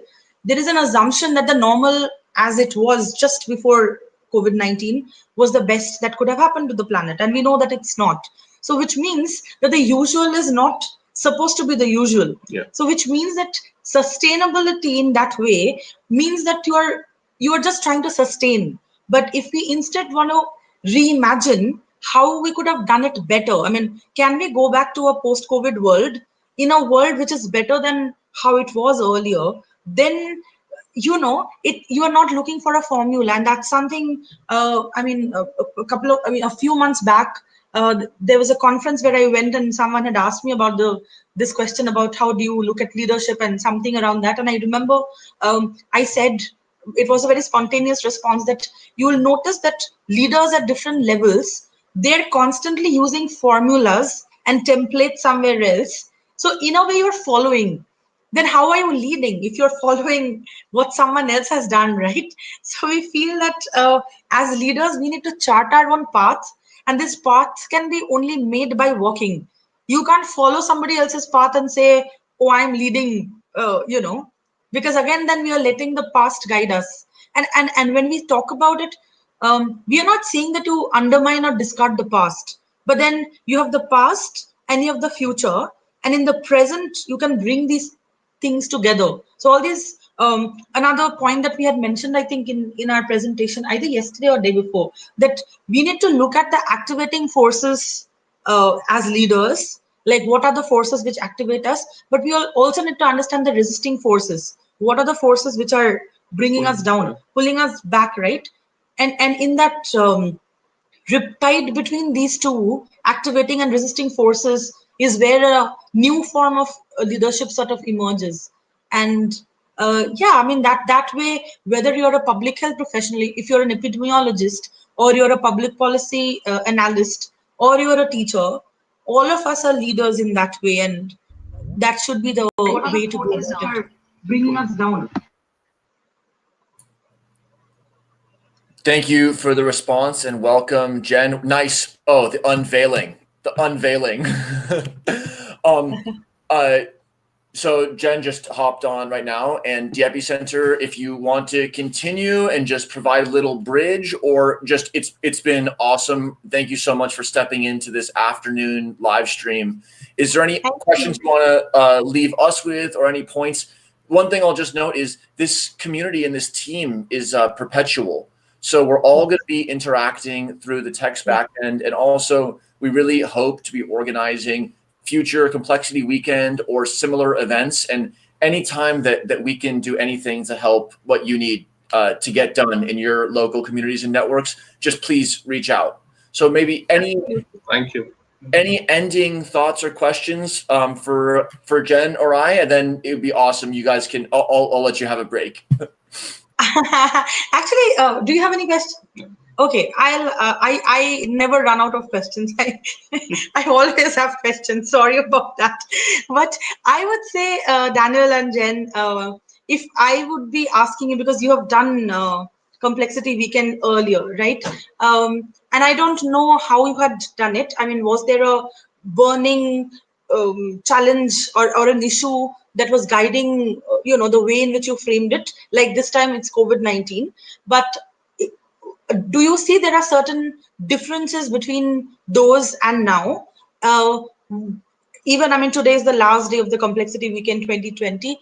If I may ask you, what would be maybe one or two things which you have unlearned, and what might be one or two things that you have learned, especially for people like you who have been continuing to do this? So I'll just answer briefly about last year, and then Jenn, just take it away with a longer response. Last year, we didn't have a specific challenge.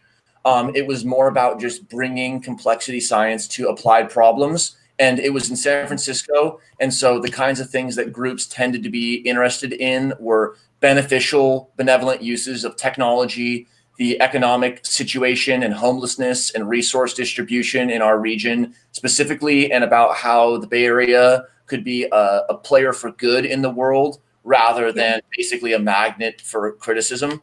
So that's related to last year. But Jenn, please, just anything you'd like to add there in relationship to any complexity spaces or otherwise. So I wasn't at last year, part of last year, unfortunately. But I have been part of other complexity events in the past. They're generally a lot longer, but they also have this sort of form a team and come up with a project so that you're not just learning, which is fantastic, but you're also doing. And I think that structure is just super useful one. That's why we're using it. So what are the things that I have learned and what are the things that I have unlearned over this weekend? That's a fascinating question. What have I learned? See, now I'm on the spot. I've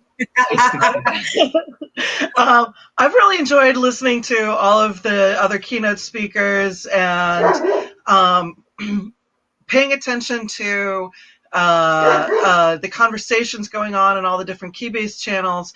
For me, I think, I was just in office hours a little bit ago. That's closed, because we're moving on to other stuff. But Shaun and JP and I were in there together without anybody doing office hours. So we just had this great conversation amongst ourselves about how this format has been an opportunity to bring our whole selves into the problem solving, and both in the business world and academia. I think especially for women or femme people, there's a real drive to kind of be this cipher, is that you don't have an outside life. You are only your job. And in this format, we don't really have any opportunity to, as my dog actually comes in right here. I could move my camera. He's a giant Great Pyrenees, so he's this huge white floppy-eared wolf thing. So if I look at him in a weird posture, it's because I'm petting a dog over here. Let's see if I can get his nose in the the picture. So I think the danger of that is that we already have problems with our work lives taking over our entire beings. Particularly in America, we have this working more and more hours, and this lack of disconnection to where we can be in different spheres. When we have a phone that gets our email, then we're always on at work. So I think that it's a double-edged sword, but I think it's one that I think I know the conversation that we were having is that we were hoping that there would be opportunities for bringing our more complete selves, watching people parent or have cats that are just like walking across their keyboards while we're all talking has been fantastic. And I think that, certainly in America, mommies pay the mommy penalty. Men, daddies get a daddy bonus in the workplace. And so I know that in my work in academia, there's points in time. Now, I had 2 children during graduate school. But when I was out at conferences, you couldn't tell that I had a partner, that I had kids. People didn't know what my sexual, I was so trained into becoming this cipher, because that was, the strategy for being successful is to not look like you have other commitments, because, that's the way we construct things. So I think that opening up a space where we can all be more whole people and have these commitments and still be able to participate in the C-suite, in the academic world. The academy itself is going through massive reorganizations. Like, they don't even know what's going to happen next. Like, what's going to happen in the fall is it's been really fascinating keeping track of that conversation. But when we create these barriers for people to fully participate, we really screen out a lot of people, and we miss these voices. And there was some discussion a little bit about bringing your whole embodied experience to problem solving. And I think that when we create these barriers, we screen out a lot of different perspectives to innovative problem solving, and we just miss what some of the problems are.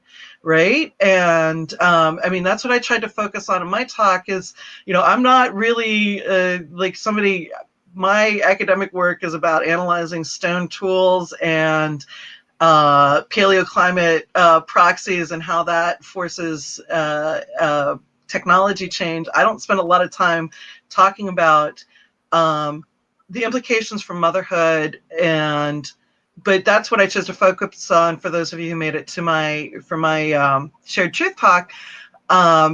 It's not actually something I focus on in my regular work, but I think that when we're talking about whole questions, if we leave families out and we're just trying to figure out how to maximize economic returns for Homo economicus, which is really a very white male construct, then we're missing out. We're going to create solutions that actually don't function in society. So making sure that we think about all the different statuses of all of us and being able to bring ourselves as people who have different statuses to the table. I think that that's something that in this format with doing the distance hackathon has afforded an opportunity for a lot of people to do.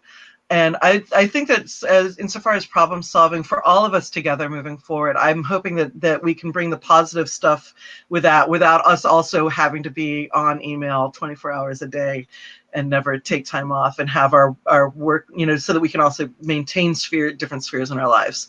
So those are just some thoughts. I'm not sure if that covered learning and unlearning, but I'm processing, I'm kind of like, check back in 3 weeks and I could probably answer that question a little bit better. I think just to the learning and unlearning, and also to Jenn's response, it's a multiple timescale question. There's like the live feedback, there's the delayed feedback of chat, but there's actually the integration component that takes a long time. And then there's working with these teams, and the membership may evolve. Somebody might drop off for a little bit, come back, and you might add somebody who's a trusted colleague of somebody on your team. And so we're always embedded in the really short timescales, molecular vibration, but also the long history of just what we're involved in and the intergenerational story that led to us being here and the choices that we can now make.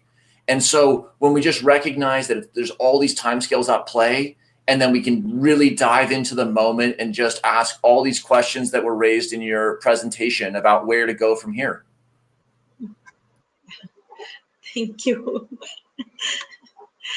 Okay.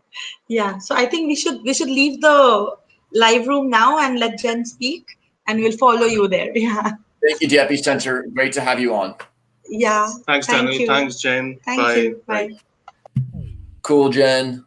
Thanks for coming on. So I think we'll have about 15 or 20 minutes. You don't have to stay on the whole time if you don't want. But any thoughts or questions, or I can ask you something, whatever you'd like. What was the question that you want to ask? I wanted to ask, just over the rooms and the conversations you had this weekend, how do you think people changed in the way that they were peer-to-peer relating, or that they were relating with our facilitators? How did that change, and what different trajectories did you see? Well, I think the one thing that I was really struck by is looping back to some of the comments that you made in the opening live streams, which is that this group of people couldn't have gotten together in a hotel conference in San Francisco or any other city. I've talked to people, some of whom have been sometime colleagues that are down in Mexico, met somebody and helped them work on their team. And one person is somewhere in America and the other person was in Berlin, I think. And was like, it's 3 o'clock in the morning and they're fascinated and engaged. And they were just, it was, I think what they said, and I won't mention their name for a little bit of privacy, but, it's just when they heard about this weekend that it just sounded like too much fun. And I think that this is the kind of the joy of participating in this intellectual venture and meeting new people. And that this really could not have happened, not even if we had all of the corporate sponsorship to hand out all of the tuitions and airfare and hotel rooms and so forth in the world. Could have this happened in a physical location? And I think that's actually something really amazing. And I think that is, I don't think that in-person conferences are going to go away, but I think that this is really a great new direction. I mean, because it offers something really different.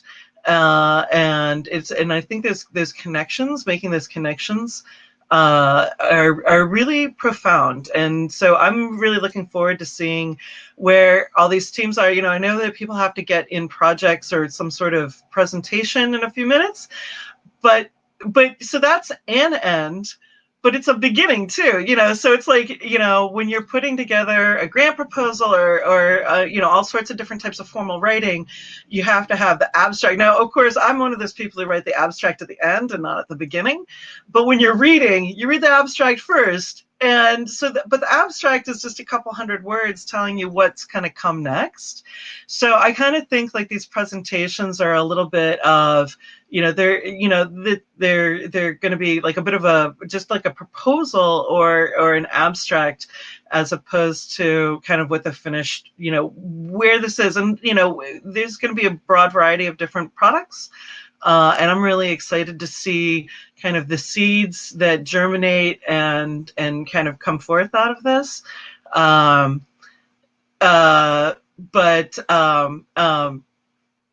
So yeah, I mean, it's like, I think, there's like, soon we'll be finishing up for just this little piece that we're doing, but it's a beginning. And I think that as Complexity Weekend happens in the future, hopefully people will come back, that they got something great out of it and that they want to continue doing this and maybe change roles also.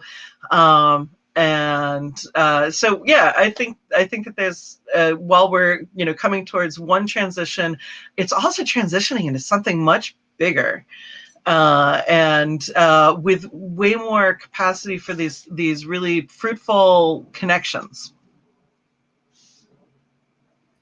I agree. Well said. One question and a trade-off that has to come into the design of the event is like, is this about consuming or is this about producing a deliverable? And by highlighting the communities and the teams and the networks that we form that are formal and informal, it's kind of like, well, yes, there's a deliverable, there's a checkpoint, but it's the beginning of a longer process. And so by highlighting, just centering the idea that we're connecting in a new and different way, all of a sudden these questions about, well, is it going to be consumptive and passive or high pressure, deliverable oriented? I'm going to get graded on my presentation. It's neither. It's in the middle where we're enjoying and consuming and co-creating the community. Yeah, and for me, I think like this is the fun. I mean, you know, I'm a nerd and like to think about stuff and learn new stuff. So I mean, but that's for me, and I imagine a shared value is just the enjoyment of learning and the enjoyment of meeting new people. So you know, I think it's like, you know, yeah, we need to have a structure, but I mean, it's the bringing of, you know, we're bringing our whole selves, we're meeting in a group that we haven't, you know, haven't met each other before. It's a little ephemeral. Will we ever meet again? I mean, you know, a man can't jump into the same river twice, can't step in the same river, you know, same river twice. So I think that, you know, it'll be really interesting to see this organization as it evolves, because, you know, we've also said, you know, we are a complex adaptive system too. And how do we change as an organization? And by that, I mean also that, like, the individual groups, because like there's leadership. I know I was listening to the discussion about leadership, and my experience of leadership is that there's natural leaders. There's leaders everywhere. I used to be a community organizer for Acorn a long, long time ago. And my job was basically to know that leaders existed out there in the world, and to go door to door in the neighborhood, finding out what are the issues that the neighborhood wanted to care about, you know, cared about, what they wanted to change, and what expectations they wanted from their local governments. And then who are the people that could really, like, you know, who had the bandwidth and a little bit of, you know, a little bit of extra energy and kind of like the drive to be able to speak to their neighbors about this a little bit more. And then I just gave them institutional support. Like, you know, I'd say, hey, you're new to this. There's these different things that you could do. Like you can ask your, you know, your city council member to come out and do a walkthrough with your neighborhood so that you can physically point to the problems that need to be addressed, and then extract promises from them that they were going to deal with these things. There's other actions that you can take. And so I think the process of helping people learn, and so leaders can come from anywhere. We're all around us. It's not, you know, and there's tons of different leadership styles also.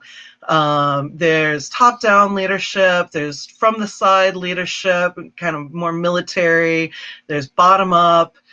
There's from the middle, which is one of the really kind of fascinating leadership styles.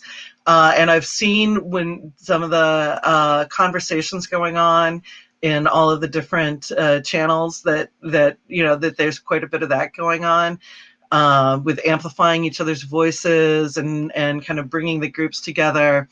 And that this is a sort of event that can empower people to kind of get, you know, what is it that we can change, that we want to change, and to, you know, kind of give people a little bit of structure, which is, you know, what the job is that I, you know, had as a neighborhood organizer.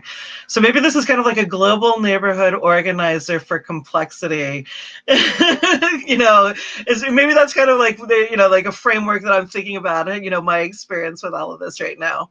So it's been really fun, you know, because it's not, you know, to work with people to kind of help them bring their projects to life. So, and how they want to engage with things moving forward.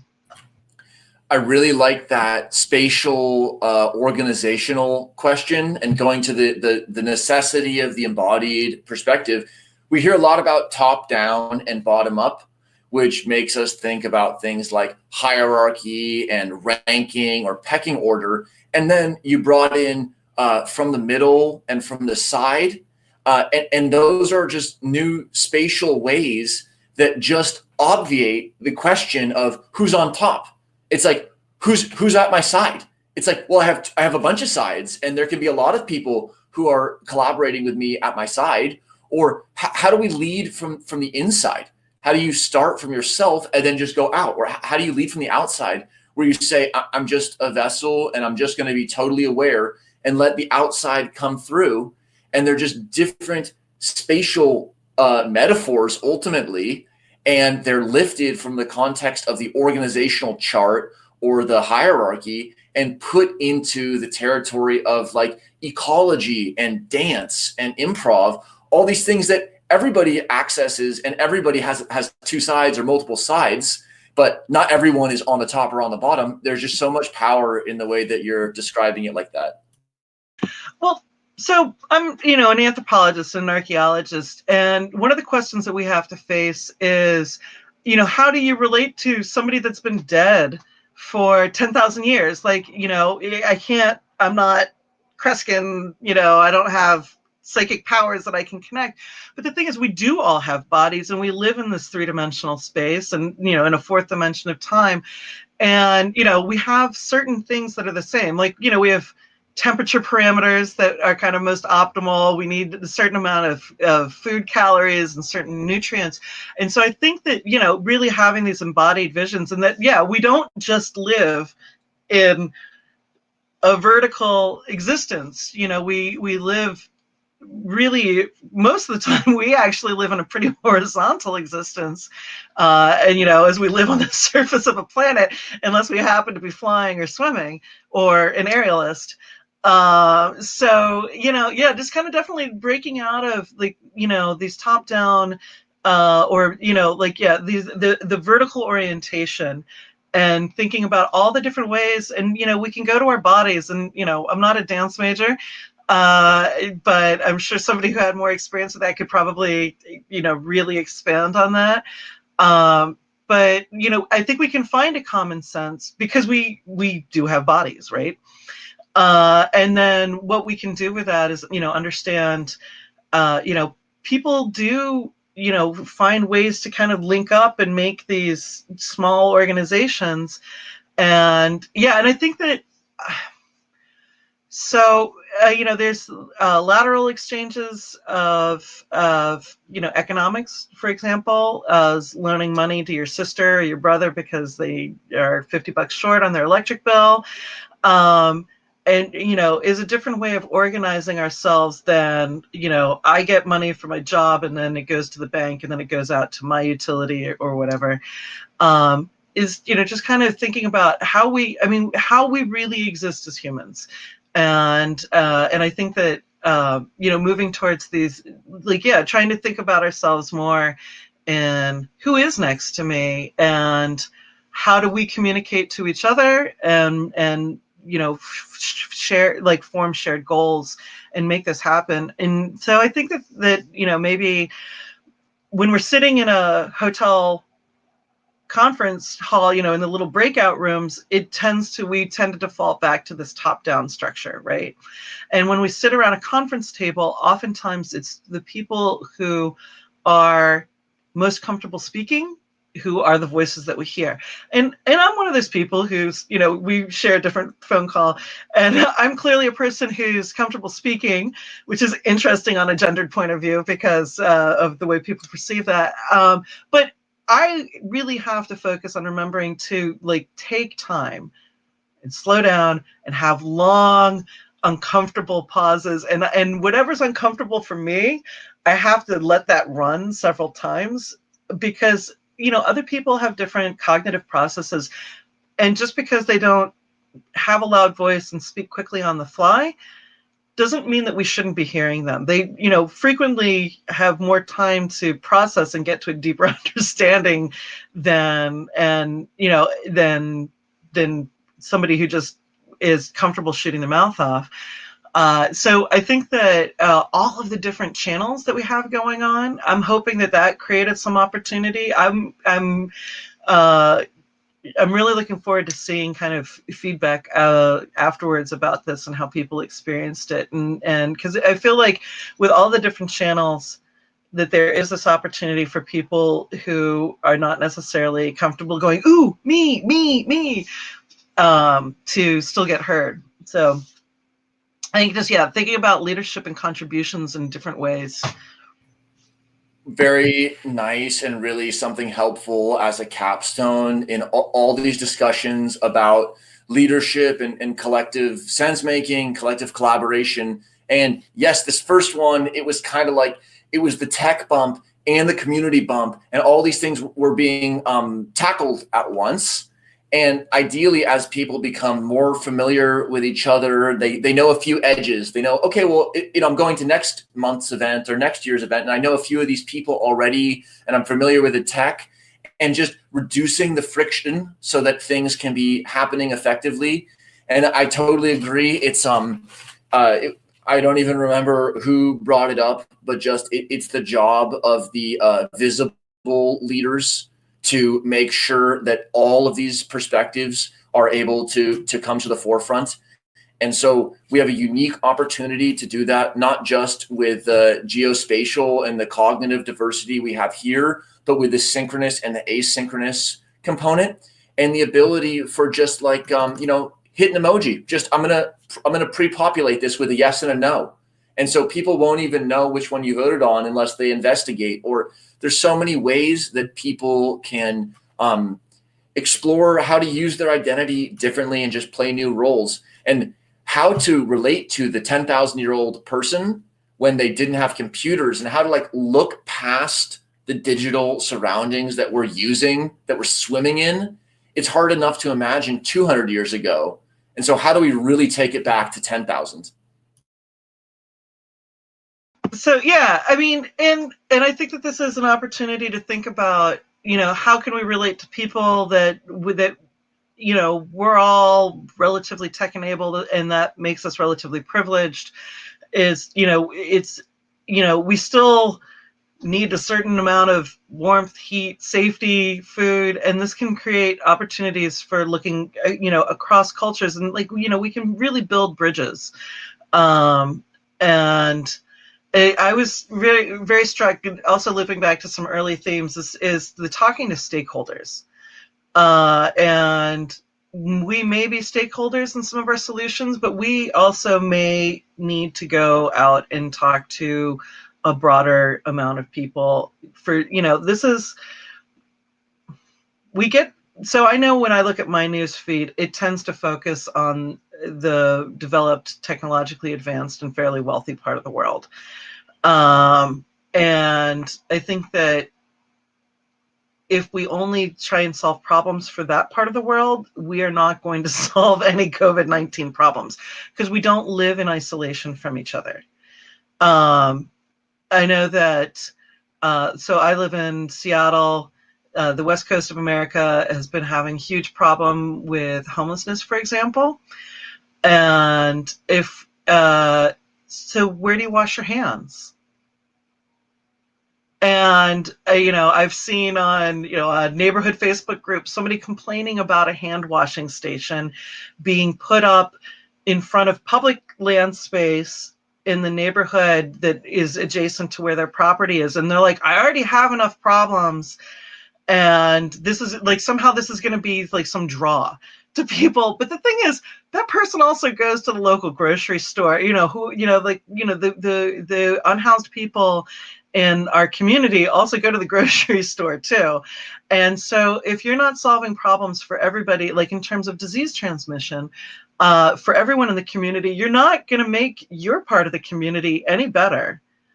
And I think that we need to look at the things that we have in common to find those connections. And we also need to reach out directly and hear their voices directly, and not just imagine what they're saying. So that we can get deeper understandings. And, we can, it's not necessarily total altruism. It is, very practical in terms of actually solving the problems, the absolute gargantuan problems that seem overwhelming, that the world is, going through this huge change. And I don't think that, when we look at the flu pandemic from 1918, there were some really substantial social changes, social organization changes that went on afterwards. And there was a lot of like, let's get back to normal, but there were, there was political changes globally. There was social changes in terms of labor organization in the Western parts of the world. So making sure that we get voices from everyone and that we can relate to each other based on our shared embodiedness, and bring those voices and bring those stakeholders in. I think it has a much richer opportunity for really solving some of the issues that we have in front of us. Anyway, Shaun just jumped in, so I figured we'd see what's going on there. Jen, thanks so much for being a facilitator, for exploring a lot of these topics on the weekly timescale where we've been able to converse. I really appreciate it so much. I look forward to where we go together. I am really excited too, and I think it's transition time to another activity. So yes. I'll sign off. I've had a great time working with everyone. Hit me up on Keybase if you want to keep on talking, and I look forward to seeing what everybody's done. All right, bye-bye. Bye, Jen. Thank you. Nice. Welcome back, Shaun. Yay. This has been very interesting. I just posted complex systems like all online global hackathon are often messy. Having fun yet?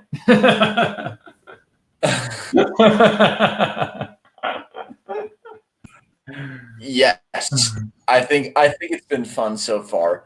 So it's 1:47 p.m. PST, and our first scheduled presentation of the teams is going to be at 2 p.m.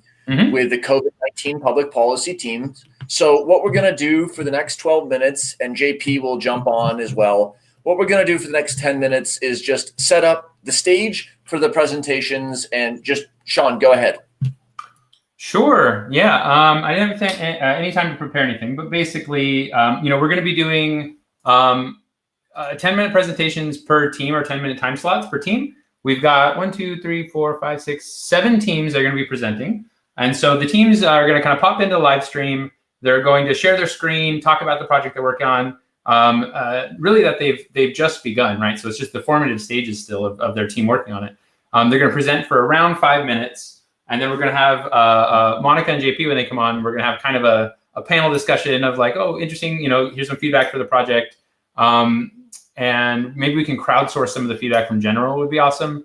And then we'll move on to the next team, and we'll just kind of cycle through the teams 10 minutes at a time. This is the plan. Cool.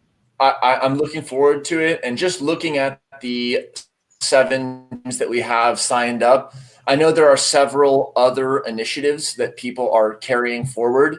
For example, related to curating high quality data and making data accessible for the kinds of questions that we were working on this weekend, as well as an art and visualization section. So if any of the artists out there who are working in the art sub-team, maybe from 3:10 to 3:30, we could have some time to look at art, or if anyone else wants to share anything or contribute, and that you're watching this live, and you can just message me at Doxology, and we can see if we can find a time to get you on, because this is actually the time where the community is going to speak back through the live stream to itself.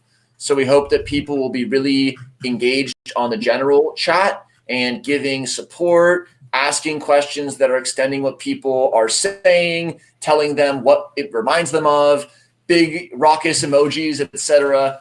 Hey, JP. This is so much fun. Nice. Yeah, and pretty good functionality from Jitsi. No problem with a 5-hour live stream. Yep. How are you doing, JP? How was your last few hours? I am excellent. Buzzing around the Bumblebee experience, as I like to say. So checking in with various people and teams, and just making sure, or not making sure, but just kind of sampling the space of the entire depth and breadth of this thing. So feeling really good. Cool. So what do you think we can prepare, on our side? How can we prepare to hear these presentations and to give them the most useful feedback? We talked so much in the planning about the trade-off between making a deliverable and getting people to the end of some sort of a presentation or a minimum viable product. Those kinds of things are really emphasized in the startup weekend approach. And then at the same time, grappling with this long-term nature of the groups that we're forming with and these long-term problems that we're trying to address. So any thoughts there now that we've not just been theoretically planning it, but really doing like 90% of it?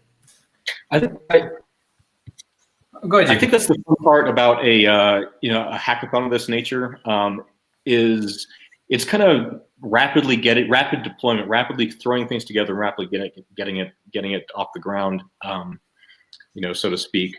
In this context, it's kind of like rapid research. It's like, what do we want to do, and what inspires us as individuals, what inspires us as groups, and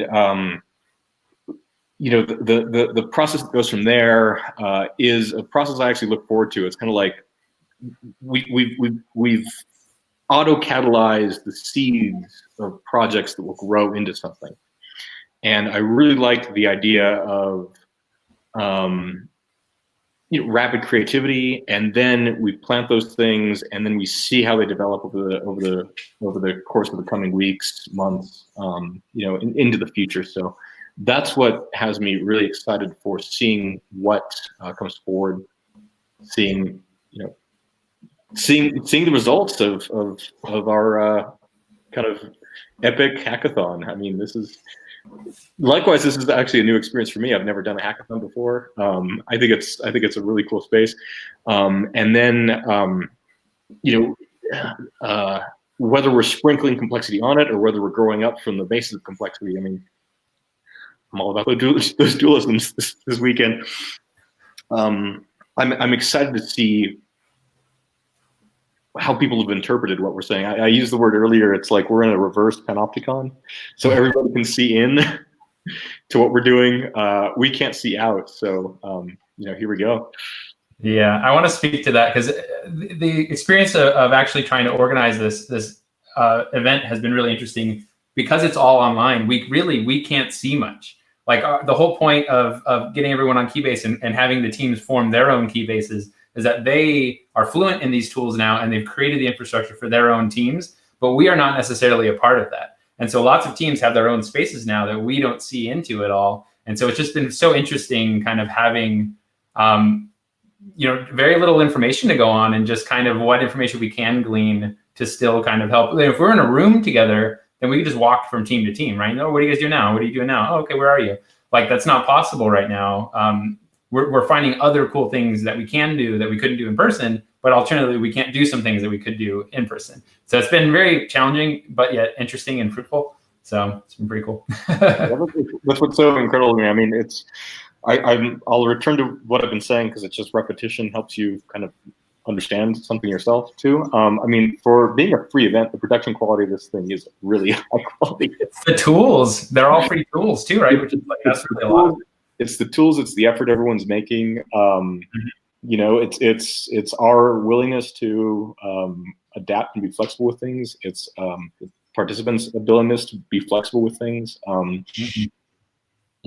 So as a project, I'd say Complexity Weekend is coming together really nicely. Yeah, it's cool. I want to refer back to Dan's question though about kind of how can everyone in general right now kind of give feedback to the teams. And I think some things that we didn't quite have enough time for this Complexity Weekend, we'll make more time for next time, is really that stakeholder feedback and setting aside times that they can have calls, teams can have calls with people who have the lived experience of the systems that they're working in. And so suggesting connections like, oh, your project's awesome. I think it could really use feedback from my friend who is a nurse or my friend who works in a factory, supplying PPE or, whatever. Is relevant to the project. That would be awesome to see in general, and post in general while people are watching. And then also helping people, because we saw earlier a much more academic leaning crowd. A lot of projects have that academic kind of goal in mind, and just nudging in the general comments the teams toward what is immediate impact they can have during the pandemic, and then what can be a paper after, or like what could be a generalization of that after. Helping them frame that. If you see something in the presentation that's a little bit maybe too far, like we're going to write a paper in 5 months from now, maybe just try to reel it back and say, that's really interesting, but you should probably test this and that assumption by trying this in the next month. That's really helpful. Agreed. And really, the part that I think is the tiebreaker is we can always redirect to the community. It's saying, well, there's a trade-off between synchronizing people on the concepts and allowing free space for them to network and allowing them time to reach out to the stakeholders and also having the facilitators. Right. We can't make you stay up for 72 hours in a row. And even if we could, you still would feel like you could have had more time to have that conversation with somebody, or to have another one of our facilitators speak to you or help you with a pitch. And it's okay. The shortness of the weekend should remind you just to be focused on what you're focused on now, because there's a lot happening, but know that we're all linked cryptographically through this team. So actually, we're going to be able to come back again and again as our schedules allow, as we change through time as well, to really bring about these kinds of long range visions that we have. Nice. We're almost there. We got 3 minutes. I'm so pumped. Yeah, so I'll make sure to ping our waiting room facilitators so that they know when the team will join at just 1 minute before 2 p.m. Yeah. I mean, that's been that was our revelation, right? It's realizing, we're on a globe, there's the other half of the world. So I hope for those of us who are the sun is now descending, or the clock is probably ticking over to midnight, if not earlier. I really thank everybody out there who was able just to join and put in the time, early mornings, late hours. So it's magical and fantastic. For those who are about to be watching live and presenting in a later group, we have a 10-minute slot per group, and it's going to be the COVID-19 public policy group in just a minute. And then we'll talk about COVID information transmission, sick bugs, lean food supply, viability of online learning for frontline workers during COVID-19, resilience ontology, and then COVID impacts mental health. So we're going to hear from these 7 groups, which there are other groups forming. These are the 7 that just wanted to get up on a public live stream and present about it on such a short timescale. So we're going to have a 10-minute slot for each one of the groups. And we hope that everybody is really active in the general, providing the feedback. And then while they're presenting, all 3 of us are going to be muted, and Monica might join and she'll be muted as well. And we'll just let the presenters, one or a few of them from the team, speak. And if they want to take up much of the 10 minutes, it's totally fine. But at the end of 10 minutes, that's when the time slot is up. So it looks like our 2 first guests, Eli and Steve and Marissa and someone else. So it's awesome. I'm really excited to hear from all of you in this unique tandem group presentation format. And if you have any questions, just feel free to send via the back end. But otherwise, all the attendees of the conference are rooting for you in general. And let's just hear from your group. So it's yours. Okay, thank you. Okay, great. Gonna get my screen shared here. Yeah, so Eli's going to screen share and put up our slides. Can everyone see this? There we go. Looks good. Okay, so I will get started. We are the COVID-19 public policy team. There is a really complex web of interactions of all sorts of variables that affect how the COVID situation is playing out. They have, to some extent, informed public policy interventions which have taken place, but without a high-level map or understanding of those interactions, one can just be shooting in the dark public policy-wise. So our approach is, rather than, we are wanting to take a data-oriented approach to public policy, but rather than just doing analysis of correlations, or rather than just letting a deep learning system blindly process the data and chew on it, we wanted to take the approach of coming up with a proposed model of the interactions and letting the data inform us about how well that's working. So let's look at the next slide. This is us. Continue next. Okay, this is a model that we put together to map out some of the interactions. It might look like there's a bunch on there, but it's actually a pretty high-level, broad overview. What you should really look at here is that there is a particular variable at the bottom right that we are looking to maximize. We want to maximize the sum of perceived states of individuals, how well they're doing.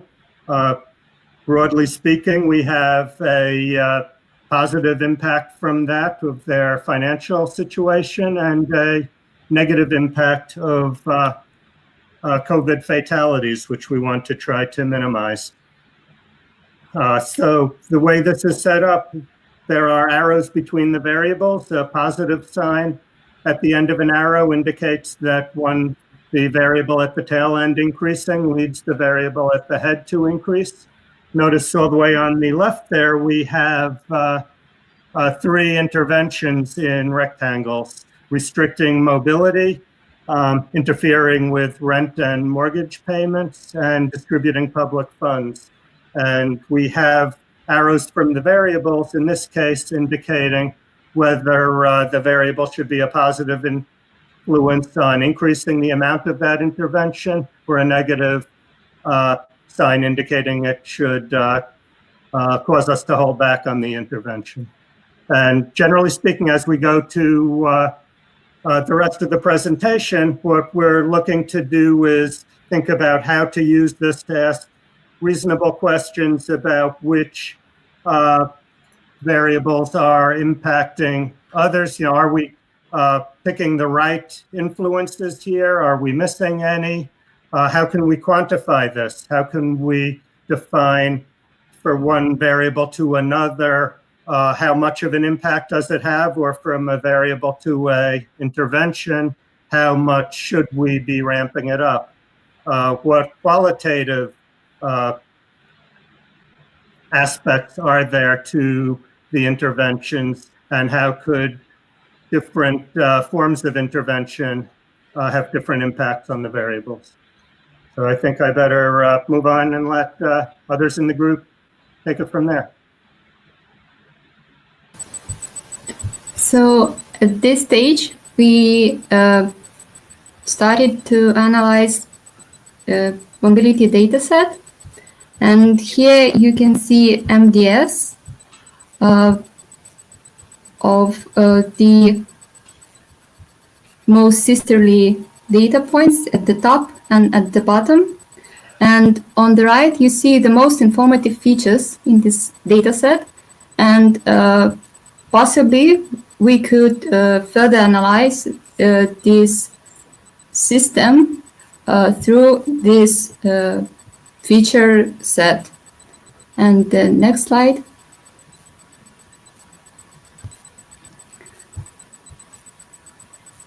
On the next step, we gathered Oxford dataset, and here you see PCA analysis. And as was very interesting, in the left bottom corner, you see that 3 features explain almost 100% variance of the dataset. So also we can further analyze each of the components and the features that compose them. And on the right, you see how specific countries and specific economies further display on this three-dimensional space. And on the next slide,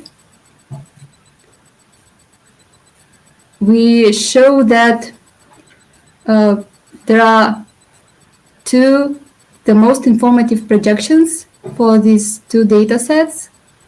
And if you look closely and analyze the axis, the features are quite don't bring us any new surprises, because you would probably think that these features would be the most understandable in these data sets. So next, Steve would show his insights into the data and the time analysis. Eli is up next. So this, we kind of juxtapose two data sets together and we combine them. And on the x-axis here, you see how stringent the government was in the middle of February. And on the y-axis here, you see the amount of movement to retail and recreation zones based on Google Maps data. And so you can see in February, obviously, there wasn't much locking down happening. And then as you move through the months, you can see these countries, in March, they start to lock down some more. In April, they're all very locked down, right? Governments are very stringent and people aren't moving around very much. And then in May, there's kind of a bounce back as countries start to slowly reopen. And you can look country by country, for example. So Korea is an interesting case, right? They took very stringent government measures, but their people were still moving around quite a bit. Nicaragua, on the other hand, their government was not especially responsive to the coronavirus, but their people were still moving around to retail and recreation zones almost 30% under what Google Maps decided was the baseline. So this kind of gives you a country by country overview of how effective the restrictive policies were and the extent to which people's behavior is dependent on those policies.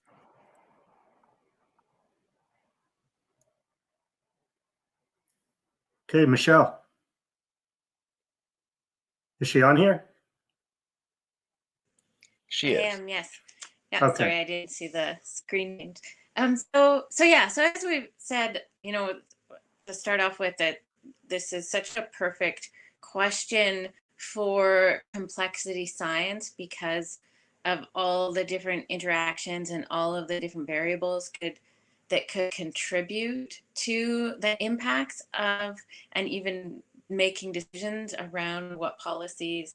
So as you saw, we've had a chance to sort of take a quick look at the data that we have currently in terms of the policy interventions and the orders and the stringency of the orders by country, and then how that correlates to the mobility data that we have. So are people following the orders, essentially, is what it's looking at. There are a lot of other components to look at, and this is such a huge question to look at.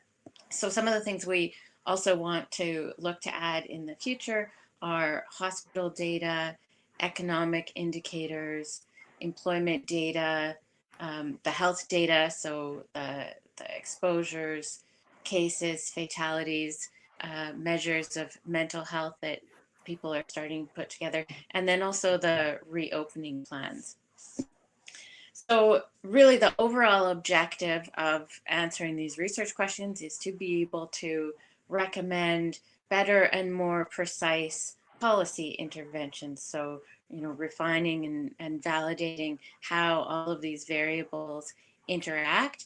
And as certainly these are big questions that other people are looking at now. So I think they're going to be very popular. There's other researchers looking at the very same things using these data sets. I think it's also really important for us to keep in mind that whole sort of research community that's out there and what people are doing with the data, because all of this is so new and we need to help support one another outside of just our own groups to help, validate and connect these data points to be able to make a real impact with the questions we're answering.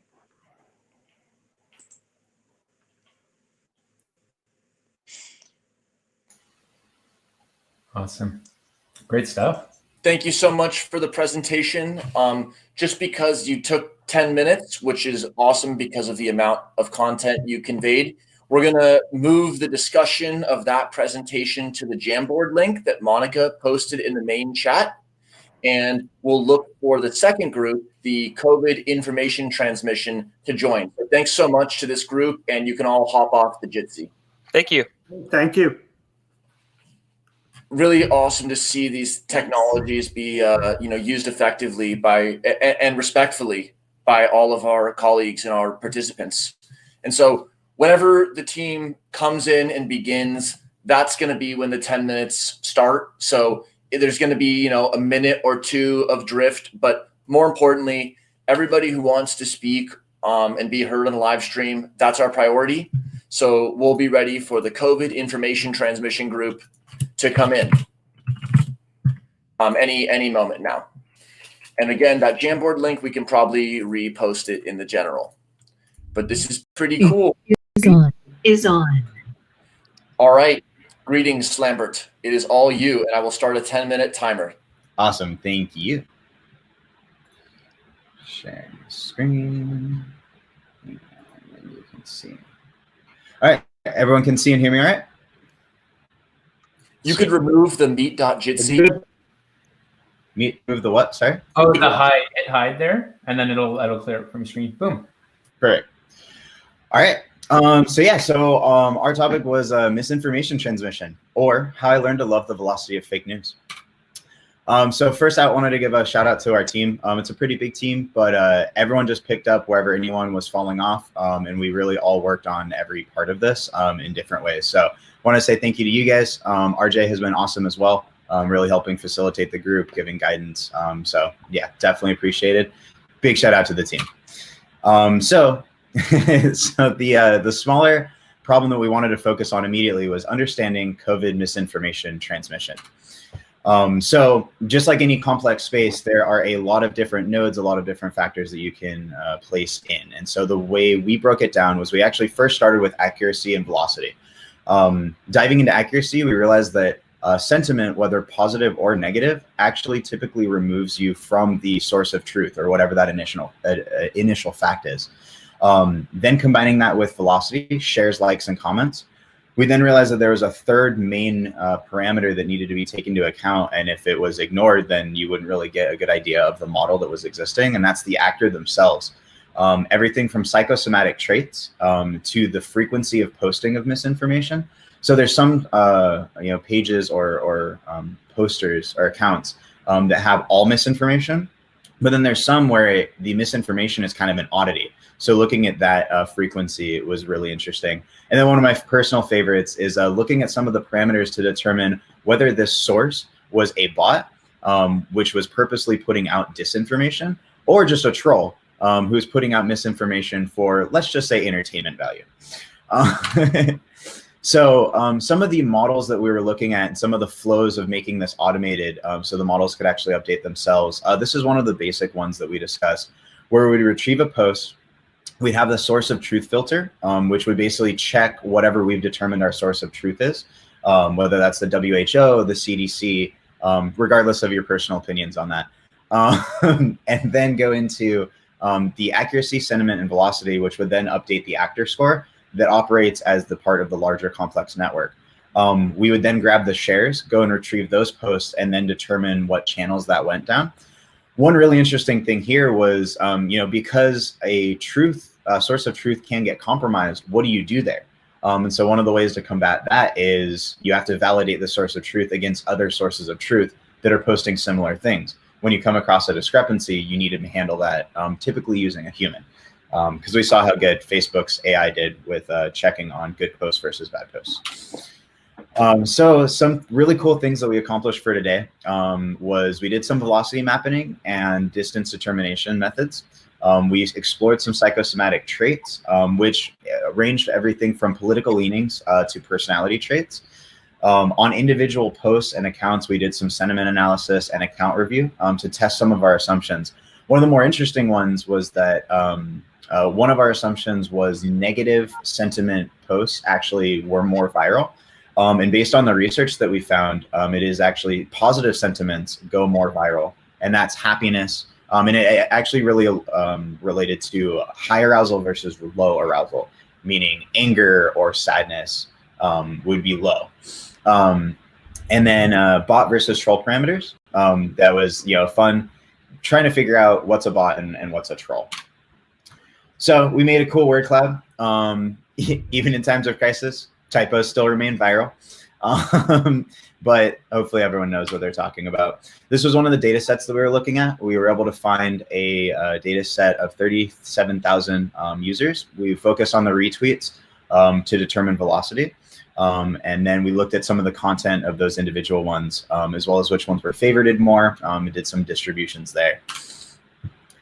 This is one of our team members did a dummy data model of connecting related tweets, which we were then going to import the other database that we were just looking at.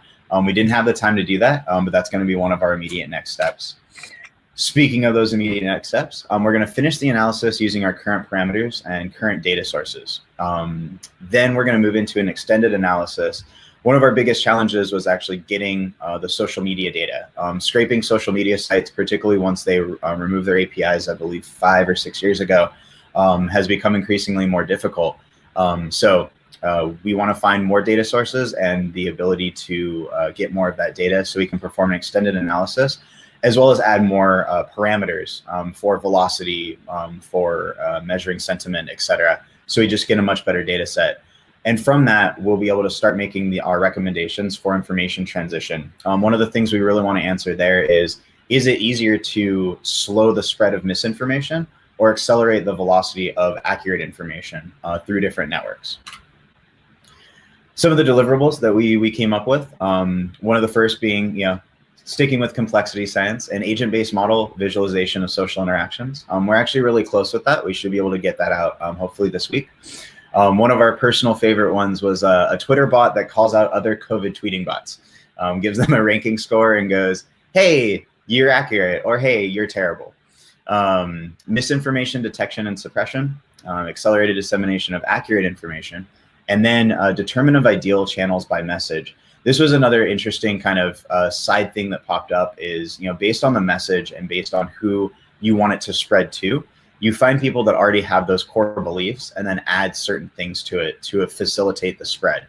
So aside from just focusing on misinformation, the way to most accurately deliver a message, whatever message you want, might be one of the positive externalities that come out of this research. So some of our set goals, RJ was nice enough to introduce us to a mad scientist proposal competition. It's all about information disruption. And so we're going to try to get a 500-word proposal in, and it'd be great to get some funding for this little group we've got going. The next would be, after all of our analysis completed, is determine the most valuable area of focus based on the research that we have available. Like you saw, there's just so many different areas, even within misinformation, that we could have dove into. So we really want to take a hard look at, once we've done some of our own analysis, where we can drop into. And then lastly, develop those transmission solutions, whether that's as simple as the COVID tweeting bot, or actually being able to recommend large companies on social media platforms how to deliver their message more appropriately. Some of the assistance we ran into, I had mentioned this a little bit earlier, but access to more social media data is just a little bit difficult to get. And then stakeholders at large social media companies. We had some stakeholders, chasing down misinformation and smaller social media companies, but that would be great feedback. So if anyone knows anyone in those two areas, or would be able to help out with that, we would all really appreciate it. And just to kind of wrap up, our current schedule is we want to submit our proposal to Mad Scientist within the next 3 days. We wanted to get it out tomorrow, but I know some of the team members haven't even slept, so props to you guys. Thanks for pushing through. But yeah, give us a little bit of breather to get that in by Wednesday. We want to complete our initial analysis within a week based on what we currently have, and then the extended analysis within a couple weeks after that. And then finally, give us a week to go through all of our information, come up with some recommendations, and we'd love to share those results with you in about a month. So finally, just wanted to give a thanks to all the facilitators. This event would not have gone on without you guys. It's been great. This is my first time participating. So thank all of you for everything. This has been awesome and a great experience for me. And I think I want to say the rest of my team, but don't want to speak for them. And so finally, questions and possible answers. No guarantees. Thank you so much for that presentation. That was quite interesting. And just to, again, keep with the schedule and the theme, everybody can go into the Jamboard, and they're posting really helpful feedback on the slides that you presented and some of the research directions. So next up, we are going to be hearing from Sick Bugs, the team. Thank you, Slambert. And we are also really appreciative that you mentioned that you'd follow up with our community. And everyone heard that, so yes, thank you very much. Yeah, you can leave the room. Thank you. Awesome. Hello. Hello. That was magical. That was truly magical. Yeah, here I am. Take it away, Gabe. All right, let me first start streaming the screen. Screen 1. All righty. So that's the Jitsi window. Okay. Can you see this all right? Yep, we can see the present, and then great. Yeah, and then do hit the hide button on the meet.jitsi is sharing your screen. All right, and then let's see what else. Can you see my little picture in a picture here? Yes.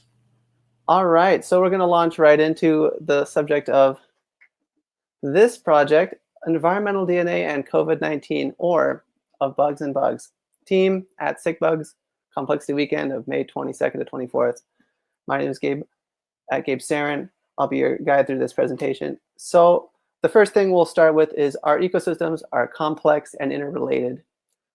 What the pandemic has shown us is what many fields have kind of overlapped and yielded this result about the interconnectedness of human health, lifestyle, behavioral health, environmental quality, ecological processes, and the physical chemical environment. The idea of the exposome, the collective foreign biological agents or bioactive agents that enter the human body, and the footprint of all of those chemicals and processes in the ecosystem as well. Thinking about the ways in which this is relevant to the public health crisis that's ongoing is we think about the cycles of disease transmission and the necessary task of quantifying outbreaks and forecasting them. And we also think about the ecological interrelationships of viruses in the environment and how animals across the animal kingdom, across the tree of life get sick, not just us. There's a tremendous amount of viral information in the environment, and there's a burgeoning field of trying to quantify that using complex tools. So what are we trying to do? We aim to track COVID-19 and other pathogenic outbreaks by looking for viral genetic information in the environment. And there's already been some research about this. I'm not an expert in this topic at all, but this became the focus of our group effort. We narrowed it down a bit to using this publicly available genomic library. So terabytes of data from genes sampled all over the world in all kinds of environments. Thinking if we could develop a data pipeline that could look for the virus there in information that's already been compiled.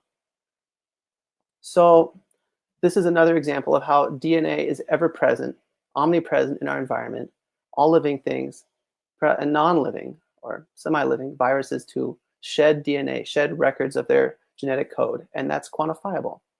So this shows ways in which DNA has already been analyzed for a lot of different complex problems. So this is an example of an eDNA testing study that actually was done a couple months ago in Australia that was really able to track incidences of COVID-19 by sampling the viral load in the sewers. So the idea is our people are being infected, they're shedding the virus into the waste stream, into wastewater, and untreated sewage has this footprint, this signal. And so our group kind of was steered by this a little bit to think more broadly about ecological signals of the virus. So when we were approaching this problem, we first conducted a literature review, and that's still very much in the beginning, thinking about all of the computational tools available to look through large genetic libraries. So sampling of genes to the environment, how people have related that information to living communities. And then thinking about extrapolating those tools to the more specific problem of quantifying COVID outbreaks, looking for COVID-19 in the environment. And then we thought about trial run of sort of the computational tool that would let us do that. If we could develop a pipeline that could work with environmental DNA or viral RNA, we could test it on existing libraries and sort of figure out how to look for viruses in these existing databases and data sets. And this would draw from a lot of expertise and a lot of resources. So not to dwell too much on this topic, other stages of this process would be to reach out to stakeholders. What knowledge gaps could the information generated by this process fill? And then we thought about moving towards deliverables and funding structures. So collaborators in the group really envisioned a scalable, decentralized, open source tool. So that's if you have the minimum viable tools to generate the bioinformatic information. How am I on time? You're totally fine, Gabe. Continue. Yeah. So I guess the deliverable could be a toolkit of bioinformatics and environmental DNA sampling that could be rapidly scalable and deployable in places that don't have a lot of the testing infrastructure present in the developed world. So potentially a large implication or a large market for this technology if it gets developed. So this is an example of the kind of information processing that people do with, it's called RNA-seq. So looking at millions of fragments of genetic information. And this is looking at all the genes present in a bat gut and bat guano. And each of these pie charts, they discard most of the information, but then they could filter it down to a bunch of different viruses that were present, and many of which had never been discovered before, present in bat guano. And then they could relate this to species ranges and host interactions and extrapolate a huge amount of information about how the disease travels, where it travels, where its reservoirs are from. They were looking at MERS, among other viruses. So this is kind of the computational tools we can start to wrap our minds around and play with. And so these are the members of our group. Came from a lot of different places, kind of a broad background in education levels and geographic location and our cultural backgrounds. And this is a very much early stage project. I think we're very far from having a concrete deliverable or even knowing what it would look like to make it. And I think the biggest thing we lack is the bioinformatics expertise. So the real technical know-how to actualize the kind of environmental DNA detection or RNA detection pathway. Additionally, if we did make it, it would be really computationally intensive. So that's another constraint we'd have to work within. We would need to find stakeholders, people who are looking at the knowledge gaps this project is targeting. We also have to look for funding sources. So if we want this to be a well-resourced undertaking, who is interested in the same things that we are? What grants, what deadlines? How do we approach looking for money to do this project? And so what do we want to accomplish? So kind of to reiterate everything, we want to have an offering that really helps people. It addresses needs that are presented by the current crisis. This is also, it's gathering information about where the disease is in the environment, updating our epidemiological information allows for improved forecasting, and could save lives. And then, quoting Daniel, a flexible, modular, scalable pipeline. So elements of a really distributed technology. And we also want to learn new things and have fun and be supported to do this. You know, it's kind of naive to think people would be able to spend all their time working for no money. So I guess this is thinking more deeply about the undertaking and the kind of technological needs of the data pipeline. There's generating this information and then also making sense of it.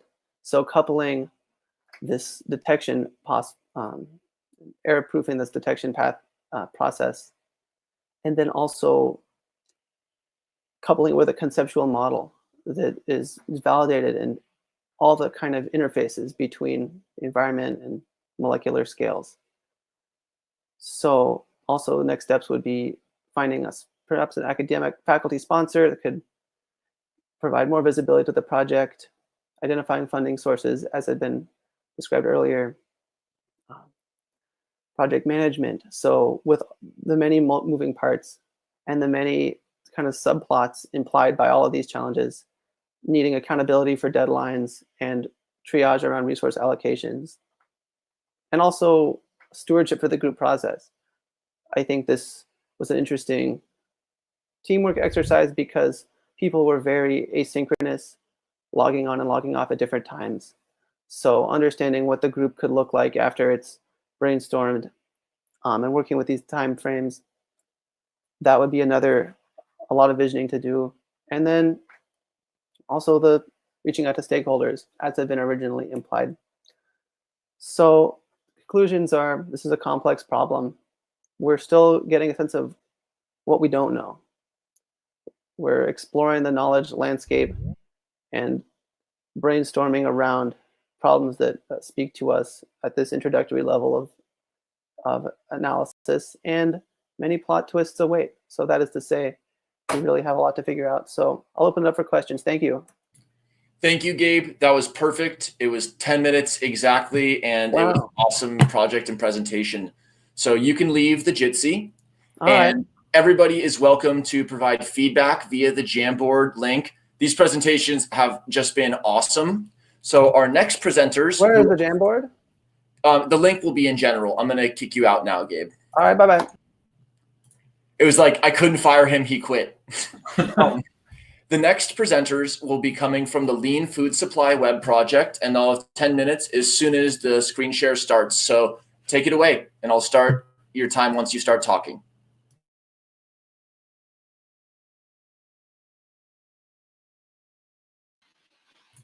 You're just getting muted still. All right, we see your screen. Are we good? Can we see it? Perfect. All right. I'm Jessica, and Pavel is also joining us to answer any questions. But to make sure we don't hit technical issues, I'll do most of the speaking for the presentation. We're wanting to look at the global food supply, what happened during the COVID-19, and what we can do to prevent that in the future. So we saw these disturbances in the global food chain, and it created a ton of waste.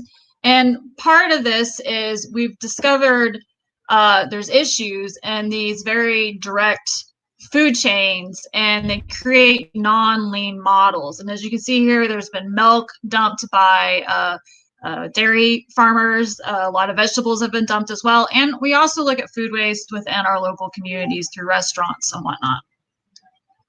So we're wanting to look and see if the food supply chain can be reinforced with networks, volunteers, and cooperatives, thus acting as a complex adaptive system and reducing this waste. And can we analyze this based on the different geographical areas? Because we have a very diverse group, very international group. So what's happening in the United States may not be happening in other countries. And that's going to be an issue of trying to find the data access. So just to give you an idea, this is our first real quick and dirty conceptual model. So we have the idea that we're wanting to look at is, let's say our perturbation hits our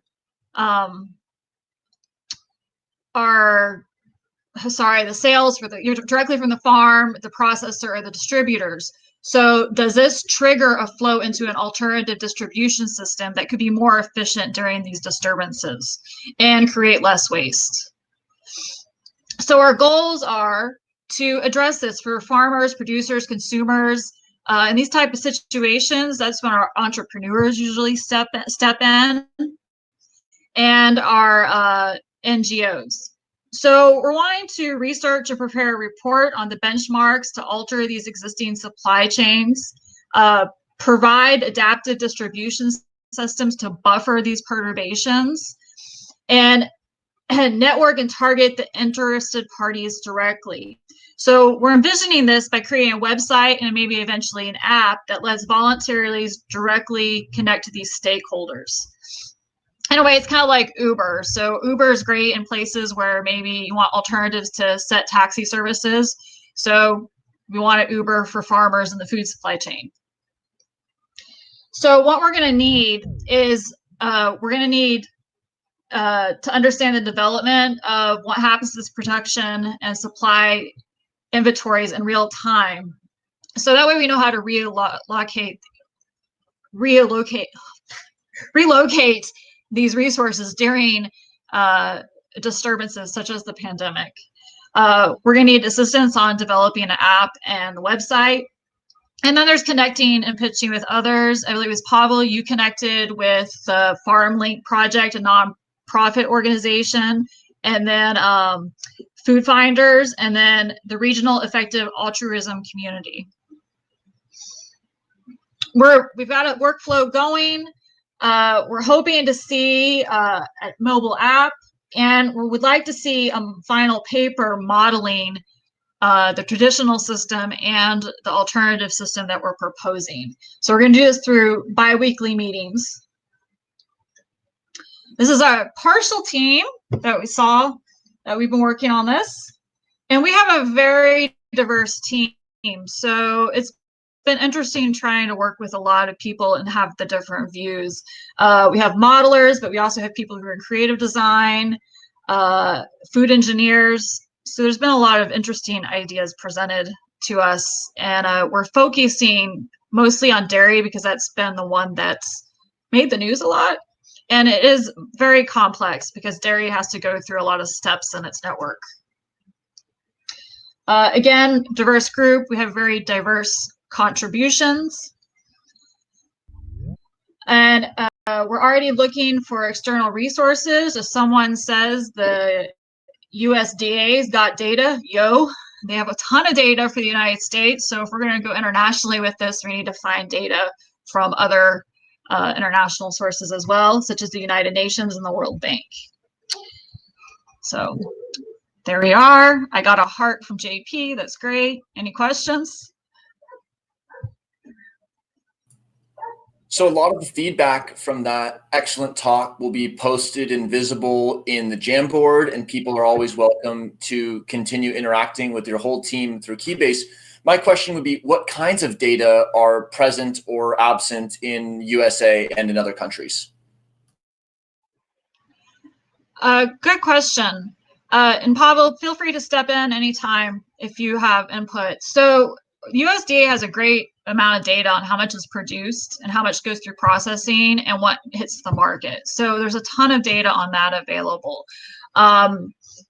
There may be a little bit of digging to find like how maybe feed supplies to livestock may affect that. So we have to dig on that a little bit. But USDA has just got a ton on what's being transported per state and nationwide. JP or Shaun, any questions? I think in the interest of time, I'll put all my feedback in Jamboard, but that was awesome. This is definitely, for me, like the food supply chains are like what I was most concerned about with the pandemic. So it's so nice to see you guys have addressed this kind of so well. Is Ella the next presenter, or has the next presenter not joined? So maybe just a question for you would be, what new questions or perspectives on the supply chain arose just from the discussion with that team? What new questions arose? Well, I'll be honest, there's been quite a few and my brain's a little lost. Do you remember any, Pavel? So we were discussing basically how to connect with the various stakeholders and discussing the particular structure of the foreseen community and how to really make this an efficient process. So there are really a multitude of questions, and we have a tremendous opportunity to proceed kind of globally because we have a global, truly international team among the team members. So I believe that this project definitely holds a lot of promise, and I'm looking forward to working on this with everyone else on the team. Awesome. Most excellent. Thank you, Pavel. Pavel and Jessica, you can leave the room. Prahlad, we're ready for your presentation. Is ELA on your team, or should I pick yours now? No, I don't believe so. Hi. All right, Prahlad, it's all you. Once you start talking with the slides, I'll start the 10-minute timer. The next group, featuring Prahlad Menon as the presenter, is related to the viability of online learning for frontline workers during COVID-19. And the 10-minute time slot will begin once the slides are up. Okay, Dan, can you see the slides?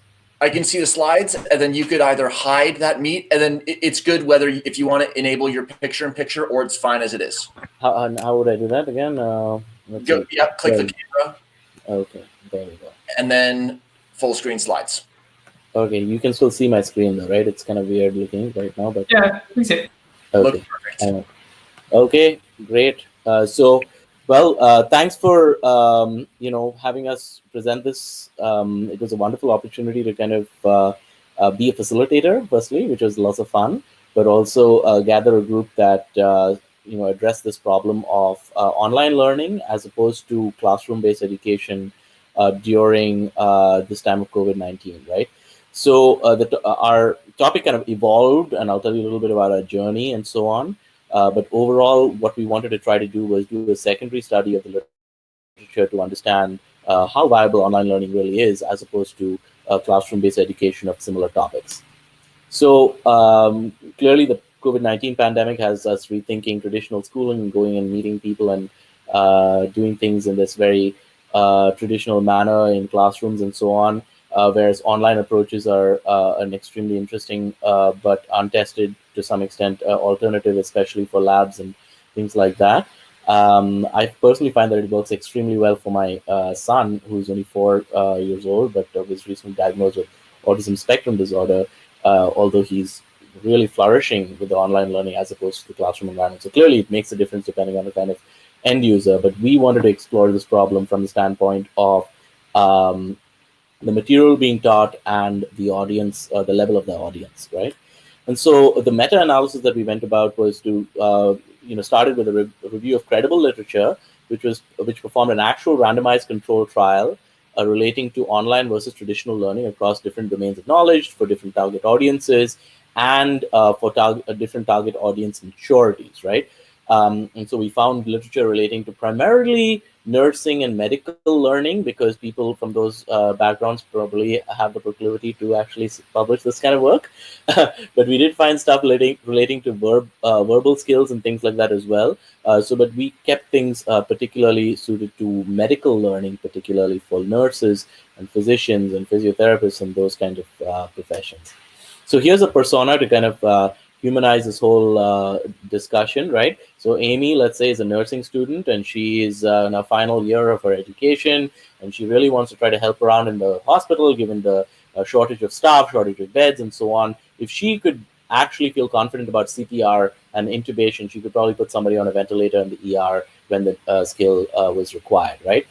But the thing is, she knows how to do it, but she needs a little more training. Can this training be offered using online education? So that's the question we wanted to answer, right? And so this was our approach, right? So we did the Jamboard thing, came up with lots of different ideas, and eventually circled around the fact that we can't do any primary research in a short amount of time. So let's look at some secondary research. And so these were the 8 papers that we studied.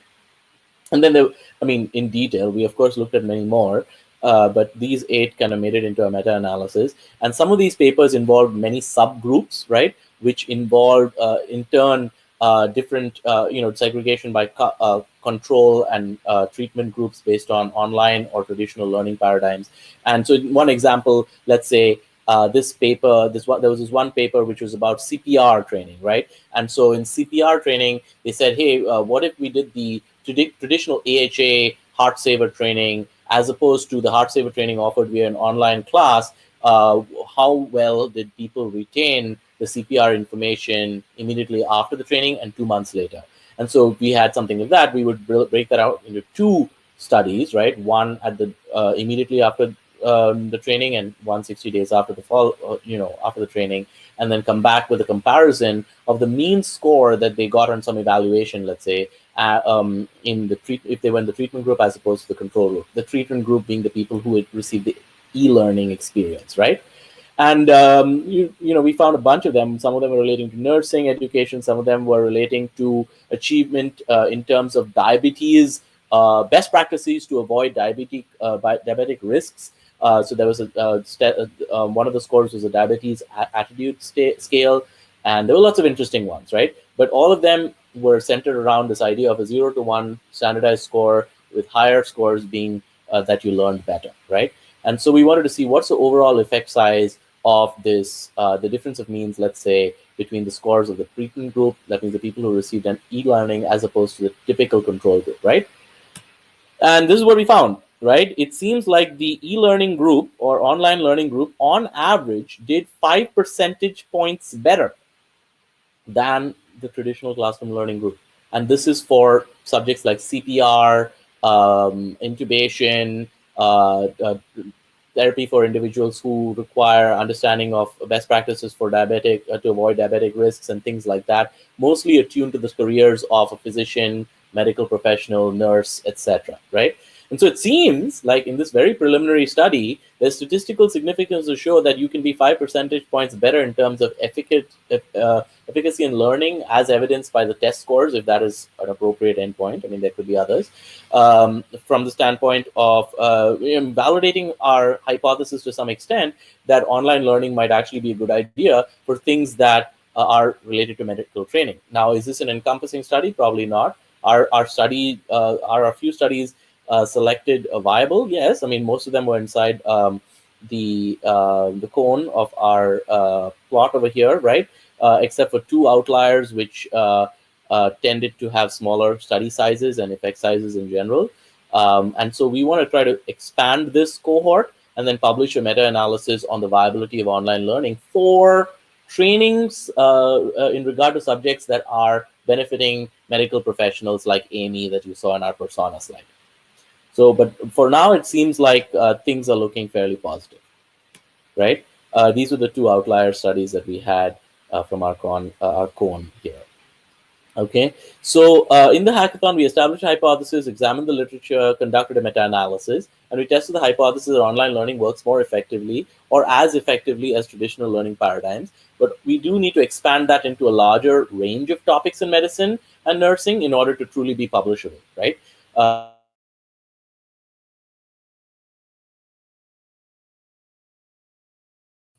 Prahlad, we just lost you for a second, so I'll just pause the time. It's totally all good.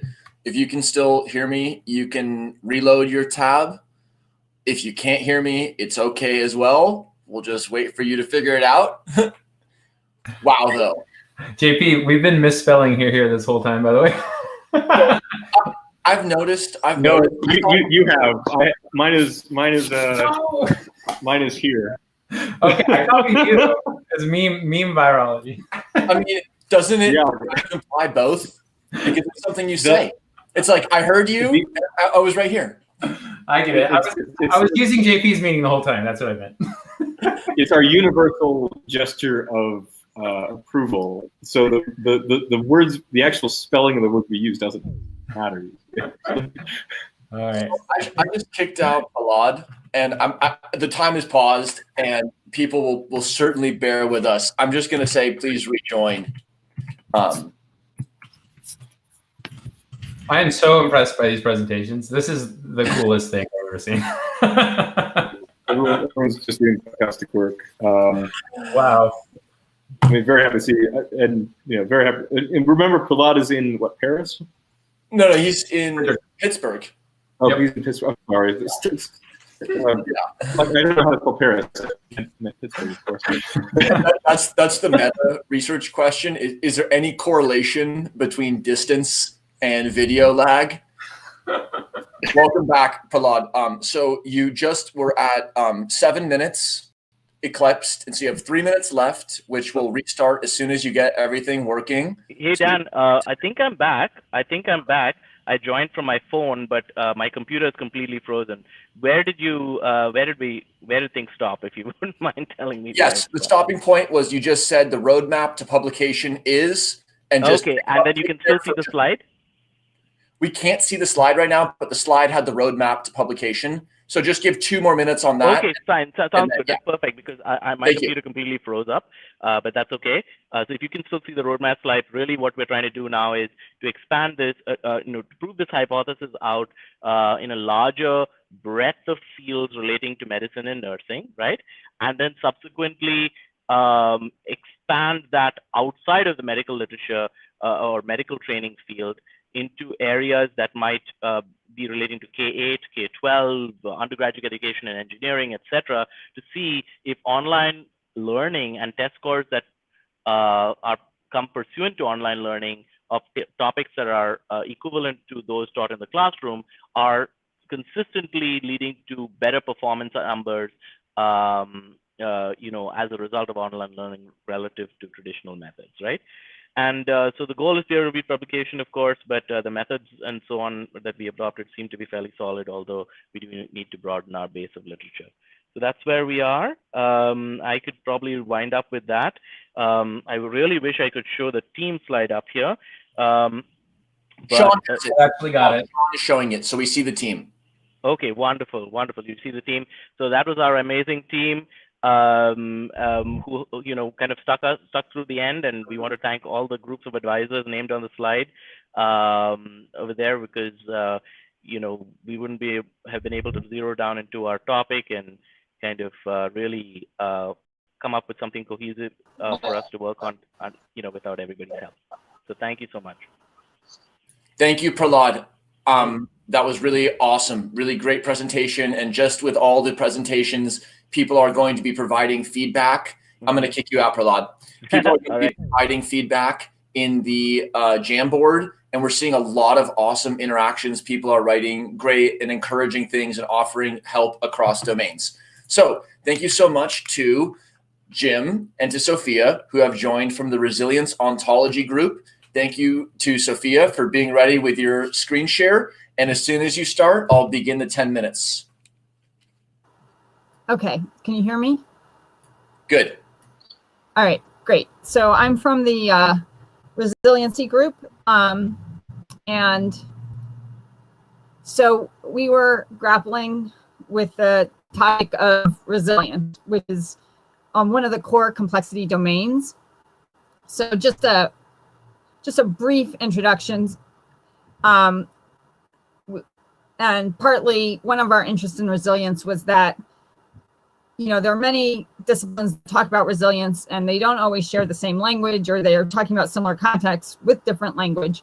So one of our goals of our group was to try to think about a framework where we could integrate this language. So even within this simple figure, you can see there's this, what they call the engineering resilience concept, where you have like this well, and you have a ball, and if you perturb the ball, it ends up back in the state it was in before the perturbation, which is maybe a sort of general definition of resilience, is the capacity of a system to maintain a similar state in the face of perturbations.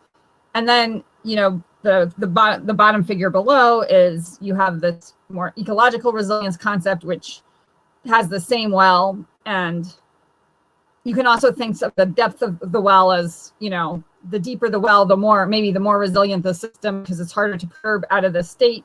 And then you hit this kind of threshold where you actually could end up in a different state. So, so with that introduction, we first sort of thought about what is the problem. So as I mentioned before, so the biggest problem related to COVID is that it sort of illustrated gaps in resilience in our society on multiple dimensions, including the individual level, the economic level, within our healthcare system, within our education system, our food supply system. So there are many dimensions of, our systems that, where resilience may have been deficient or where we were lacking resilience. At the same time, we have this issue with understanding resilience. There's missing knowledge and understanding of the complex network character.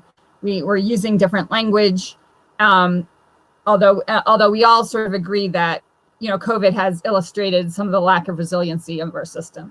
So our broad goal was sort of to say, well, we need to develop a framework for resilience that incorporates concepts across many different disciplines, is multi-level, to take into account, that resilience can apply to the individual up to, societal levels. And then we thought that we wanted a model that would maybe be amenable to network analysis that could be used to identify points or nodes of intervention for enhancing resilience. So then in terms of some of the products that we discussed was perhaps first developing an open platform for discussion and interaction, because this is a broad topic that would benefit from the input of multiple people and disciplines to create perhaps an ontology of resilience that could help, address some of this conflicting language and give us a better handle on the language of resilience, and perhaps a paper output of our work. So when we sat down to sort of think about resilience as a network problem, we looked at, the person and relationship with other people, a family unit, and their work and income and their health and medical services and employment. And we also thought about all the environmental factors that can affect an individual's resilience, the environment, pollution, community supports, our workplace, the societal infrastructure, schools. And then we also thought about how are we going to analyze this network, understanding the connections between nodes, the meaning and implications of the connections, and, tasks like robustness of the network to node removal or disturbance. So our team, there were, we have 4 people on our team. Unfortunately, one of our people couldn't connect, but the 3 of us come from different backgrounds, from population health, computer science, community economic development, government policy. And so we set up a schedule for collaborating of 1 hour, 2 times a month, with a progress report after 2 more meetings in 1 month. So, and then we thought broadly about what kind of assistance would we need in such a project. And so we talked about whether,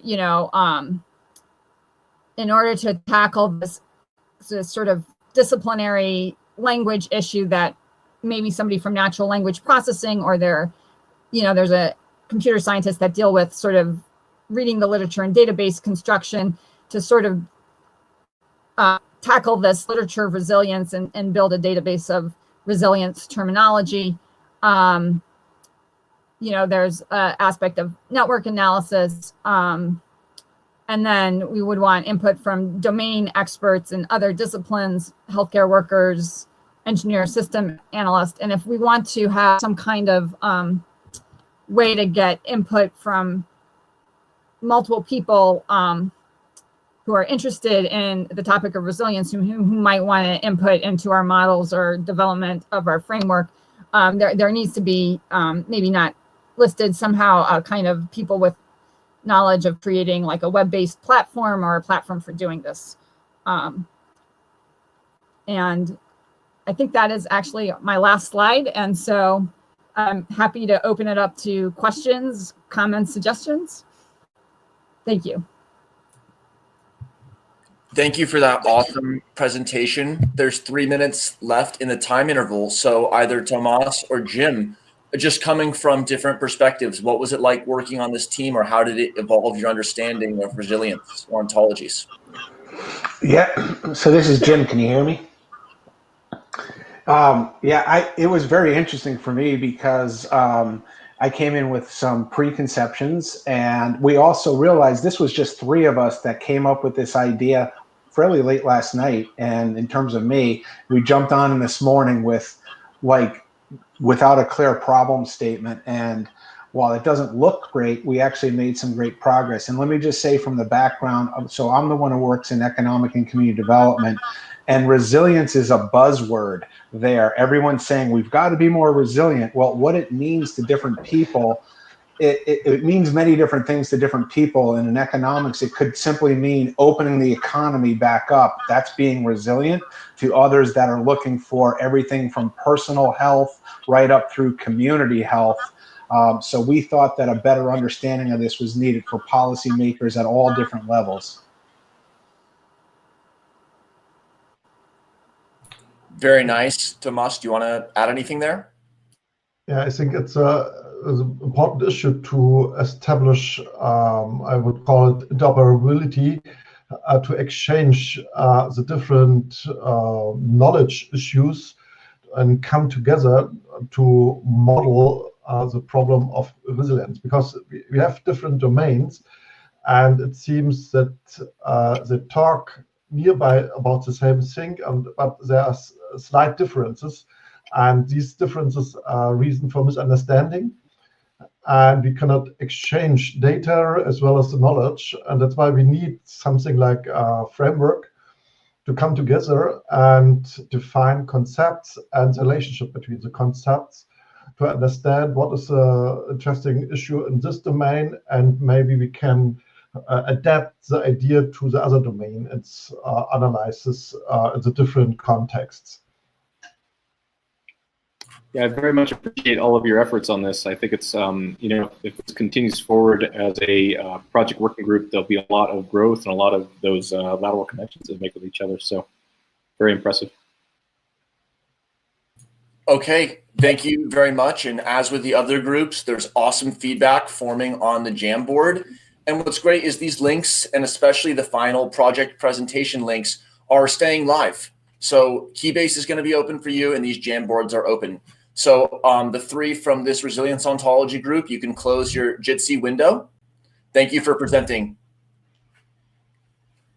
All right, so our next group is going to be our COVID Impacts Mental Health group. And this is Eddie, who's going to be presenting. And so Eddie, thanks for being set up. And perfect picture-in-picture. Thank you. The floor is yours. Okay. Thank you, everybody, and good afternoon. Thank you for your patience for going all the way to the very last presentation. We are COVID Impacts Mental Health, and we have an international multidisciplinary panel that we'd love to share with you. We have people who have experiences from a variety of disciplines, including education policy, technical engineering management, neuroscience, and academia. Our group was inspired by Jason's talk, where he had a very expressive, vulnerable, and a very vital conversation that all of us, I think, need to digest a little bit more clearly, which is related to mental health, anxiety, and how all of our lives are affected. When we first started discussing in our forum, we spent about 3 or 4 hours just looking at different data sets, reading about different anecdotes about people's lives, and trying to understand the lived experience during COVID-19. For certain elements, we see certain things that are very obvious, like seeing a shortage of supplies at a supermarket.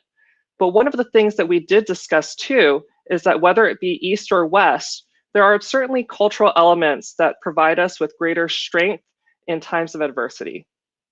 One example that we gave as an example is whether it be Madrid or Singapore, we see systems where there are frameworks where, as an example, adult children tend to live at home in a multi-generational household. One of the elements that I Live streaming is on.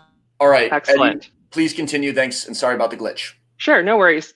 So what we like to emphasize here is that if you look at the top right corner, really with COVID, it's a bunch of small, tiny little inputs, little perturbations and little disturbances here and there.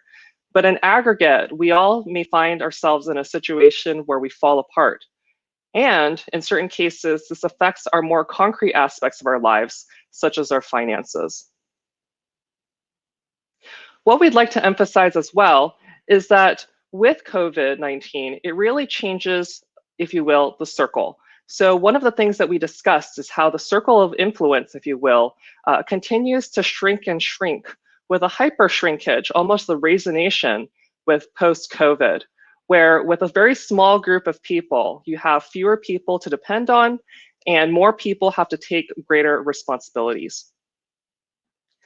As we spent these few hours trying to examine all of the data, we were parsing through a variety of different surveys. And one of the things that I think challenges us as a community is being able to get sufficient and appropriate information. One of the things we do understand is that depending on what surveys are utilized, and also just depending on human psychology, the results of a survey don't always reflect lived experience. So with this dark web, if you will, the image on the bottom left, what we'd like to emphasize is that to really meet our goals, we need to be able to use a variety of secondary statistical indicators to be able to track elements of our economy, people's emotions, what they post, the way that they spend money. What we'd like to emphasize is that a lot of the stressors are really present and have been present as a result of a variety of structural issues that we've seen before the crisis. If you look at the top left corner, we see a telephone with, well, an iPhone with a bunch of notifications. And honestly, there are a lot of people who have challenges contending with this, for lack of better words, shit ton of notifications. But what we also see is that with COVID-19, we're then faced with the greater brunt of handling more responsibilities at the same time. And for challenges that we've already known before, like being able to create a more equitable work life and an equitable arrangement with childcare, especially with gender norms, this has really been put up to the forefront for all of us. We'd like to present a solution, and with COVID impacts mental health, we like to look at it in 3 prongs of empowerment. The first is with the individual, having, for example, instructional courses, having webinars, and being able to provide people with the resources to be stronger advocates for themselves. In terms of teams, we'd like to foster a more appropriate and a stronger working environment. For example, if you look at Glassdoor or LinkedIn, we can see a lot of statistics regarding income, the number of employees at a company, but what we don't have is an appropriate key performance indicator, or perhaps several key performance indicators, to be able to evaluate mental health on a broader scale, and to be able to allow people to independently make better decisions, and also encourage corporations to be on this mission with us. The last piece is policy, and this is actually at the Davos Forum in 2018, where incidentally, it actually says, toward a better capitalism, dead center. So what we'd like to emphasize is that we've had this discussion about economy versus health, but the truth is that it's not really a dichotomy between the two. We're looking for a symbiotic relationship between health, mental health, and economy. One of the things I'd like to emphasize as well is that there are definitely think tanks like the Cato Institute and the Heritage Foundation, but we really want to push things to the next paradigm. We like to call ourselves the Think Do Tank, where we'd like to be able to have a more aggressive engagement with policyholders and be able to talk about affecting more substantial changes. If we look at Amsterdam as one example, it's an ecosystem where 30 or 40 or 50 years ago, there was a greater emphasis on car travel. And I think that it's a false mission for people to, on an individualistic level, necessarily solve the social problems that we have. We need to do things on a broader scale as well as on a micro scale. So the issue that we had with our team is that there's obviously a lot of variables, a lot of discussions, and a lot of different cultural models that we need to be able to examine. And really, there's a far greater level of further research and supplemental development that we'll need. So we'd like to encourage people to further this conversation with us at COVID Impacts Mental Health. You can see our link over there as well as all of our usernames. Awesome. Thank you so much for that presentation. JP or Shaun, any questions first? Take it away.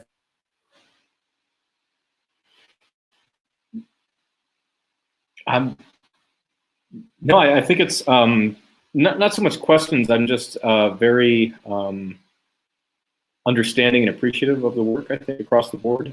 This is the, we're used to dealing with fuzzy spaces in complexity all the time, and this is probably the fuzziest, which is the human brain and kind of how, not our base biology, but kind of our base being of ourselves really impacts things. So thank you, thanks Eddie very much for the rest of the team for taking on this as a challenge. I mean, this is the one, right? I mean, it all boils down to human happiness. So I'm most impressed you guys are taking a stand on it.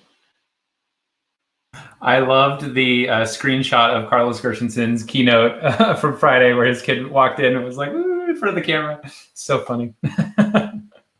My question for Eddie or Justine or Sasha would be, going forward, how does complexity inform the approach? And how do you respect just the range of health and mental health across life stages and across areas while also promoting good habits and health overall? Justine, I saw your nod. Do you want to take that question? Sure. One thing we talked about a lot was the happiness index versus the GDP. So we really think that there's a measure of success out there that people could be utilizing more. And it's, of course, going to be very complex, which is why it's a great topic for complexity sciences. There's economic factors, there's physical health related factors. There's just so much that goes into mental health. So we really hope to create an even more diverse team to continue these discussions and make sure all of these factors are incorporated in a way that's easy to communicate and effective.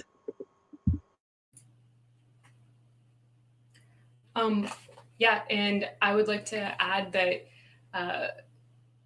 we really want to empower individuals as well as small teams, and working outward from that to value their family and kin, and to kind of bring that with them as they go through their life and work, and kind of instead of feeling that we have to choose one over the other, to figure out what is the appropriate and best balance for each person, because clearly that will look very different across cultures and ages and family situations.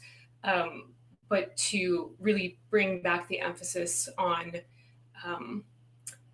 the colliding worlds that we're seeing now. All right. Thank you so much for this presentation. These 7 presentations have truly been excellent. Thank you everyone for participating. And this is just the tip of the iceberg. We know there's other teams that formed and other connections that were made. And it's also not just the tip of the iceberg, it's the beginning of a long road towards actually making the kinds of impacts and seeing the kinds of like changes and meta changes that we all want to see. So Eddie and Justine, you can hop out of the Jitsi and we will see you on Keybase. Thank you. Thank you, Eddie, for the presentation. That was awesome. Wow. Shaun and JP, here we are. As if it were Friday night. As if it were Friday night. Just again, thank you so much to our facilitators and our attendees for really making it happen. Of course, we were just chilling and on a live stream. It wasn't us who did these projects. It was all the work in the details and in the conceptual stages. Shaun, maybe do you want to share the final presentation? Sure. And we'll move into the closing section of our entire Complexity Weekend. Everyone come together at the end of this thing. I mean, the connections we made, the community, this building, the shared act of creating together. I think that's a really, really important and powerful place to be. We have this discussion group, and one of the things we start off with is like, how do we feel empowered? And this should make people feel really empowered. Come together. Random threads, interact with each other, and become something. Get something on the board, and here we are together. I think something that we learned from this weekend is also just how critical a curious mindset is to this whole process. Because in some of the teams, it's amazing how diverse the different perspectives were, and it's so valuable if you get past some of the boundaries that prevent people from interacting across disciplines like that. And that curious mindset just really puts everyone in a good place where they can really approach people with kindness if there's confusion initially. Like there's all this great stuff that comes from just having that beginner's mindset and approaching things that way. It's awesome. Yeah, one of the things I appreciated most is like people's willingness to work with each other, and even if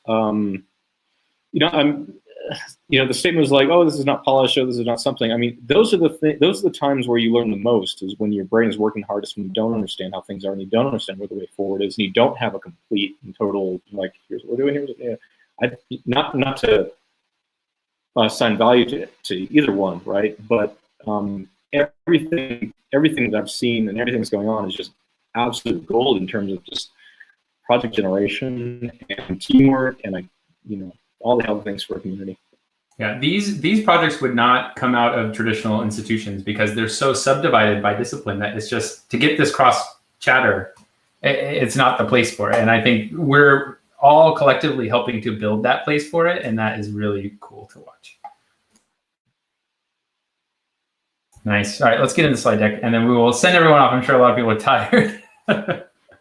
So I just want to say thank you one last time to Michael Garfield, who supplied some awesome music. If you guys like that music at the beginning of before all the welcome decks and when we welcomed everyone back, it was really cool, complexity-inspired music, which is cool. You can look in the random. I posted about it a while ago. I'll post it again. But that's smart here. I'll go check it out. Yeah, so we did it. That was like pretty intense maybe for a lot of people, but also, it probably made people a little uncomfortable getting up, into a live stream and all this cool stuff people maybe not haven't done before.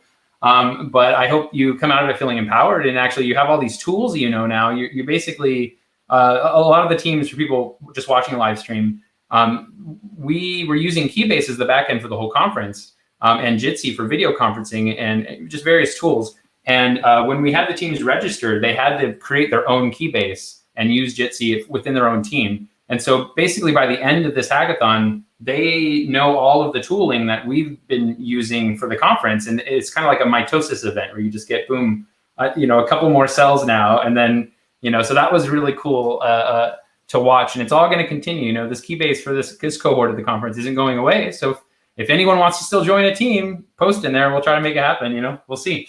But for this particular adventure, for this weekend, we are coming to the end. And just some of the results, and this is really the tip of the iceberg, like Dan was saying. We had 7 teams that presented, right? There's teams that I know of that are not on our radar. And again, the unique thing about organizing this is that we actually weren't able to see a lot of the information of the teams working and whatnot. So that's why we were also blown away by the presentations, because we were like, I didn't even know anything, we didn't really know what happened. So it's just so cool to see it all. Can someone explain the meta team? Yeah, so there was a team. There's a team that kind of formed. It was a data team that was willing to assist other teams to get the data done. Yeah, and I thought that was fantastic, because there was like nothing in the rules that said you could do that, but nothing that said you couldn't. So to see a team pop up that's like, anybody need help? I thought it was great. That was Alias Web, ELIASWEHBE at Keybase. That is, they've really helped with the backend on the data integration, which is really cool. And also, I hope we've made some friendships, some ongoing collaborations. You are now in a community of practice. So we are all just going to keep doing cool things together, whether it's the project we started during the weekend or whether It's new projects we're going to create together in the future. And then we have all these great artifacts that came out of it, which is, I love all the Jamboard boards. That was not planned. It's just people, I guess, liked the tool. So they all used it. Like, I'm pretty sure every single team used it, which was interesting. Take this away, JP. What do you want to share here? Yeah, so just a couple of examples of artifacts. I mean, these popped up in the art channel. You know, I thought they were, you know, this is Stephanie Heckman, right? Oh yeah, sorry. Let me here. No, it's no problem. This is Stephanie Heckman. You know, I thought it was, you know, just the artifacts we're generating here is fantastic, and the next slide as well. Yeah, let me show that one. Boom. I'm gonna actually take my PIP off. This is Dankflow. This is yeah. You know, a couple of things that did not exist prior to this weekend. Here we are. So you know, they're in the Keybase if you want to check them out. You have to forgive me for just grabbing these, but I thought they were totally inspired, and you know, totally. Yeah, that was awesome. Great. Actually, I've learned so much about visual facilitation I didn't even know about before the conference. That there's this concept of synthesizing information collectively into visual patterns, and that captures kind of the proceedings, but also a synthesis of the information shared. That was, I didn't even know about that before this. Yeah, and you know, this is to say nothing about the Jamboard stuff that came together with truly collaborative efforts. So totally, it is truly an emergent phenomenon because the interactions provide new information that you did not have before, and that's really cool. Yep. I'd like to take this time just to go back through the Jamboard just briefly. You can leave the screen up as it is. I just want to read one anonymous beneficial comment about each of these presentations. There's so many more things we could say about these presentations, but I'm just going to go through each one and just say one thing that really stood out. So for the COVID-19 public policy group, people thought there was an excellent network diagram and that there was enormous amount of teamwork displayed under time constraints. On the COVID information transmission, people pointed out that there were clear frameworks and that the potential model was also very clearly laid out, which is so important for the beginning of a complex project. For the sick bugs project, people wrote that it was fascinating and they had never heard or thought of this using the ecological signals in that way. For the lean food supply, people really seemed to like the system flow diagram, and other people pointed out that it was one of the most important problems related to COVID. For the fifth team, the viability of online learning for frontline workers during COVID, people thought that it was an essential question that was also well framed and had a great focus on making an immediate impact. For the sixth project, the resilience ontology, some of the nice comments were that there was a very nice timeline laid out and that their points about how language matters and then they delved into the actual details were also very valuable. And then that seventh and final presentation on COVID impacting mental health, people pointed out that there was a great origin story for the team and that it had very insightful points to be made about policy, economy, health, and the scale of action. So there's more to read in those Jamboards, and also there's more to add in those Jamboards. And people who are watching this on replay can actually go back to the Jamboard and add more. So it's alive. And that was just to give a few nice things about each of these teams because they were really all such excellent presentations. I'll give that a correctly spelled here. I'm going to give it all the emojis I have. Fantastic. Very good. I definitely, actually, Dan, do you want to speak to next steps as far as the conference and just the organization, all this? JP, how about you start off?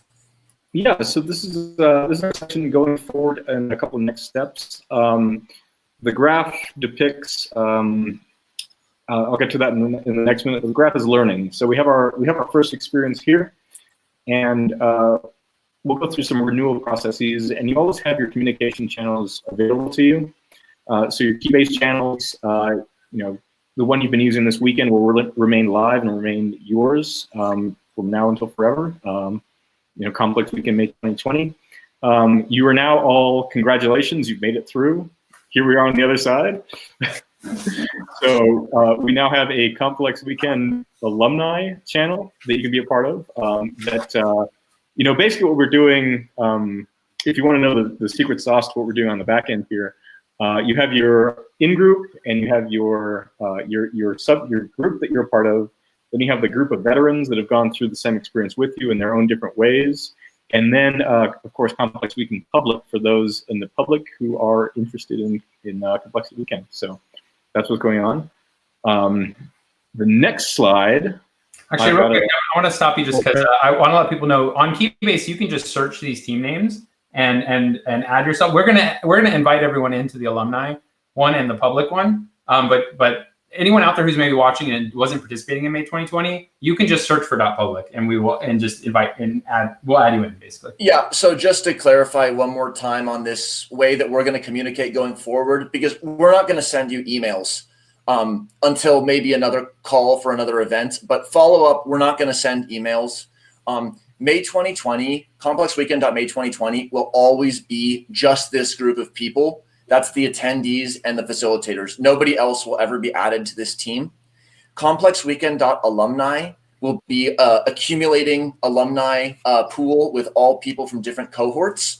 And then complexweekend.public will be like, if you have a friend and they're really interested, get them on Keybase, have them join complexweekend.public, and then they'll be right and ready to respond when we announce a call for another event like this.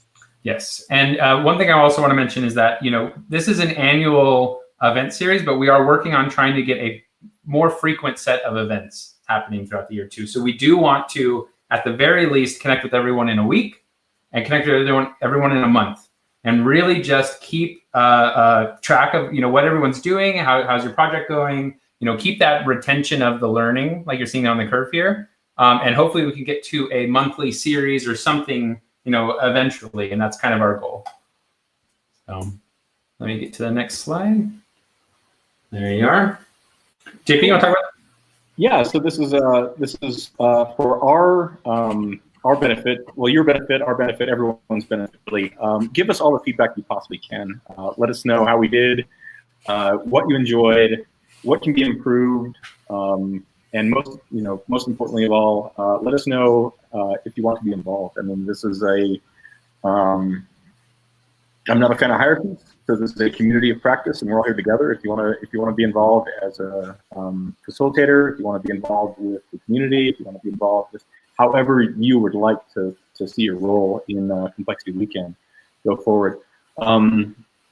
We have an email out there for you. You can contact us on Keybase via a private message, or we'll send out actually an anonymous feedback form at the end of the program once we have a couple of minutes to catch our breath and get that out to you. This is very, very important. It's for us. Critical. For you, critical. So even to those who may not be with us anymore, that information is valuable too. So if you came in with a friend, or if you know somebody either online or in person who may have done this program with you, encourage them to provide us feedback at any and all levels possible. So, yeah, absolutely. So just to reiterate, complexweekend@gmail.com is where if anyone is interested, they can always reach out for more information. Complexity Team is our Keybase username that's shared amongst the organizer team. And then we're also going to post just a anonymous feedback form in case people want to also provide anonymous comments at any time. And really, anything you can do to help, any thought that you had about could they have done it better? We had many such thoughts along the way, but we only have our perspectives. So getting everyone's perspectives on how we could improve would make it improve just that much more. And especially that last point about letting us know if you want to get involved. It's kind of like a step up / step in model. If somebody who was an attendee this year wants to just do something more, they want to help in some way, just stay with that emotion of wanting to help, reach out, and then let's find a role where you can contribute in your own way, whatever your experience is, whatever anything is. Just come talk to us. If you're listening to this live stream, you're basically ready to help other people become in your position as well. So get involved, and we really look forward to working with a lot of you in the coming years. Totally. That's a great way to end it. I think, why don't we open it up to general questions, basically, right? Is that what you want to do? Let's go to the last slide. Oh, there it is. we really appreciate the attendees who set aside time, especially bizarre times, depending on their time zone, to the facilitators who bared with us and also made time out of their schedules and just brought such an amazing kaleidoscope of advanced perspectives to the table. And every presentation I saw, it felt accessible, it felt timely, it felt like something that I wouldn't have heard at any other conference, let alone the combination. Just everybody was a participant here, and that's why it was such a special thing. So really, everyone is welcome to participate in this community. Extra shout outs to, our facilitators are just amazing people. I want to thank each and every one of them individually when I can, but for now I'll have to suffice by just expressing how much, admiration for everyone who's stepped to the plate, as well as, attendees. I'm trying to think of it, it's a tentpole thing where without facilitators we couldn't make it happen. Without people joining, we couldn't make it happen. I mean, just everybody's an incredible part of this community. So thank you all very, very much. Yeah, thanks for your courage. It takes a lot of courage to go in, especially the 37% of our initial registration crowd that were new to complexity. I mean, that can be intimidating, especially when the first introductions in Keybase are like, I go to a complexity graduate school program. Like, oh shit, what did I get into? But it's that courage to step in and have that beginner's mindset and participate in a team with a lot of backgrounds, or people with a lot of backgrounds and perspectives that you're not used to. All that takes courage, and you should be very proud of yourself for getting to this end of this whole experience. And I hope you feel better for it, and that you come back, and that you're in this community of practice, and that we'll see you around, basically. So I posted in general if anyone had any last questions. And if anything comes in the next few seconds, Jen writes, "Thank you, organizer team," in all caps. Thank you, Jen. Thank you, JP and Shaun. It was really amazing to work with you. Really, over the past years, JP, we've been working in some sense since 2015, and Shaun also several years since back in the early complexity days. And to just be able to grow as a team and to work with you has been just more than an honor. Oh, thanks, guys. Yeah, thank you both for bringing me onto your project, your complexity project. It's our project, but this whole thing is a complex adaptive system, man. This whole thing is a network of agents, and everyone, the participants, and facilitators, we're all collectively making it happen, and it's just amazing. And for anyone else, like I've been alluding to, this is our project, really. If anybody's out there and wants to do something in the future, let us know. Let us know how we can help. Let us know. The complexity community is just this incredible set of people, and if there's any kind of inspiration you feel to put something together, reach out and we'll make it happen. So well done. All right. Let's see some comments real quick, Dan. Let's see. So we see, thank you, organizer team. Thanks so much. Memorable experience. Pop it in. I can see it live. So let's see what you got to say. Let's just give them a minute or two just to talk to each other, really. Thank you all. RJ said, thank you all. Availability doesn't end after this weekend. Never hesitate to reach out. Always looking for ways to help. The CW clan. Love it. Purple heart emoji meme has caught on.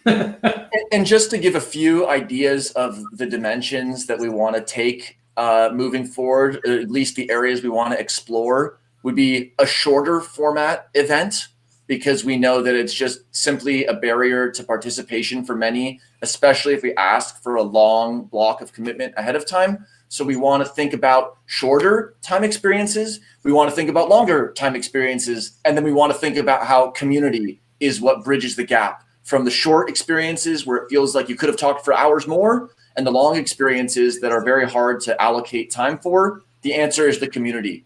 And one other dimension is from the introduction to the complexity community and introduction to complexity science to the most advanced and cutting edge research, the kinds of groups that form around a topic and realize that potentially no one else in the world has ever asked these kinds of questions or taken that kind of approach. And so it's not just about stratifying events and making an intro event and an upper level event.